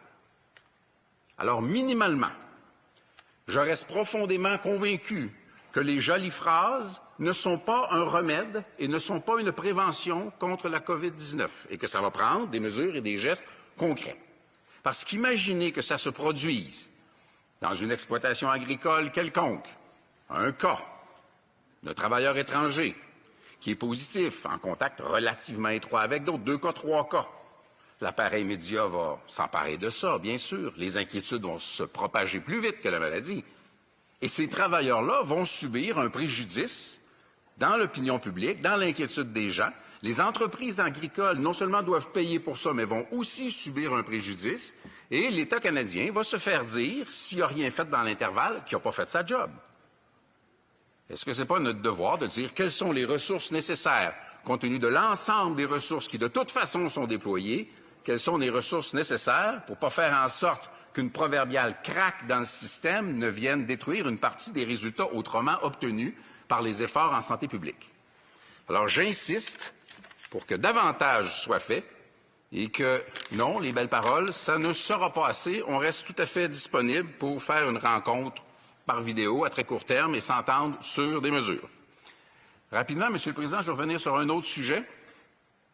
J'ai dit ce matin, de bon cœur, par toute sincérité, que je pense que le gouvernement peut aisément et devrait soutenir les emplois dans l'industrie pétrolière au niveau où ils étaient avant la crise. Ce pétrole-là se vend, on en utilise. C'est d'ailleurs, pour ceux qui prétendent qu'on prend ça sur la Lune ou en Arabie saoudite, de l'Ouest canadien et de l'Ouest américain qu'on prend notre pétrole au Québec. On le paye d'ailleurs, ils ne nous le donnent pas, ils ne font même pas un deal. Mais on pense que ça devrait être établi au même niveau qu'avant, mais que tout nouveau développement, tout accroissement dans la production énergétique devrait se faire dans des secteurs liés à l'énergie renouvelable. Et on pense que beaucoup d'argent aurait dû éventuellement être déployé dans cette perspective-là. Mais là, il est beaucoup plus vite sorti cet argent-là pour d'autres raisons. On devrait en profiter pour investir dans les énergies renouvelables et je comprendrais très bien que l'essentiel de cet argent aille pour soulager la situation économique en Alberta, dans l'Ouest canadien, à Terre-Neuve et Labrador, parce qu'ils subissent ce contre-coup-là davantage que d'autres, et ça, je reconnais ça. Maintenant, pour la suite, il faut envisager de faire une transition énergétique, surtout en soutenant les régions du Canada qui sont le plus touchées par cette crise-là. Et oui, en effet, ce sont les régions qui sont productrices de pétrole. Je pense aussi qu'il faudrait considérer des programmes particuliers pour justement stimuler toutes les entreprises de partout au Québec et au Canada qui sont des entreprises qui développent des technologies à caractère environnemental, des alternatives au système actuel, parce qu'il y aura un marché mondial qui sera énorme pour ça et parce que c'est la chose responsable à faire. Alors, Monsieur le Président, ce sont des... on pourrait en sortir 25. Là. Ce sont des sujets qui méritent qu'on continue à les envisager et à en débattre. Préférablement, de mon point de vue, de façon virtuelle, ne venant ici que lorsque vient le temps de voter. Il y en a un autre sur lequel il faudra agir. Et on n'en a pas assez parlé, je n'en ai pas assez parlé, et je veux en parler davantage, et l'invitation a été faite. Nous avons proposé une série de mesures destinées à venir en aide aux aînés, qui sont à la fois les victimes les plus vulnérables de cette crise-là, celles qui souffrent le plus de l'isolement, et celles pour lesquelles les enjeux économiques pourraient s'avérer les plus douloureux à la fin de l'exercice. Des mesures d'augmentation, comme on l'a déjà demandé, de la pension vieillesse, d'amélioration du SRG, du supplément de revenu garanti, accès à Internet haute vitesse pour briser l'isolement, baisse du prix des médicaments, protection des régimes de retraite des entreprises qui risquent de tomber dans la crise et d'être achetées par d'autres entreprises qui voudront ne pas amener les régimes de retraite avec elles, éliminer complètement les restrictions relatives à ce qu'on doit sortir d'un régime de retraite personnel. Pourquoi? Parce que la valeur de ces régimes-là, où le rendement est dans le négatif à l'heure actuelle, un ensemble de mesures dont je demande qu'on les envisage le plus rapidement possible et qui, de surcroît, ont été développées en collaboration avec la FADOC et les associations qui représentent les personnes plus âgées de notre société. Encore une fois, c'est de bonne foi qu'on fait les propositions. On espère que ça va donner des résultats, mais ne présumons pas de l'infinité de notre patience. On veut que ce soit des résultats rapides, mesurables et concrets parce que c'est ce dont, à la fois les travailleurs étrangers, les fermes, les aînés ont besoin maintenant. Merci, Monsieur le Président. Questions et commentaires. L'honorable député de Lillet. Montmagny-Lillet, Kamouraska, Rivière-du-Loup. Merci, M. le Président. Vous allez me permettre, M. le Président, de commencer ma question par une petite boutade au chef du Bloc. Étant donné qu'il a bloqué tous mes collègues sur Twitter, je vais lui poser une question ici en Chambre. Alors, oui, il ne peut pas me bloquer, je ne vais pas sur Twitter souvent. Anyway, il y a 2 jours passés, seulement 2 petites journées, M. le Président, donné un chèque en blanc au gouvernement pour l'ensemble de l'œuvre. Et aujourd'hui, il se plaint qu'il y a des éléments qui ne se retrouvent pas dans l'œuvre. Alors, comment se fait-il qu'il est allé aussi rapidement sur Twitter, en plus, encore, pour dire au Parti libéral d'aller de l'avant, il n'y a aucun problème, tandis qu'il y a encore des problématiques, et j'abonde dans le même sens que lui, à savoir comment se fait-il qu'encore aujourd'hui, on n'est pas en mesure de tester les gens qui rentrent au Canada. Honorable député de Belleuil-Chambly. Quand j'étais petit dans la cour d'école, des fois aussi, on faisait ce genre d'exercice-là. C'était un peu inélégant. Monsieur le Président, j'ai certainement pas bloqué son collègue, M. Paulus. Pourquoi? Parce qu'il vient de dire sur Twitter qu'il est d'accord avec mon intervention, ces travailleurs étrangers. Alors, vos flûtes conservatrices, mettez-la toutes dans le même sens, puis tirez en même temps, ça va bien aller. Manifestement, il y en a quelques-uns qui ne sont pas bloqués, mais donnez-moi un peu de temps, ça pourrait venir, vous le méritez souvent. Ceci étant dit, je continue à dire qu'on est ici pour faire autre chose qu'anticiper la date et le résultat de la prochaine élection. Merci, Monsieur le Président. Je veux rappeler aux députés que quand on parle d'un autre député, c'est par leur circonscription ou leur position, pas leur nom propre. Je pense que l'honorable député faisait référence au député de Sherbrooke-Saint-Charles. Questions et commentaires, l'honorable député d'Outremont. Monsieur le Président, j'aimerais commencer en remerciant tous les travailleurs dans le domaine de la santé, à l'hôpital CHU-Sainte-Justine, à l'hôpital général juif, à l'hôpital St. Mary's dans mon comté. Merci pour votre travail incroyable. J'aimerais également remercier tous les citoyens. Nous avons énormément de citoyens chez nous qui se portent bénévoles à des organismes de bienfaisance. Je pense, entre autres, à Astrid Arumé et Vanessa Reed à Outremont et dans le Myland, qui organisent des équipes de bénévoles chez nous sur le terrain. J'aimerais également remercier mon collègue de Belleuil-Chambly et tous les collègues du Bloc québécois pour leur travail, leurs suggestions très productifs ces dernières semaines. Et j'aimerais poser une question tout simple à mon collègue de Belleuil-Chambly. Est-ce que vous trouvez que les milliards et les milliards de dollars que nous sommes en train d'investir afin de venir en aide aux Canadiens et aux Québécois avec la prestation canadienne d'urgence et la subvention salariale, c'est de l'argent bien investi? Encore une fois, avant d'aller à la réponse, j'aimerais rappeler aux députés de placer leurs questions et leurs commentaires à travers du fauteuil, non seulement directement. L'honorable député de Belleuil-Chambly. Merci, Monsieur le Président. Je n'avais aucune idée du nom de la circonscription de l'estimé collègue. Ceci étant dit, en réponse à la question, il y aura toujours place à faire un petit peu plus ou à faire un petit peu moins. Mieux, pas moins. Il y aura toujours place à ça. La situation démontre un certain nombre de choses. Une des premières choses que la situation démontre, c'est que ceux qui pensent que l'État, c'est une bébite de trop, puis que l'intervention de l'État dans l'économie, c'est pas fin, vont devoir se raviser parce que sans intervention puissante de l'ensemble des États des pays industrialisés, l'économie mondiale serait déjà écrasée. Après ça, on prend des décisions sur la manière. La subvention salariale était quelque chose qui se répandait déjà pas mal à l'échelle internationale. Nous, on en parlait. On en a parlé avec le ministre des Finances. Ça a été mis en place. Il y a toujours manière de faire mieux, mais je pense que c'est, à quelques détails près, qu'on a déjà soulevé quelque chose d'excellent. La prestation canadienne d'urgence, j'ai vu d'autres propositions, puis j'ai vu la proposition du NPD pour que ce soit plus que totalement universel. Peut-être sera-ce un jour une bien bonne politique, mais je pense que dans une période de crise, on prend des mesures plus urgentes et souvent, on est obligé de baisser un peu les attentes, d'être moins dans l'absolu pour réussir à obtenir un consensus qui sera applicable à court terme. Donc, c'est, à sa face même, pour l'instant, une très bonne solution. Reprise du débat, l'honorable député de La Prairie. Merci, M. le Président. Écoutez, l'heure est grave, tout le monde le sait ici, on a une crise qu'on n'avait jamais vue auparavant. On est en train d'écrire les livres d'histoire, littéralement. Plus tard, on en parlera dans 10, 15, 20, 30 ans. Et peut-être pas moi 30 ans, là, mais bon, on va en parler, puis on va expliquer ce qui est arrivé à des gens, puis ils vont avoir peine à croire que dans les rues de Montréal, il y a à peu près personne qui se promène. Que dans les cinémas, dans les restaurants, il n'y a personne. C'est fermé. Qu'on reste à la maison confiné, isolé. Tout le monde fait son petit sacrifice quotidien. Au Québec, 12 292 cas d'infection au COVID-19. Ce tueur silencieux, invisible. On a, jusqu'à présent, au Québec, 289 décès. Ce n'est pas un chiffre, M. le Président. C'est 289 personnes qui ont emmené des familles endeuillées. Ça, c'est important.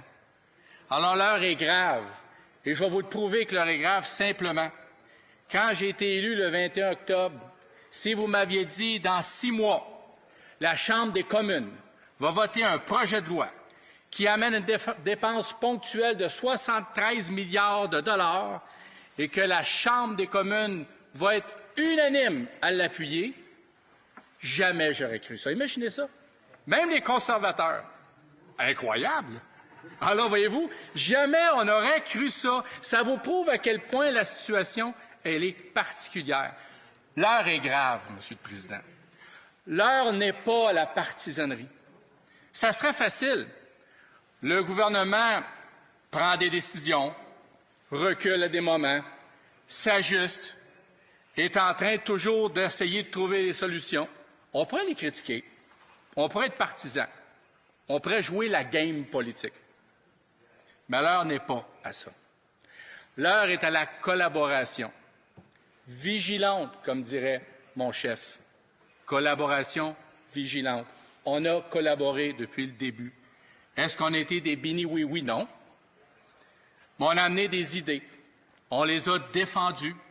On a trouvé un interlocuteur qui, devant la situation d'extrême urgence, écoutait. Ça aussi, c'est... Moi, si il m'avait dit le 20 octobre, les libéraux vont écouter. Là, j'ai dit, écoutez, ça c'est encore plus impossible. Mais oui! Et même, ils disent, des fois, ils nous ont dit, c'est une bonne idée. Alors, l'heure est à justement, au travail d'équipe. On a tous des commettants, des gens dans notre comté. On doit les servir, penser à leur bien-être. Les gens qui m'appellent dans mon bureau de comté, puis je salue mon équipe extraordinaire qui les aide. Comme tout le monde ici, on a des équipes extraordinaires sur le terrain. Bien, ces gens-là ont besoin d'aide.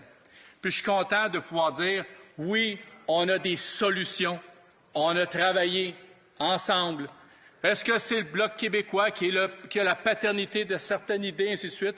Des fois, on va dire que oui, parce qu'il y a des fois que c'est évident. Mais au-delà de ça, il faut veiller au bien-être de la population. On en est là. L'heure n'est pas à la pensée unique néolibérale traditionnelle qu'on entend parler souvent que moins d'État, c'est mieux d'État. On n'est pas là. On s'aperçoit, comme mon chef a dit tantôt, que l'État n'est pas une nuisance dans l'économie nécessairement. L'État, si elle n'était pas là actuellement, amènerait des problèmes encore plus graves que ce qu'on vit présentement. L'État a son utilité. J'entendais mon collègue chef de l'opposition tantôt parler de déficit qui sera à peu près de 180 milliards. La bonne nouvelle, c'est un déficit de 180 milliards, là, tu travailles fort pour trouver des bonnes nouvelles là-dedans, là. Mais au moins, on peut dire que ce n'est pas des dépenses qui sont chroniques. Ce n'est pas des dépenses qui sont récurrentes. C'est au moins ça. C'est moins pire qu'un déficit de 30 milliards avec des dépenses récurrentes, mettons. Voilà. Et donc, l'heure n'est pas à la condamnation de toute action de l'État. L'heure est justement à dire l'État, son importance. Il peut, dans bien des cas, régler certains problèmes. L'heure n'est pas à trouver un coupable. C'est de la faute d'eux. On aurait pu dire, on pourrait dire encore, le gouvernement, au début, a mal géré, avec les Français, ainsi de suite. On aurait pu tomber là-dedans, puis toujours sortir cette idée-là. On n'en est plus là. L'heure est à la solidarité. Et quand je parle de solidarité, j'ai toujours une pensée pour nos aînés. Situation difficile. C'est ces gens-là qui souffrent le plus de notre situation actuelle. Et c'est pour ça que je vous dis, Monsieur le Président, quand on parle de continuer le travail, le work in progress en chinois qu'on pourrait dire, là, c'est de dire justement qu'on ne s'arrête pas à ce projet de loi, qu'il y a d'autres améliorations à amener. Puis le Bloc québécois a fait déjà une proposition et des propositions très claires pour aider justement les aînés. Quand on parle de collaboration, on parle de ça. On vous lance l'idée, on espère qu'il y aura des suites à ça. On tient à aider nos aînés, à les supporter. Parce que le premier ministre, tantôt, c'est rare que je cite le premier ministre, mais là, j'en profite parce qu'il a dit quelque chose, je dis, hey, c'est pas pire, ça. Bon, il a dit, nous dépendons des personnes qui nous ont précédés. Bravo, Monsieur le premier ministre, c'est bien. Bien, il est temps maintenant de penser à eux et de prendre soin d'eux. Autre chose, les travailleurs saisonniers, qui pourraient être un sujet parmi tant d'autres. Pour moi, ce n'est pas un sujet parmi tant d'autres, Monsieur le Président, puis il y a beaucoup de mes collègues ici qui sont très près de cette préoccupation-là. Pourquoi? Parce que dans mon comté, il y en a des travailleurs étrangers qui viennent travailler chez nous. Imaginez chez nous, si on travaille fort, on est isolé, on fait des sacrifices pour ne pas participer à des activités, pour ne pas se réunir, se rencontrer, de laisser tomber notre vie quotidienne. Et que, par malheur, ces gens-là, de toute bonne foi, arrivent ici. Il y en a quelques-uns qui soient contaminés parce qu'on n'a pas vérifié leur état de santé. Viennent contaminer des gens de chez nous. Peut-être des décès qui vont suivre ça. On parle, encore une fois, de gens endeuillés. Pensez-y comme il faut. C'est sérieux. On va parler de personnes qui vont peut-être disparaître à cause de certaines lacunes gouvernementales qu'on pourrait corriger rapidement. On n'est pas dans le gain politique. On est dans la solidarité. On est dans le bien-être collectif. On est dans le service aux citoyens. Il faut s'élever là. Il faut faire en sorte que dans chacune de nos actions, qu'on pense aux répercussions qui peuvent être dramatiques pour certaines personnes et des familles. Et c'est pour ça que le Bloc québécois, le chef, a mentionné tantôt qu'il est important qu'on s'assoie ensemble et qu'on trouve des solutions rapides pour que les gens qui viennent chez nous, ils viennent parce qu'on en a besoin, mais sans menacer la santé et la sécurité des gens de chez nous. C'est un appel qu'on lance encore une fois au gouvernement. En terminant, l'esprit de collaboration du Bloc québécois, mais un esprit de vigilance. Comme je disais à mes enfants, je te surveille, je vous surveille, on vous surveille, parce que vous avez un travail à faire. C'est vous, le gouvernement. Vous avez une tâche extraordinaire à accomplir et on est là pour vous aider. Parce que pour le Bloc québécois, c'est le nous qui importe. Pour le Bloc québécois, c'est les services publics, c'est la conscience sociale. Et je vous dirais que ce qui est bon pour le Québec, en ces temps si difficiles, est surtout bon pour le Bloc québécois. Merci. Questions et commentaires, l'honorable leader du parti du gouvernement dans la Chambre. Merci beaucoup, Monsieur le Président. Monsieur le Président, je veux féliciter mon collègue du Bloc québécois qui est un négociateur redoutable, je dois l'admettre. Il défend son point de vue avec conviction, mais il est aussi capable d'écouter Monsieur le Président, et ça, c'est tout en son honneur.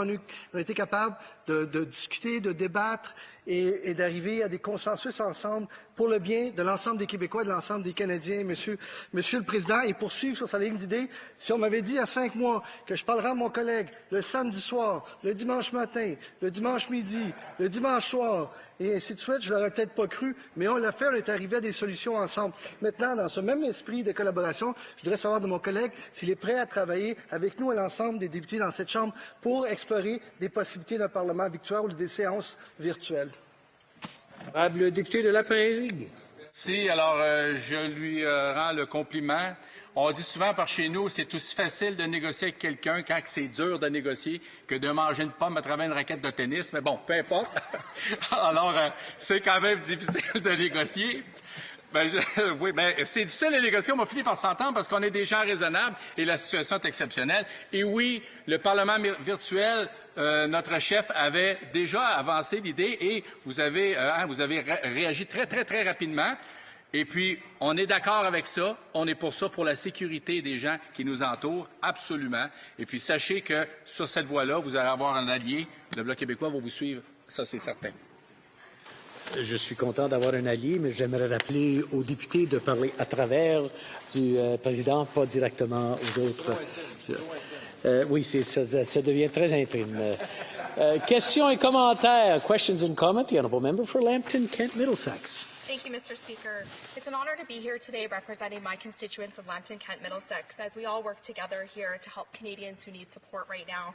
I'd like to ask the honourable colleague, I have many farmers in my riding who grow fresh produce, as I know they do grow a lot in Quebec as well. The government has said that $5 billion has been put aside through FCC, but we all know that that $5 billion was a campaign promise made as part of their election platform. So I'd like to ask the member if he would agree that the money should be restructured to support directly this COVID-19 crisis. And I'd also like to ask the member if he agrees that our food safety and security is critical and that agriculture and food should be deemed an essential service, including making sure that CFIA inspectors who are federally regulated should continue working so that our food supply is protected. Le député de la Prairie. Alors, écoutez, dans mon coin de pays, on l'appelle le Jardin du Québec, parce que c'est probablement les plus belles terres au monde. Parce que c'est les plus belles terres au Québec, ça c'est pas mal sûr, des terres noires. Alors, il est évident que quand on parle d'agriculture, quand on parle d'un besoin et d'un bien essentiel, quand on parle de toute cette activité économique qui est souvent oubliée, négligée, bien, c'est évident que c'est un service essentiel, c'est un bien qu'on doit protéger. Alors ça, c'est une évidence. Puis chez nous, comme dans la région aussi, parce que je ne suis pas seul à avoir une région agricole, on est d'accord avec l'idée que c'est un bien essentiel, absolument. Commentaire, the Honourable Member for Saanich Gulf Islands. Merci, Monsieur le Président. Merci à mon collègue, le député de la Prairie.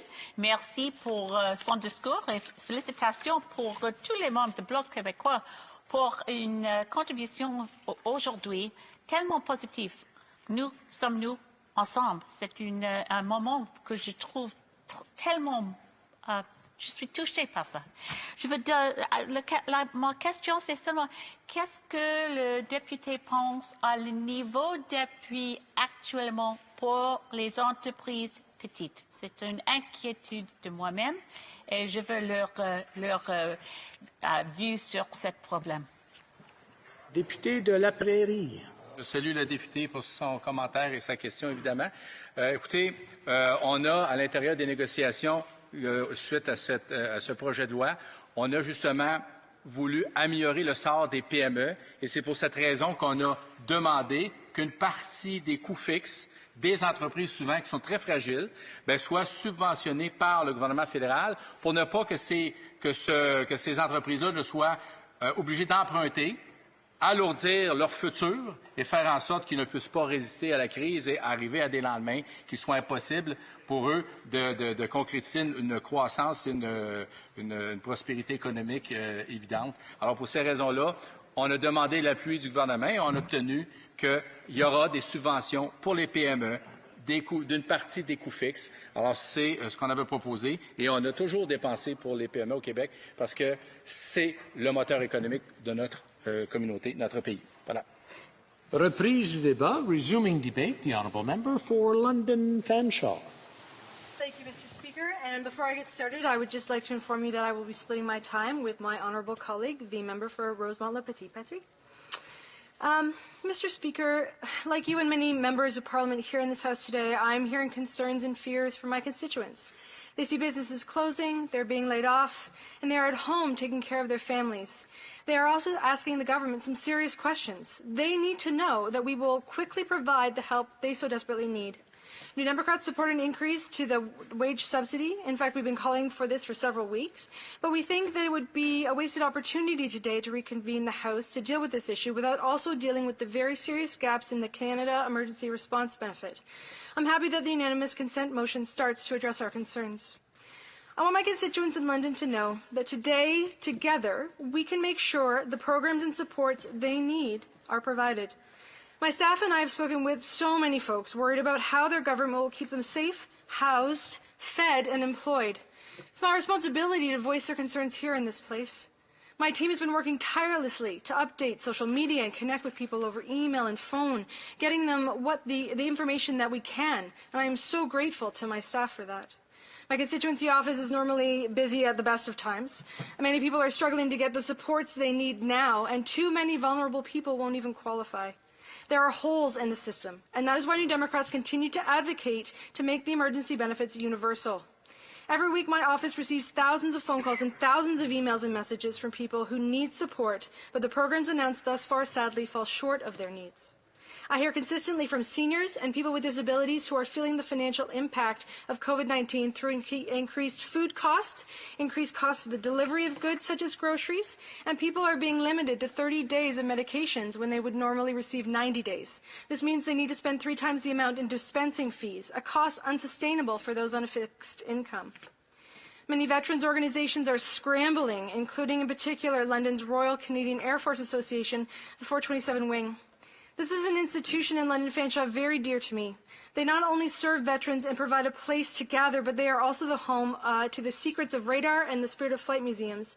And even just the building they reside in is worth preserving as a major historical site in London. With the temporary closure due to COVID-19, they have seen a large drop in revenue. It is my fear this temporary closure won't just be temporary, and we will lose this valuable place that supports so much history and so many veterans. These institutions need our help. When it comes to COVID-19, the impact is felt by everyone, including students. While the 75% wage subsidy will keep more Canadians employed, many young Canadians are just trying to start their career or they're looking for a summer job. With more than 1 million jobs lost since COVID-19 hit, many job prospects look grim. Students typically don't have savings stored away for a rainy day, and many are graduating with crippling debt. With this pandemic, they have fewer opportunities to earn money to support themselves and pay back their loans. This is wrong and we need to do better. New Democrats are also calling on the federal government to permanently extend the waiver of interest charges on student loans. The government shouldn't profit off the backs of and futures of our students. Not now, not ever. This is a situation that no one could have predicted and prepared for, and I'm sure all members will agree with me that no one should lose their housing, which is a basic human right during this time. From a public health perspective, if Canadians are to follow directives from the health authorities to practice social distancing and self-isolation, they must have a home in which they can quarantine. Workers who are sick cannot feel pressured to continue working and risk infecting others for fear of losing their income and the roof over their head. Given the homelessness crisis that already exists in Canada, not only do we need to have measures in place to properly house everyone, we must also do everything we can to prevent an increase in the homeless population. To protect renters, it is essential to put a nationwide moratorium on all evictions during the pandemic.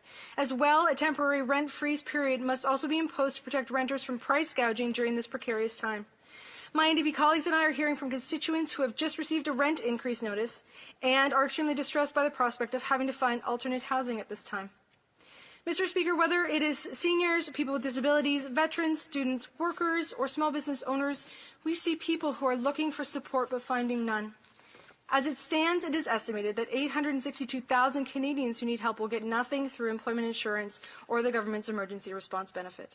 Every day last week, the Prime Minister and the government highlighted gaps in supports, but due to the work done here today, hopefully more Canadians won't continue to fall through those cracks. However, the government needs to provide direct assistance to all Canadians immediately. The NDP is asking for the government to send a cheque of $2,000 with an additional $250 per child to every Canadian immediately. As many of my colleagues have mentioned in this House numerous times, including myself, 46% of Canadians are $200 away or less from financial insolvency. Many of those people live in my riding of London Fanshawe. By providing direct assistance to them, we can make sure this crisis doesn't turn into a catastrophe. For those who rely upon the government programs and benefits offered, like the child care benefit, to access this help, they first often have to file their taxes. If they don't, they can face being cut off. This is what happens when programs are means tested and not universal. It often results in more bureaucracy, delays, and people going without. I'm happy the government announced that they are moving the tax filing deadline. As I run a volunteer tax clinic from my constituency office, we see hundreds of people who need help to file their taxes. In my community, these tax clinics sadly have been closed, but we need to provide this vital service. As the government, on behalf of my constituents, to consider extending that deadline once again so that we can help as many people as possible to file their taxes. Simply put, a one-month extension is not enough. Not only are people struggling, but many small businesses are facing their own crisis. I can't imagine their heartbreak to have put everything into their business. Countless hours, time with family, their life savings have gone into building their dream, and they see that now it is in danger of disappearing. They're closing their doors and trying their hardest to keep their employees paid. With income declining and bills piling up, this is becoming an impossible situation to maintain. That is why we're happy the government listened to New Democrats, Labour and business groups to strengthen this wage subsidy.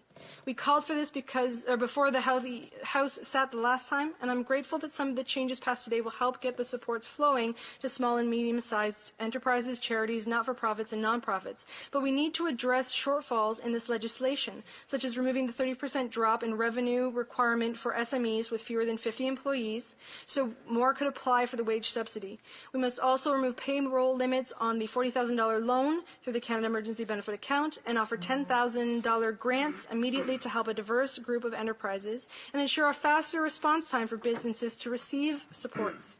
I must say I'm relieved to see the change New Democrats pushed for to ensure that when some local organizations pay meager stipends to their volunteers, those people will still qualify for emergency benefit programs, even if they lose their jobs. New Democrats are ready to improve all benefits for all people and will keep working to make sure companies can't turn the money meant for workers into big CEO bonuses. That needs to be reflected in this legislation, though. There is always a worry of large corporations using this crisis to their benefit, and that's why there is so much concern with the government partnering with Amazon in the distribution of personal protective equipment and supplies purchased by the Canadian government. The announcement was made without consultation of postal workers, and the government's decision will put further strain on workers who are already poorly protected. Amazon uses numerous subcontractors throughout its delivery operations. Warehouse workers are also being put at risk. They're being pressured to continue working even when they get sick. As the COVID-19 crisis continues, we owe our thanks to many frontline workers, truck drivers, food production and grocery workers, pharmacy workers, EMS workers, and the healthcare providers who are working at our hospitals and long-term care facilities. They are the heroes, and these workers must have access to personal protective equipment, and their workers' rights must be respected. Also in the front lines are social workers who are working with their clients, those struggling with the lack of social and mental health supports, and who now are facing increased anxieties. Social workers are also dealing with the reality of trying to maintain social distancing at work and in shelters. Many shelters in Canada are at overcapacity at the best of times as well. How do you maintain social distancing when you don't have your own home? How do you maintain the services at Friendship and drop-in centres when you're supposed to be limiting contact? This crisis has further exposed many of the gaps in our system, especially for our most vulnerable. Mr. Speaker, food banks are also in desperate need of help. We are prepared to work with the government to make sure those supports are in place to assist people in need. In conclusion, we must find a way to make sure that everyone in Canada can get through these unprecedented times with enough money to pay their bills, a job to go back to, and a safe place to live. And we need to do it as quickly as possible. Mr. Speaker, let us join together to pass this bill, to put the supports in place to lift each other up. Let us commit to helping one another to see us through this and move forward to strengthen our public services and social programs for everyone. Thank you, Mr. Speaker. Questions and comments. Questions et commentaires. L'honorable député d'Outremont.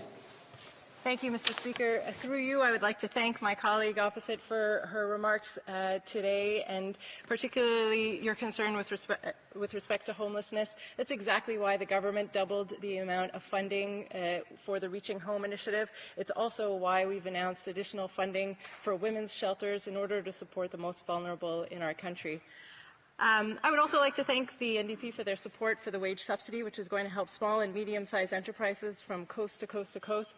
It'll also help not-for-profit and charities. And I'd like to ask, through you, Mr. Speaker, if my colleague agrees that extending the wage subsidy to not-for-profits and charities is a good idea, as the government proposed. Member for London, Fanshawe. I would like to thank the honourable member across the way for her question.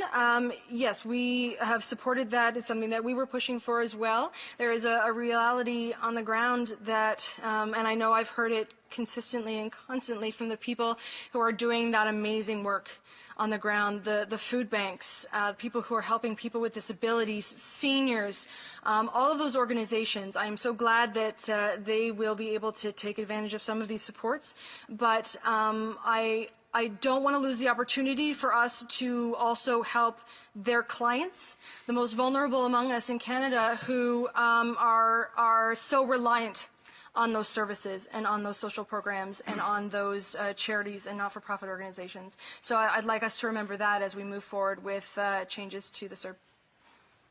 Questions and comments. Questions et commentaires. The honourable member for York Simcoe. Thank you, Mr. Speaker, and through you, Mr. Speaker. I'd like to thank my honourable colleague for her speech. I wonder if she could comment. In my riding, I had someone reached out to me today, actually this morning.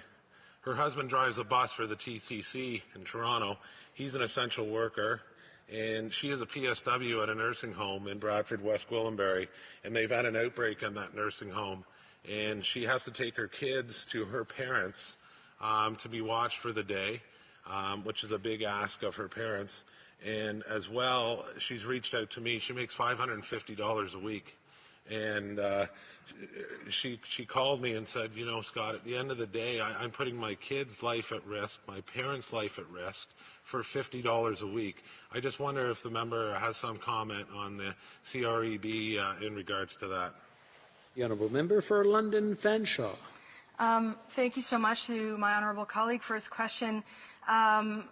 I have a cousin who is a PSW worker. I've certainly heard from a lot of them in my riding as well, and from the London Transit Commission, our local bus drivers.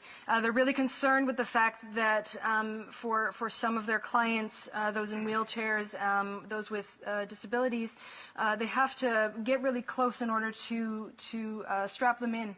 And actually, one of our LTC drivers tested positive last week for COVID-19. So my thoughts are certainly with him and his family. I've had a lot of conversations with those frontline workers, and again, I am optimistic that after today, having heard from the Minister of Employment, that those people who are applying for more of the services that they need, more of these emergency benefits, as long as they're doing it in goodwill and good faith, that they will not be penalized in any way, that they will receive the supports that they need. And New Democrats will always be pushing for a lot more to ensure that people are protected and they receive the supports that they need. Questions and comments. We have time. On a le temps pour une question très courte, 30 secondes. L'honorable député de Rosemont-la-Petite-Patrie. Oui, merci beaucoup, Monsieur le Président. J'aimerais demander à ma collègue si, je pense qu'elle a mentionné un peu plus tôt les difficultés des petites et moyennes entreprises dans sa circonscription puis partout ailleurs. Qu'est-ce que le gouvernement fédéral pourrait faire pour les aider à payer leur loyer alors que probablement 70% d'entre elles ne seront pas capables de payer leurs loyers commerciaux le 1er mai? Member for London, Fanshawe, in 30 seconds or less, please. Absolutely. I've heard from so many businesses, and they're really concerned. They don't want to take out a loan. They don't want to be behind the 8 ball even more so than they already are. And so looking at rent freezes are absolutely vital to helping those small and medium-sized enterprises. I know in my riding and across the country, these businesses provide, I think, 95%, at least over 90% of the jobs in our communities. So we have to support them. We have to go further. And I'm very hopeful that the government will continue to go forward with those propositions that the NDP are putting forward. Thank you, Mr. Speaker. Resuming debate. Reprise du débat. L'honorable député de Rosemont-la-Petite-Patrie. Merci beaucoup, Monsieur le Président. Je veux juste commencer en insistant sur la gravité de la crise dans laquelle nous sommes tous collectivement. Je pense que ni nous, ni nos parents ont vécu quelque chose d'équivalent dans leur vie. J'ai l'impression qu'il faut revenir à la grippe espagnole d'il y a plus d'un siècle pour voir une situation semblable. Des dizaines de milliers de personnes tombent malades, des milliers de personnes sont hospitalisées, beaucoup de gens meurent et les scientifiques nous disent qu'on est relativement chanceux que le taux de mortalité de la COVID-19 ne soit pas plus élevé. Sinon, ça serait réellement une hécatombe. Mais on est tous ensemble dans cette situation-là, puis on n'a aucune idée quand est-ce qu'on va s'en sortir. Le Parlement canadien est suspendu. Quand on est rappelé, il y a juste 10% à peu près des députés qui sont là. Il y a beaucoup d'incertitudes face à l'avenir. Et dans toutes nos communautés, il y a des gens qui vivent des périodes très difficiles, qui souffrent, qui ont de la misère à payer le loyer, comme je venais d'en parler, l'épicerie, ou qui sont anxieux, qui vivent un stress considérable. Et il y a des personnes qui voient, on voit les groupes communautaires nous le disent, des ressurgences de problèmes de santé mentale qui avaient peut-être été réglés dans le passé, mais qui, là, dans la situation actuelle, avec un manque de ressources, ça revient. Des situations dramatiques également de violences conjugales dont les femmes sont principalement victimes, vu qu'on demande à tout le monde de rester à la maison. Et parfois, ce n'est pas l'endroit le plus sécuritaire. Au contraire, c'est le plus dangereux. Donc, ça nous oblige à faire les choses différemment, à faire preuve de créativité, à sortir de la boîte, comme on dit, et à travailler ensemble comme peut-être jamais on a été capable de le faire dans le passé. Et je me rappelle des paroles de l'ancien chef du NPD, le regretté Jack Layton, qui nous disait toujours qu'il faut travailler ensemble. Mais je pense que là, on le voit qu'on est capable de le faire comme parlementaire. Et je veux prendre 15 secondes pour remercier plusieurs ministres du gouvernement pour leur disponibilité, leur réponse rapide, leur écoute et le fait qu'ils soient ouverts à des propositions que nous, on a fait au NPD, que le Bloc a fait, que le Parti vert a fait également, que les conservateurs ont fait aussi, puis des propositions qui ont parfois été retenues parce que tout le monde, on veut être constructif puis trouver des solutions pour aider les gens. C'est sûr que On va aussi faire des suggestions de dire qu'il faut en faire mieux, il faut en faire plus. Mais j'ai vu une ouverture d'esprit puis une écoute comme jamais j'avais vu auparavant, puis je tiens à quand même le souligner. Je tiens aussi à remercier, puis on l'a fait beaucoup dans les médias dans les dernières semaines, mais quand même, tous nos travailleurs et travailleuses du système de santé, les médecins, les infirmières, les préposés aux bénéficiaires, les paramédics, les ambulanciers, qui font un travail formidable, qui sont sur le front, qui prennent des risques, mais pour sauver des vies puis prendre soin des gens. Donc, chapeau. Mais également tous les employés municipaux, les chauffeurs d'autobus, les gens qui continuent à faire en sorte que nos villes fonctionnent. Bravo. Merci beaucoup. On a besoin de vous autres, ça continue. Puis évidemment, tout le secteur agricole, toute la chaîne d'approvisionnement pour nos épiceries puis nos dépanneurs qui est vitale pour qu'on puisse passer à travers ensemble. Je veux juste prendre un pas en arrière puis regarder la crise. Il y a des choses, il y a des leçons qu'on peut tout de suite tirer. Il y a des observations qu'on peut tout de suite faire après quelques semaines où on voit notre économie mise à mal puis des situations difficiles pour plusieurs personnes. Je pense que la crise, elle est révélatrice de deux choses. Premièrement, les inégalités tuent. Puis deuxièmement, on a besoin de programmes sociaux puis de services publics. Puis ça, c'est quelque chose qu'on voit que les années de capitalisme financier, puis de néolibéralisme, puis de mesures d'austérité ont fait en sorte qu'on a créé des personnes plus vulnérables et que ces personnes plus vulnérables tombent plus souvent malades quand arrive une crise comme ça, puis ont plus de risques de mourir également. Et ma collègue de London le soulignait il n'y a pas longtemps. On était dans une situation où les inégalités qui se creusaient dans notre société faisaient en sorte que la moitié des familles étaient à 200 $ de l'insolvabilité. Ça, c'est-à-dire qu'on a un mécanisme de redistribution de la richesse qui est totalement insuffisant, alors que tu as les 6 grandes banques canadiennes qui ont fait 46 milliards de dollars de profit l'an dernier, puis qu'on a des gens qui mettent leur argent dans les paradis fiscaux. On crée des personnes vulnérables quand on n'est pas capable d'offrir des bons soins pour des personnes qui ont des problèmes de santé mentale, qui ont des problèmes de toxicomanie.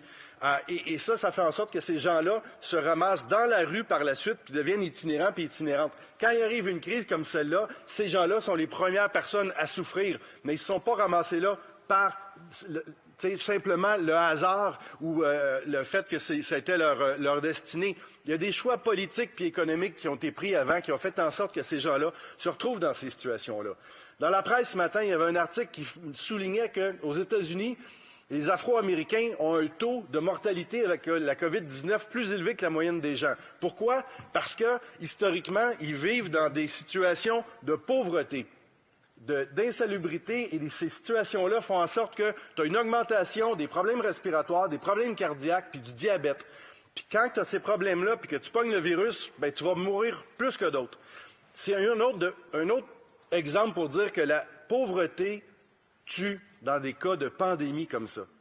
Un autre exemple qu'on peut comprendre, puis je pense qu'au NPD, on essaie d'en parler le plus souvent possible, on a des collègues très préoccupés par ça, toute la situation des Premières Nations, qui sont extrêmement vulnérables dans ces circonstances-là. Ils n'ont déjà pas assez de services sociaux puis de services de santé en temps normal. Imaginez un peu comme disait le chef du NPD un peu plus tôt aujourd'hui, quand le ventilateur le plus proche, il faut que tu prennes un avion pour être capable d'aller le rejoindre, tu es dans une situation de vulnérabilité. Quand tu n'as pas d'eau potable pour être capable de te laver les mains, ben, la consigne, lavez-vous les mains avec du savon, ça ne marchera pas. Quand tu as un problème de logement, parce qu'il y a une surpopulation dans les logements qui existent dans plusieurs communautés autochtones, mais la consigne de distanciation physique, ça ne fonctionne pas non plus. Donc, le jour où le virus arrive dans des communautés comme ça, bien, ça peut être une hécatombe. Puis pourquoi la situation est comme ça? Parce qu'on a laissé pourrir ça pendant des décennies.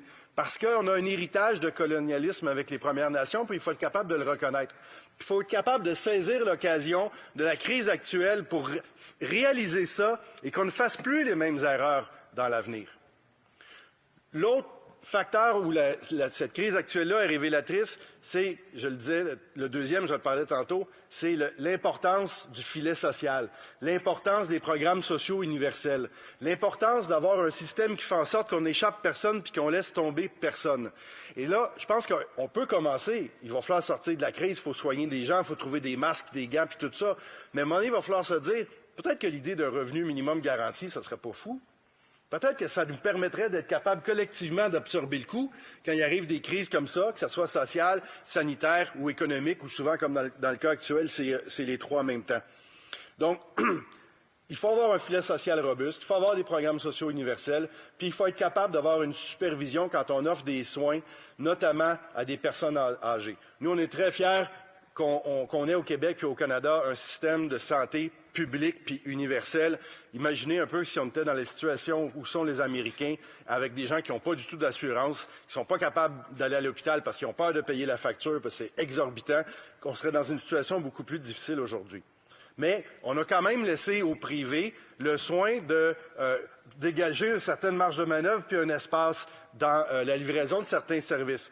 Et là, un autre exemple qui est révélateur, puis c'était affreux comme histoire ce matin, c'est le CHSLD privé à Dorval, où carrément, parce que les gens avaient des mauvaises conditions salariales puis des mauvaises conditions de travail, ils ont juste arrêté d'aller travailler. Et là, tu as des dizaines de personnes âgées qui ont carrément été abandonnées.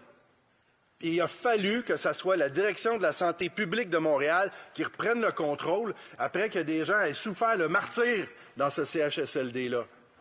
Et ça, c'est la conséquence qu'on a pris des décisions politiques de laisser le privé s'occuper de certains soins comme ça. Ça devrait peut-être même pas être le cas, puis on devrait y penser. En fait, ça serait l'occasion d'y penser.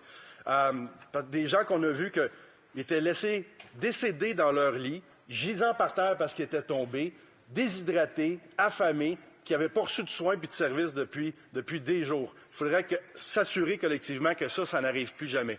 Alors, je vais finir là-dessus parce que je me fais des petits signes, Monsieur le Président. Quand on dit « Ah, on a hâte que ça revienne à la normale », nous autres, comme progressistes, on dit « Le retour à la normale, ce n'est pas la solution, parce que la normalité faisait partie du problème. » Il faut profiter de cette occasion-là pour changer des choses de manière fondamentale, pour ne pas répéter les erreurs de l'austérité, du néolibéralisme, des coupures dans les services publics, puis de donner des bonnes conditions de travail aux gens qui nous offrent des services. Donc, le retour à la normale, pour nous, on repassera. On est capable de faire mieux, ça va bien aller, puis on va faire mieux. Questions et commentaires. Questions and comments. Le député d'Argenton et la Petite Nation. Merci beaucoup, Monsieur le Président. J'aimerais remercier mon collègue de Rosemont-la-Petite-Patrie pour son discours. Je pense que c'est un discours historique que j'ai entendu de mon collègue d'en face. Pour moi, afin d'offrir la pleine collaboration. Vous savez, depuis le début, on offre la pleine collaboration. On avait l'avant, on a le pendant, et il a aussi parlé de l'après. Est-ce que mon collègue d'en face est d'accord aussi que pour l'après, il va falloir continuer d'avoir cette collaboration forte dans tous les partis de cette Chambre de communes pour passer à travers cette crise-là, pour être meilleur pour l'avenir aussi, pour bien se préparer? Le député de Rosemont-la-Petite-Patrie.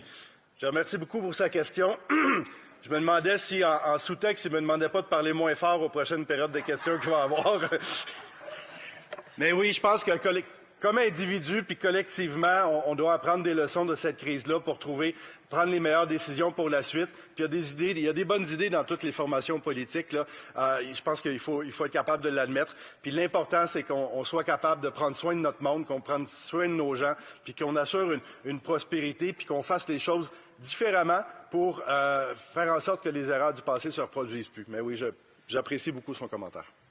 Commentaires, questions et commentaires. Questions and comments. L'honorable député de Joliette. Oui, merci, Monsieur le Président. Je veux d'abord remercier mon collègue, le député de Rosemont de la Petite-Patrie, pour son très bon discours, bien senti.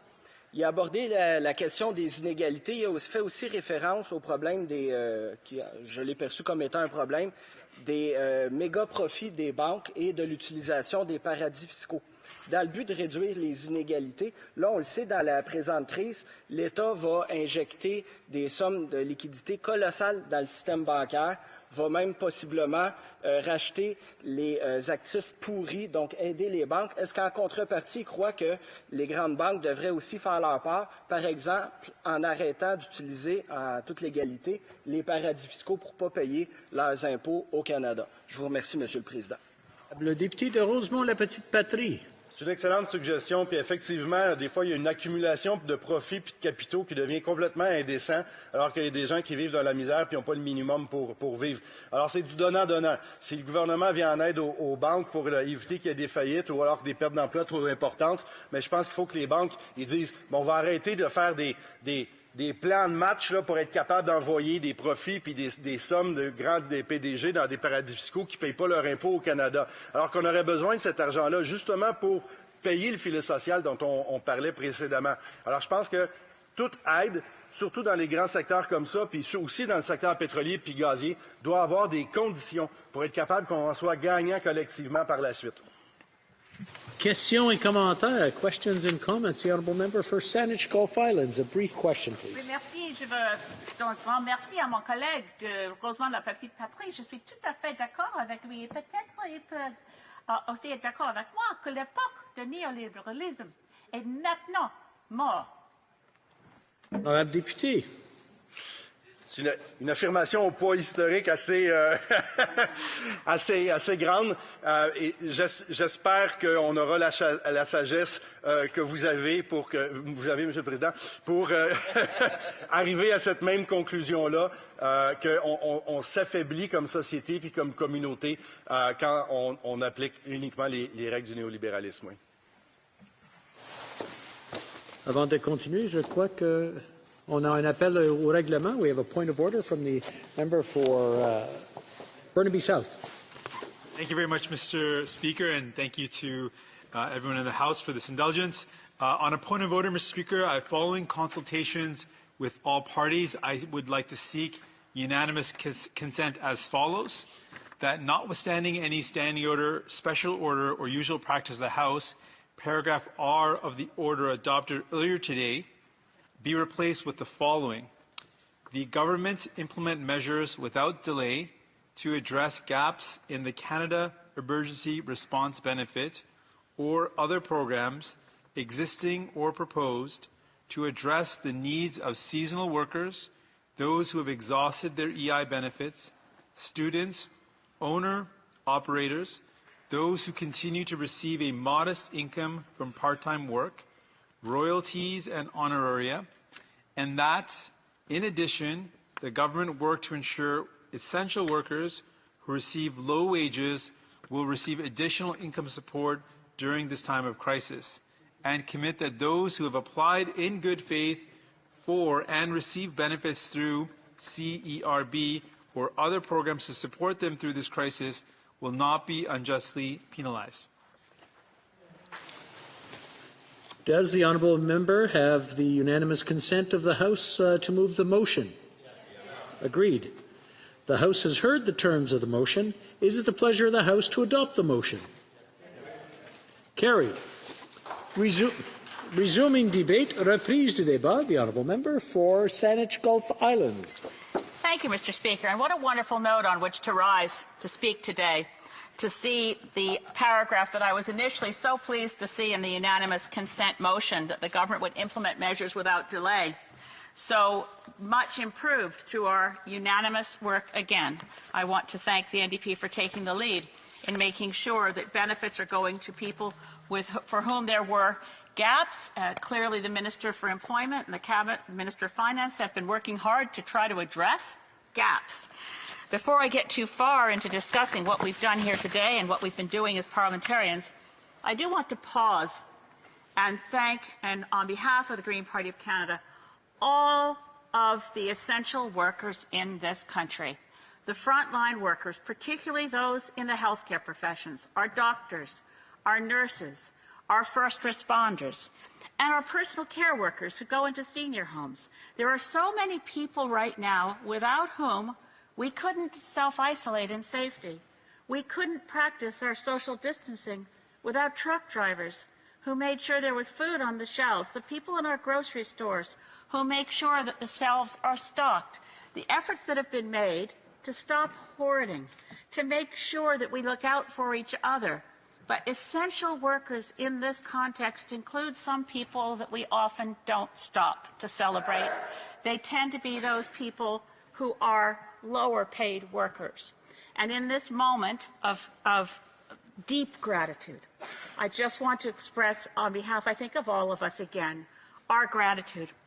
And it's particularly concerning that we not allow these people to be unprotected. The term PPE, which is now at the tip of our tongues, personal protective equipment, wasn't something we talked about. We should have learned the lessons from SARS. We can always look back and say, and I worked with Sheila Basra. I love Sheila Basra.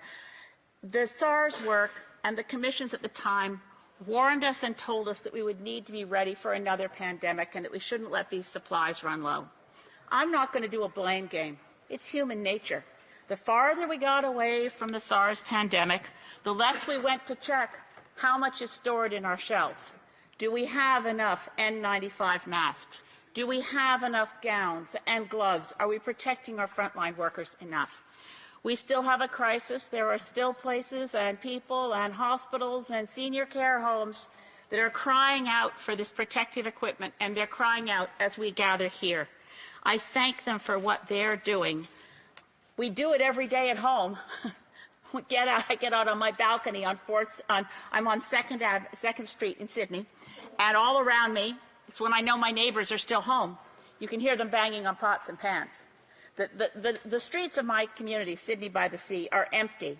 But at 7 p.m., there are people in the marina blowing their boat horns, and we bang our pots and pans. I just want to say to all those healthcare workers across Canada, we all want to thank you. I also want to thank my caucus members. I would split my time if I could, but the honourable member for Nanaimo Ladysmith is in Nanaimo Ladysmith. The honourable member for Fredericton is in Fredericton. She is still self-isolating from her last trip to Ottawa, and New Brunswick rules require she stay put. The honourable member from Nanaimo Ladysmith wasn't able to make the trip. I'm enormously grateful to be here, and while I'm expressing gratitude, I want to thank the Honourable Minister for Employment for giving me a lift. And I also have to thank the Leader of the Official Opposition, because I think it was more or less his plane. But it's a new term for me, we plane pooled. We stopped in, was a Fredericton to Victoria to Regina. It's not a regularly scheduled thing. And I was glad that Jill and the kids could come along too. It was a family event as we made our way here, and I'm so grateful because I booked all my commercial flights.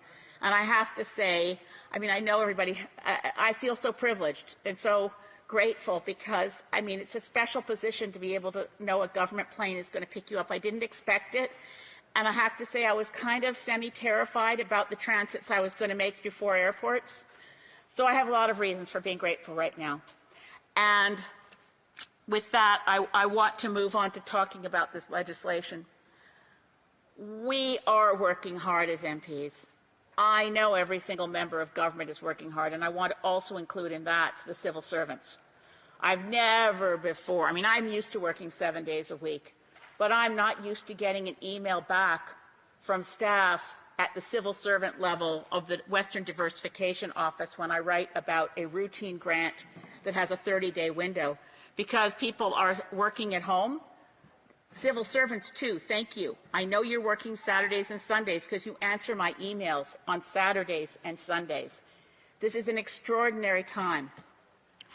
But I wish, and I'm not sure how others in this place will feel about it, but I do want to say publicly, I think we're eventually going to need the Emergencies Act. I know the Premier said no. I think we're eventually going to wish we'd had it in place. The public welfare portion of the Emergencies Act, it's not the War Measures Act of old.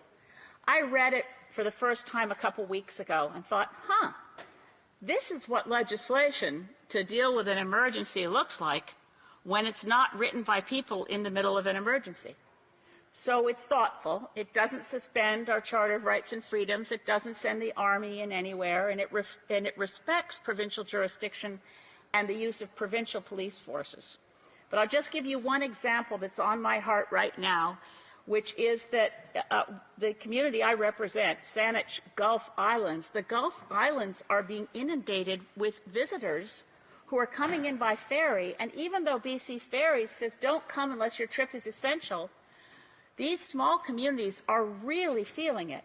The grocery store shelves empty out with people from urban areas coming to visit. I know it's happening in cottage country. I'm sure the Muskokas are experiencing the same thing. Get out of the city and go to your cottage.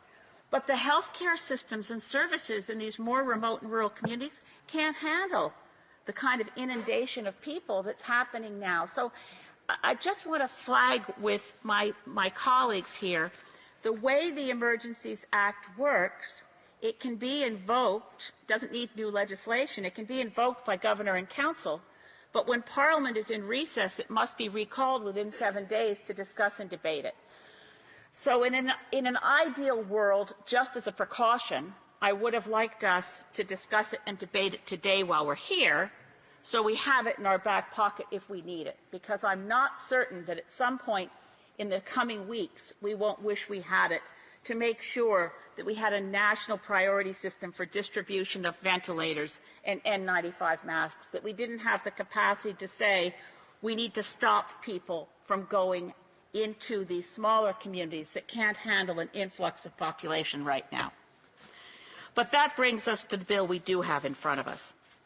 And I think it is time to think about transformational change. The honourable member from Rosemont-la-Petite-Patrie was pointing this out a moment ago. We're doing things now in real time so fast that, those of us who've been parliamentarians for a while would not have been able to imagine that government could roll out these programs so fast. It's an extraordinary tribute to hard work, thinking outside the box, being liberated from some constraints, because the pandemic of COVID-19 is a bigger threat than anything we faced in short term. I do make the parenthetical comment that the climate crisis is still a larger threat to human civilization than this pandemic. But this has caused civil servants, ministers, and opposition members to think in different ways. This has caused my conservative friends, like the member for Carleton, on conference calls we've had, to be the voice that says, what about the small credit unions? What about helping those small credit unions, not just the big ones? And I thought to myself, you shouldn't ever make assumptions about people.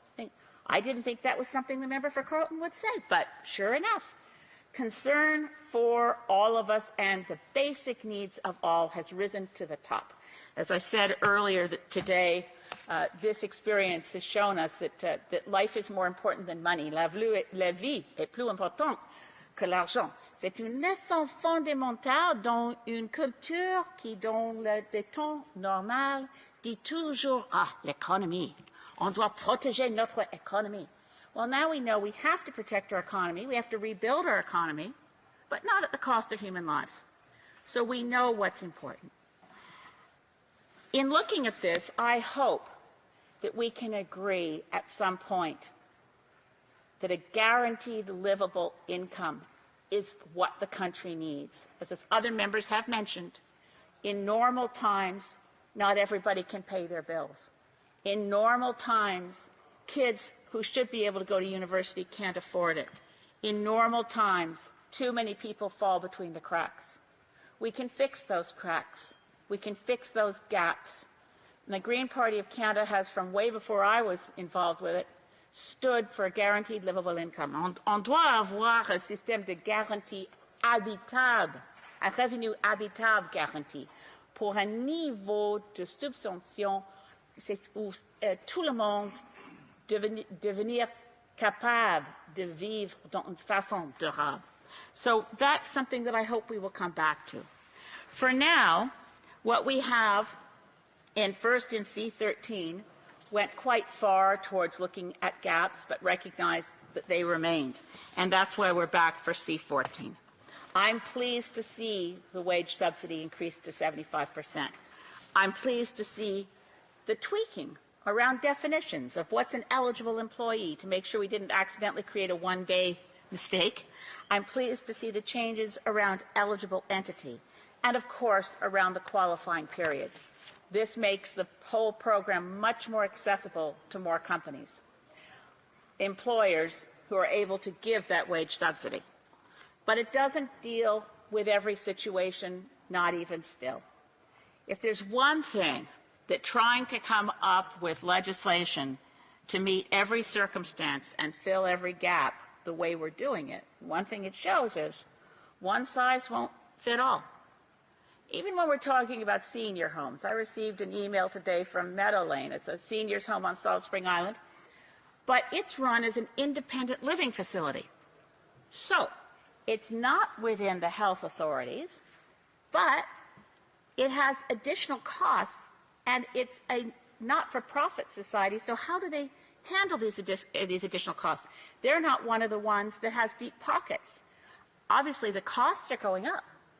The workers are stretched. They need to buy more masks, more gowns.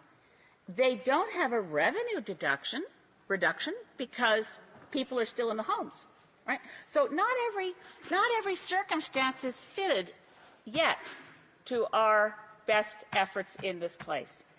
Similarly, I've talked to businesses that are venture capital businesses. They've got their venture capital. They're on the verge of a breakthrough.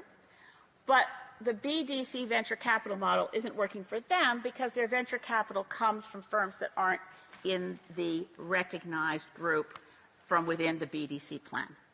We need some flexibility there, too.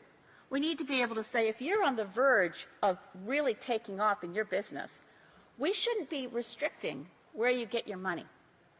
Now, speaking of money, I did want to pick up on a point made by the Honourable Member for Burnaby South earlier today, which is the banks. The Minister of Finance has clearly been exerting maximum diplomacy on the banks, getting them to say, okay, we'll let you have longer to pay on your mortgage. But the 6 big banks are misusing his good faith. I'll put it that way. They're not so profitable for nothing. I mean, look, last year's profit of the 6 big banks in Canada came to $46 billion. It's 10 years in a row now that they make more money year on year than they made the year before. Well, we can see why. They're saying to people, well, you don't have to pay your mortgage for a while, but when you pay it, we're going to get you. This is not Team Canada. This is not the spirit we want to see. You know, I think it's about time that the large banks were taxed at a level. We tax our big banks less than other countries in the G7. Why? I guess we like them. I'm not sure they like us. I would love to see the Minister of Finance convene by conference call all the country's credit unions and ask, what are you capable of doing? What would you be able to do to help the small businesses in this country avoid bankruptcy? What would you be able to do to get the money up front that wasn't a loan so they could pay their rent so they don't go under, the fixed costs of businesses? I mean, I grew up in my family business as a kid, and through my 20s, I waitressed and cooked in my family restaurant on the Cabot Trail, which was a seasonal business. I think about what would happen now, thinking about my parents. If this had hit us then, I don't know what we would have done. We would have had 35 seasonal employees we couldn't hire. We would have been wondering, do we open or not? What the heck do we do with all the things we have to pay for no matter what? That's what I'm hearing from businesses in my riding now. Someone called me the other day. Well, the email he sent just about broke my heart. He said, described himself, and I won't give any details, well, nothing biographical, but he said, I'm a 250-pound man. I'm covered in tattoos. And this morning I went to the bathroom and shut the door so my kids wouldn't hear me crying. He's got businesses, and plural, that can't open right now, and no way to pay the rent on them. All of his life savings, he's already indebted. Small business is going to need more than what we've got here. Now, I'm encouraged because the unanimous consent motion does speak to short-term support measures for Canadian small and medium-sized enterprises that will be partially non-refundable. I think we have to work on how much is part. We have to do way more. If we want to get out of this, which we do as a country with businesses that run in the black, we can't let them go into, they won't go into deeper debt. I know they won't. They're already telling me, if I take a $40,000 loan without interest, I won't be able to pay it back. And then I'll go bankrupt later. This is a real concern, and it's coming from the heart.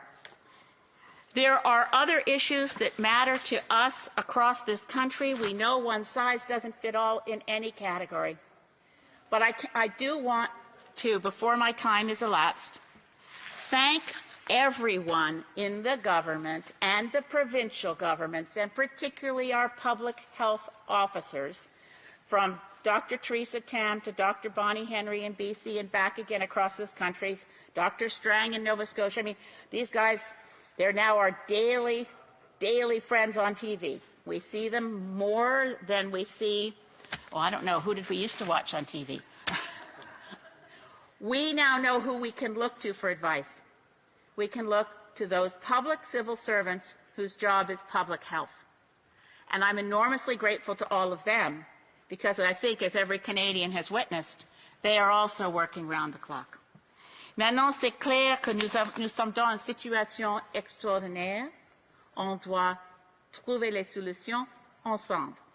On doit continuer de travailler ensemble.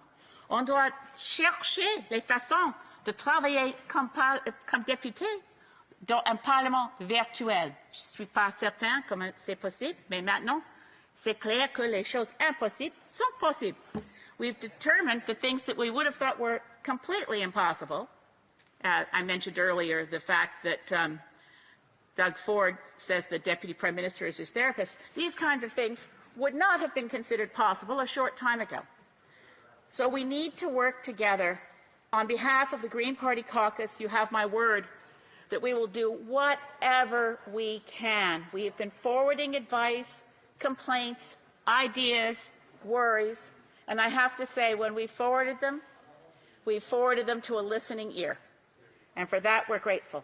We need to be, in this crisis, which does not at this point have a clear end in sight, able to say to every one of our constituents, every Canadian, and permanent residents, and the foreign students, I'm very worried for them, anyone right now, we want you to know, if you're living in Canada, we've got your back. And if you feel that no one is there for you right now, don't worry. Reach out to us. Tell us what you need. We'll fight for you. Merci mille fois. Questions and comments. Questions et commentaires. The honourable member for Okanagan-Similkameen-Nicola. Thank you, Mr. Speaker. I just want to thank my fellow British Columbia for her presentation.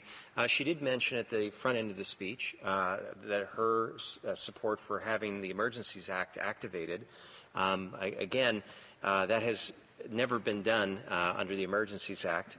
And usually, if one would look at it, it would only be when a province or territory was unable or unwilling to deal with a crisis. And currently, I would just say, from speaking to most of my constituents, they would all say that in British Columbia, things are happening well. In fact, Mr. Speaker, maybe some people would simply say the gaps right now are being done by the federal government and their way that they've handled our borders, particularly at the airports, Mr. Speaker, because both Premier Kenney and Premier Horgan have actually sent their officials because they do not trust that the federal government has done their job. So, in fact, maybe they would actually like a reverse Emergencies Act. So rather than the federal government taking over a provincial situation, the provincial government could take over a federal situation.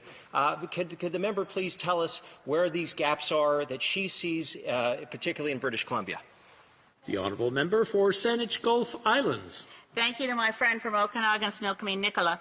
Well, the example I just gave, and it's top of the news round the clock at home in BC right now, is the influx of people on BC ferries. Now, is that provincial issue? Should John Horgan have sent the RCMP to stop people from boarding ferries? It seems to us that there are still gaps, and the Emergencies Act, if nothing else, is about making sure that gaps are dealt with, and there's a national set of directives. Right now, we have different provincial directives depending on where you live, when you self-isolate, whether you wear a mask. I don't want to make too much of it because I think we're pulling together quite well. But in this instance, I would tell you that the Salt Spring Island Harbor Authority reached out to me and said, we want to be able to say that we're not taking any tourist vessels in Ganges Harbor this weekend. Where do we get the authorities to do that? Now, those should be federal because it's Transport Canada, but it's hard to find the rules and the regulations. So I would say in British Columbia right now, I also don't think that the work camps should be open for Site C, for coastal natural gas. There are COVID-19 cases coming out of those work camps. and that exemption has been allowed by the provincial government. Questions and comments. Questions et commentaires. The Honourable Deputy Prime Minister. Thank you very much, Mr. Speaker. The member from Saanich Gulf Islands has spoken about the really unprecedented collaboration between all members of this House in addressing the challenge all Canadians face.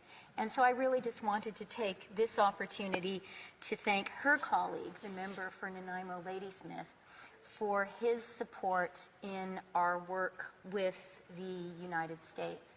He pointed out directly to me the essential role which a pulp mill in his riding plays in supplying the U.S. medical equipment supply chain.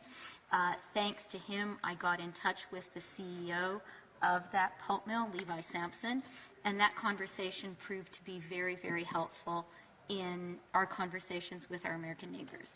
So thank you very much to the Greens, and particularly to the member for Nanaimo Ladysmith for being so involved and so helpful. Saanich Gulf Islands. I have to say what a distinct honor it is, and I was going to mention it, and I thought, well, that was a private conversation I'd had with the Deputy Prime Minister, and I wasn't sure I should mention the role of the Honourable Member for Nanaimo Ladysmith.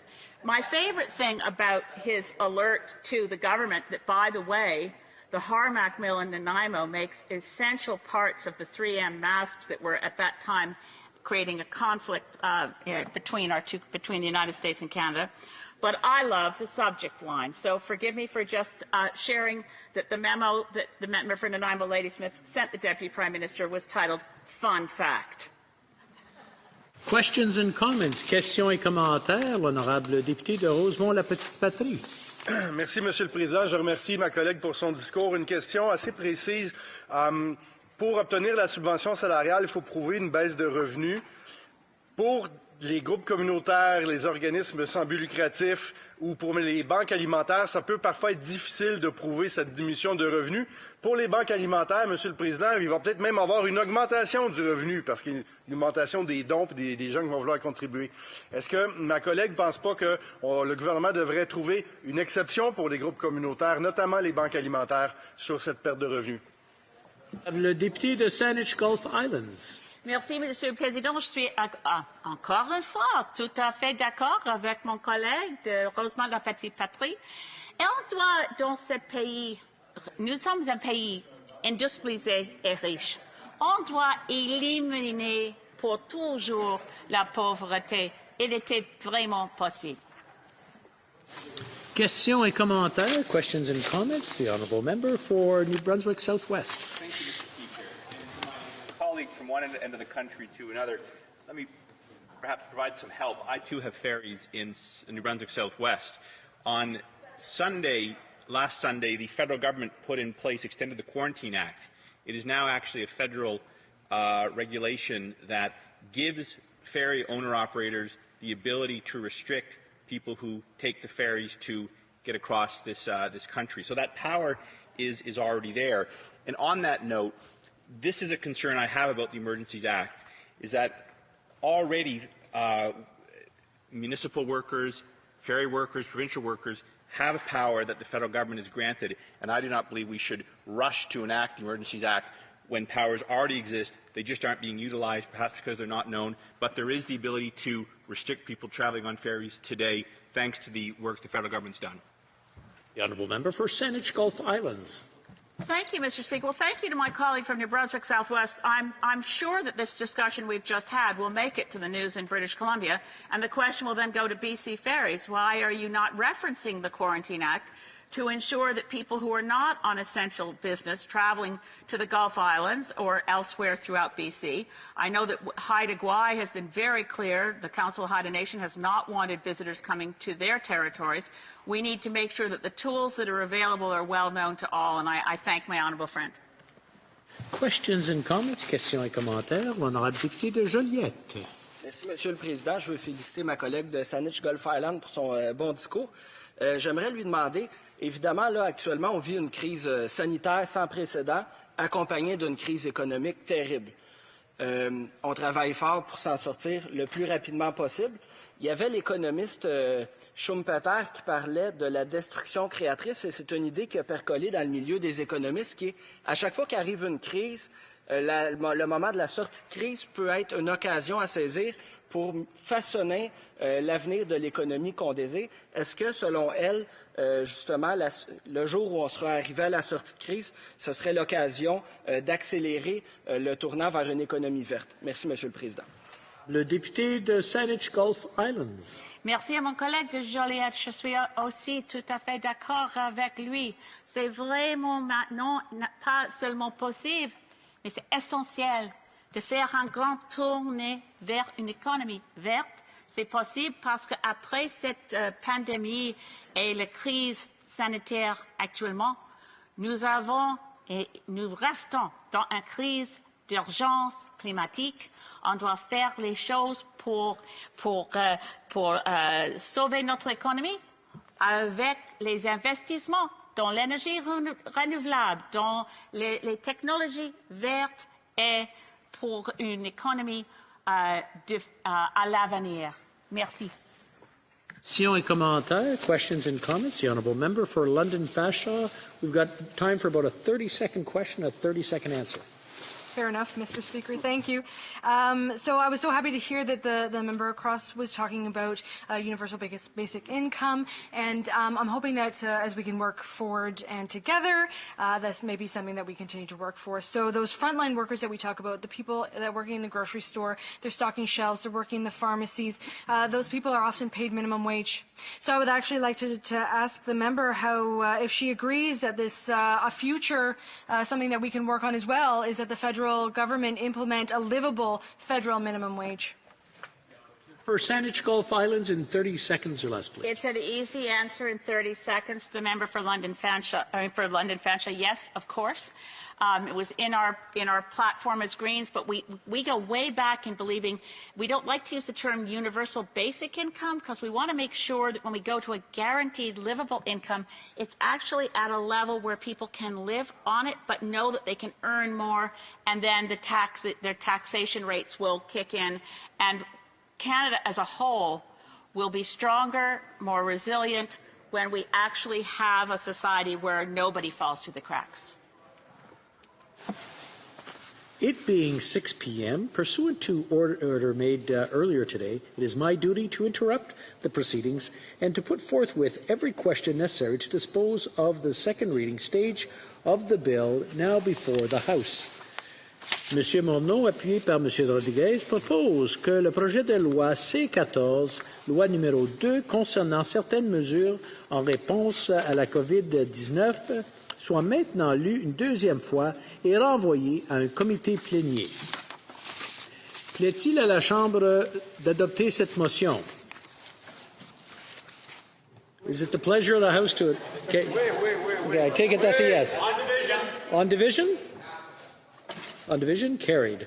Accordingly, the bill stands referred to a committee of the whole pursuant to order made earlier today, Bill C-14, a second act respecting certain measures in response to COVID-19 is deemed considered in committee of the whole, deemed reported without amendment, deemed concurred in at report stage on division, deemed read a third time, and passed on division.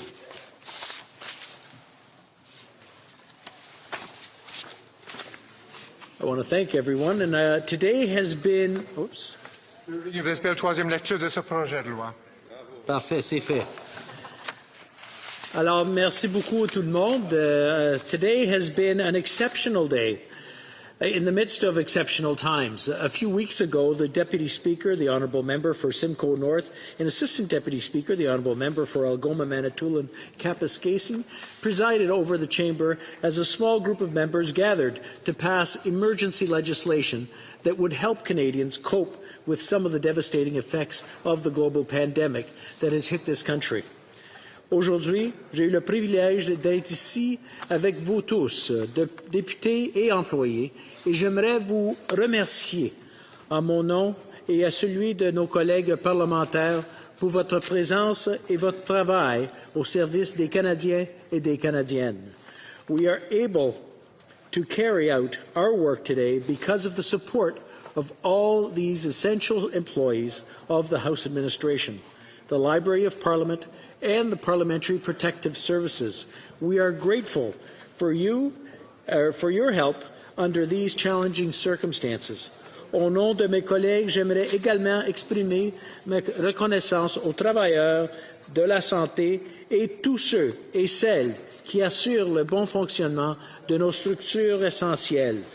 Honourable colleagues, keep safe, keep well, and we'll get through this together. I want to wish all of you a happy Easter, a happy Passover, and have a great weekend. Merci beaucoup à vous tous.